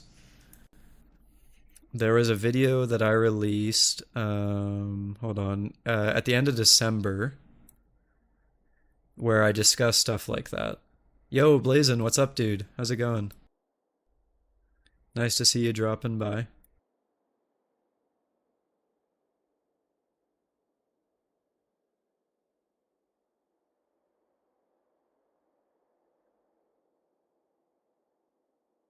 So the YouTube video I just linked was or has my take on how they could introduce a raid mechanic to the game. So if you're interested, then you could definitely go there and watch that.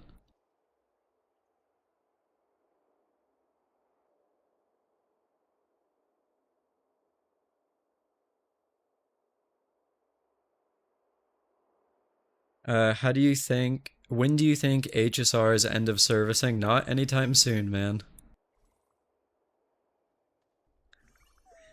I do kind of wish that HSR would get. I wish the devs would get their heads out of their asses and actually, like listen to the community for once. But realistically, I don't expect that to happen. So, HSR needs a co-op system of some sort, in my opinion. Oh, 100%. I think the best way to do it would be raids that let you or that work off of a guild system. So like if you have a group of friends, all of you join a guild and then they give you a raid that has like 50 million HP or whatever number they want to set. And then after that point, you can all attack it together. Like you do, 10 million damage, your friend does 5 million damage, your other friend does 15, and so on, until it's dead, and then you all get a reward. Do you think Hoyo is greedier than Nvidia? I mean, they're both companies at the end of the day. They all want your money. I don't know if one is particularly better than the other.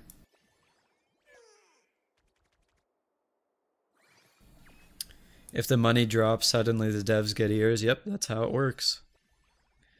How did you discover Genshin? So, I was one of the people that fell for a Genshin ad. I still actually remember it to this day. I saw the ad that had Kaya on a bridge doing a ice attack that froze the water, and I was like, "Wait, that's kind of cool." And then I looked more into it and I saw it was basically anime Breath of the Wild at the time, and then I was like, "All right, I'm down. I'm in."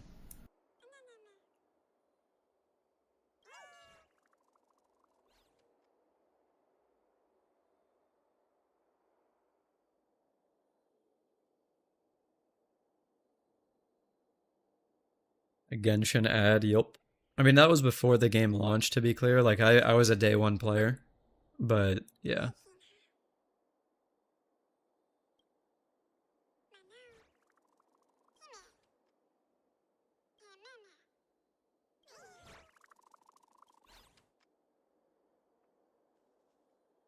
It's such a shame because the edits of the short pieces of the story for HSR and Genshin look cool, and then you play the actual story. That's fair. Yeah. Although I will say the trailers for those games are is kind of annoying because they bait you into thinking something will happen and then it doesn't. And then on the other hand, they also spoil a lot of things. So it is kind of like painful. Yolan baited you into Genshin. Understandable. Oh, you're a day two player, White Wolf. Okay. Yeah, so when there are 2 points in Genshin's lifespan that I have played that game for a stupid amounts of time, and it was on release. I played it for 18 hours straight, and then my PC blue screened. And then when Dragon Spine released, I did all of it in literally one night, just because I was that addicted.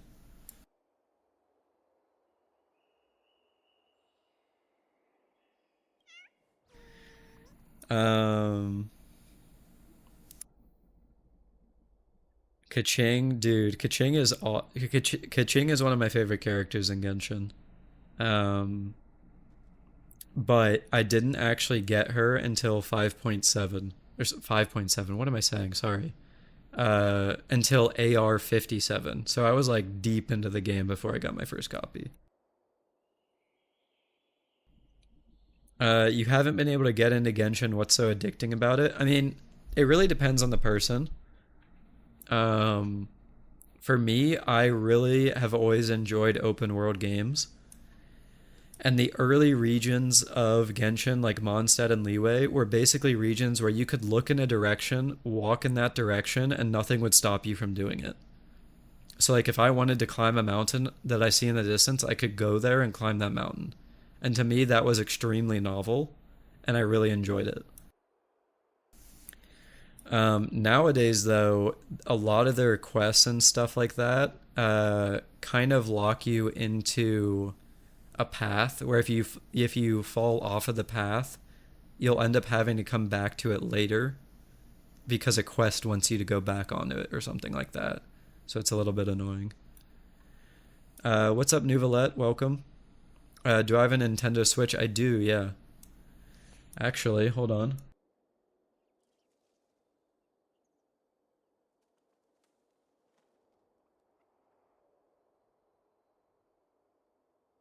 Give me a second.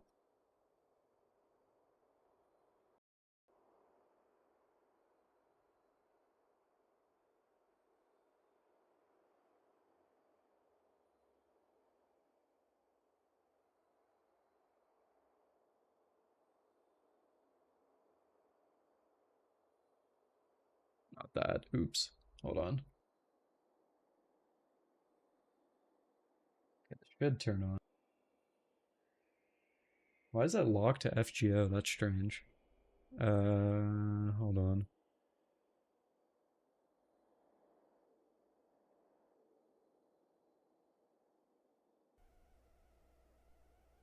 Yeah, there we go. I've actually got my Switch connected up to my computer, so if I really wanted to, I could actually stream a Switch game. I don't have that many, but yeah.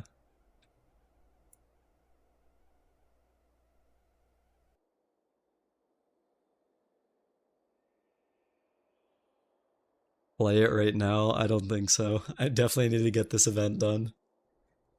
I don't think I should procrastinate even more, especially since you've been on my ass the whole night, that is.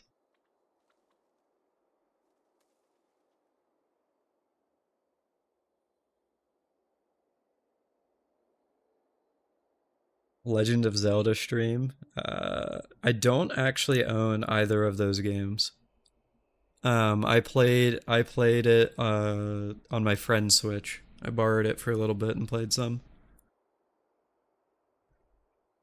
The event has been going on as long as the 3.1 patch at this point. Okay, guys, listen. Just auto the dialogue. Okay. Okay, so I realize the dialogue isn't important, but at the same time, I don't like not reading it. So, I don't know. I if I tried streaming the story for this game and didn't focus on it with like 100% of my brain and just yapped like I've been doing for the past 4 hours, that stream would literally last like 5 weeks. It would last the entire patch. Eventually, I'll get done with the story.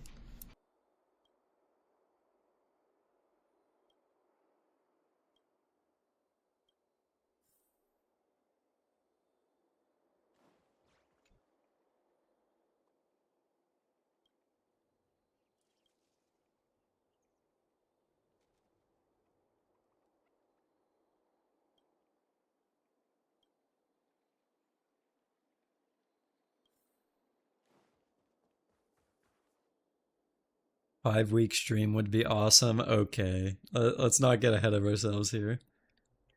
At the very least, Genshin has a companion quest. HSR just gave up, and I don't know why. I think it's because they wanted to extend the main story, because that's what they're all a part of now. Like, Aventurine's story could have been a side quest, but they made it part of the story. In 3.1, apparently My Day and Tribi are the main focus. They could probably have been companion stories, but they decided to make it main story. So,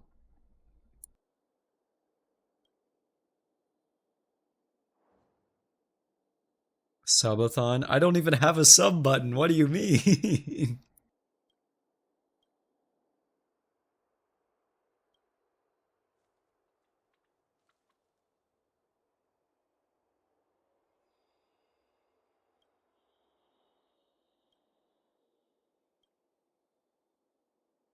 I would definitely have to get a bigger audience before considering that.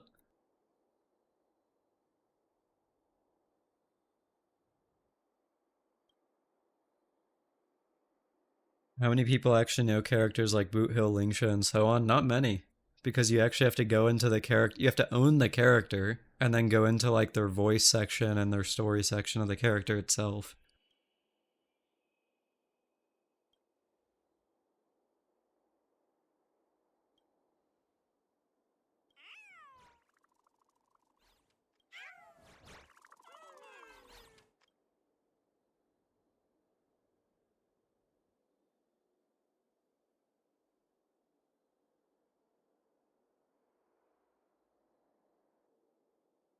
People don't even know Boot Hill is a father. That's true.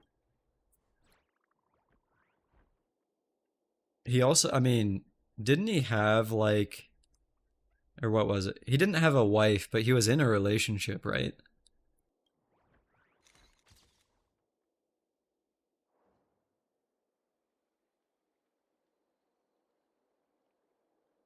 Does a Hoyoverse story quest? Oh, going through the story quest is pain. I mean, I don't know. Some people enjoy it, some people don't. It's hard to really comment on that. Apart from that, I wish the presentation of it was better. But I've heard decent things about 3.1. So,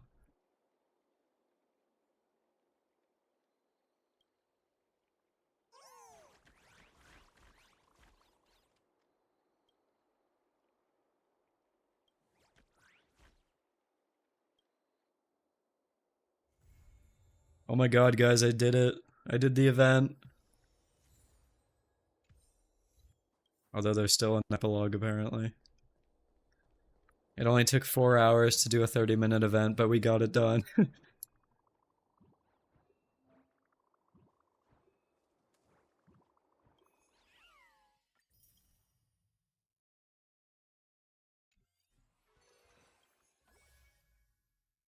Oh wait, did I actually full complete it?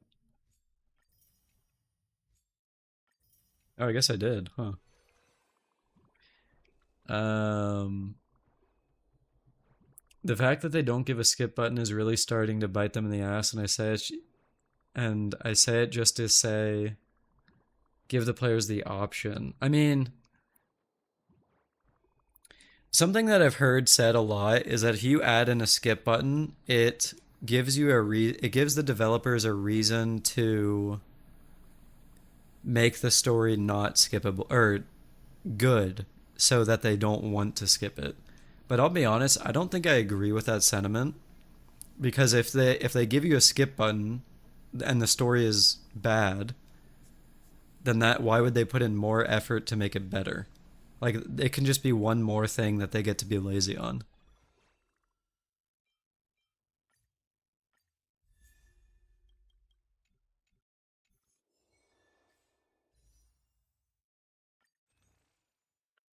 Do I watch any indie shows? I'm not really sure what you mean by that.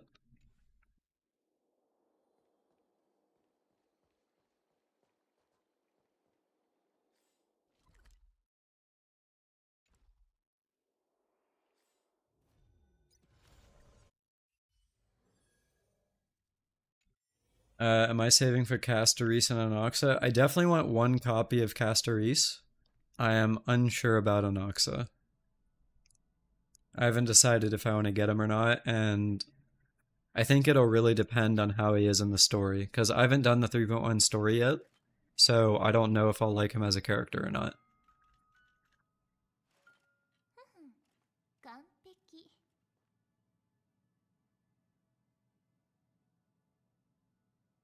Castoris has a sick dragon. Yep, that's a large part of the reason why I want her. It's so cool.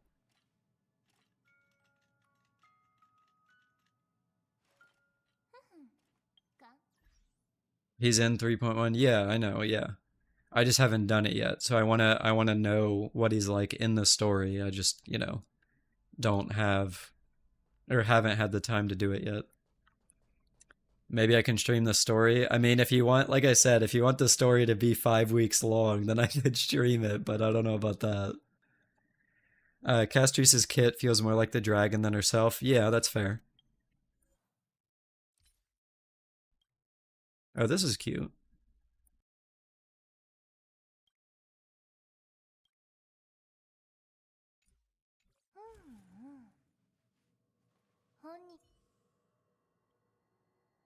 Okay.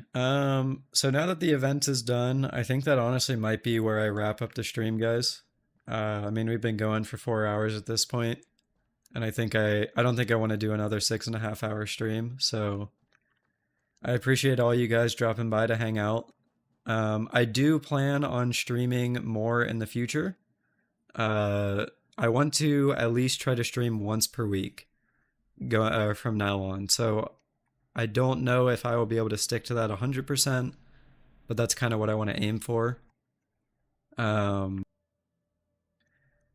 Event was the whole stream. Okay, listen, there was a lot of yapping in there. Let's be honest. It wasn't just the event. Um, so yeah, before you guys all leave, let me give you a link to my Discord if you guys want to come hang out and chat. Give me 1 second.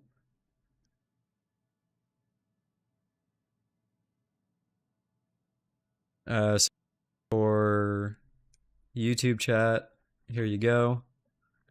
And then for Twitch chat, if any of you guys are actually in Twitch chat, that is.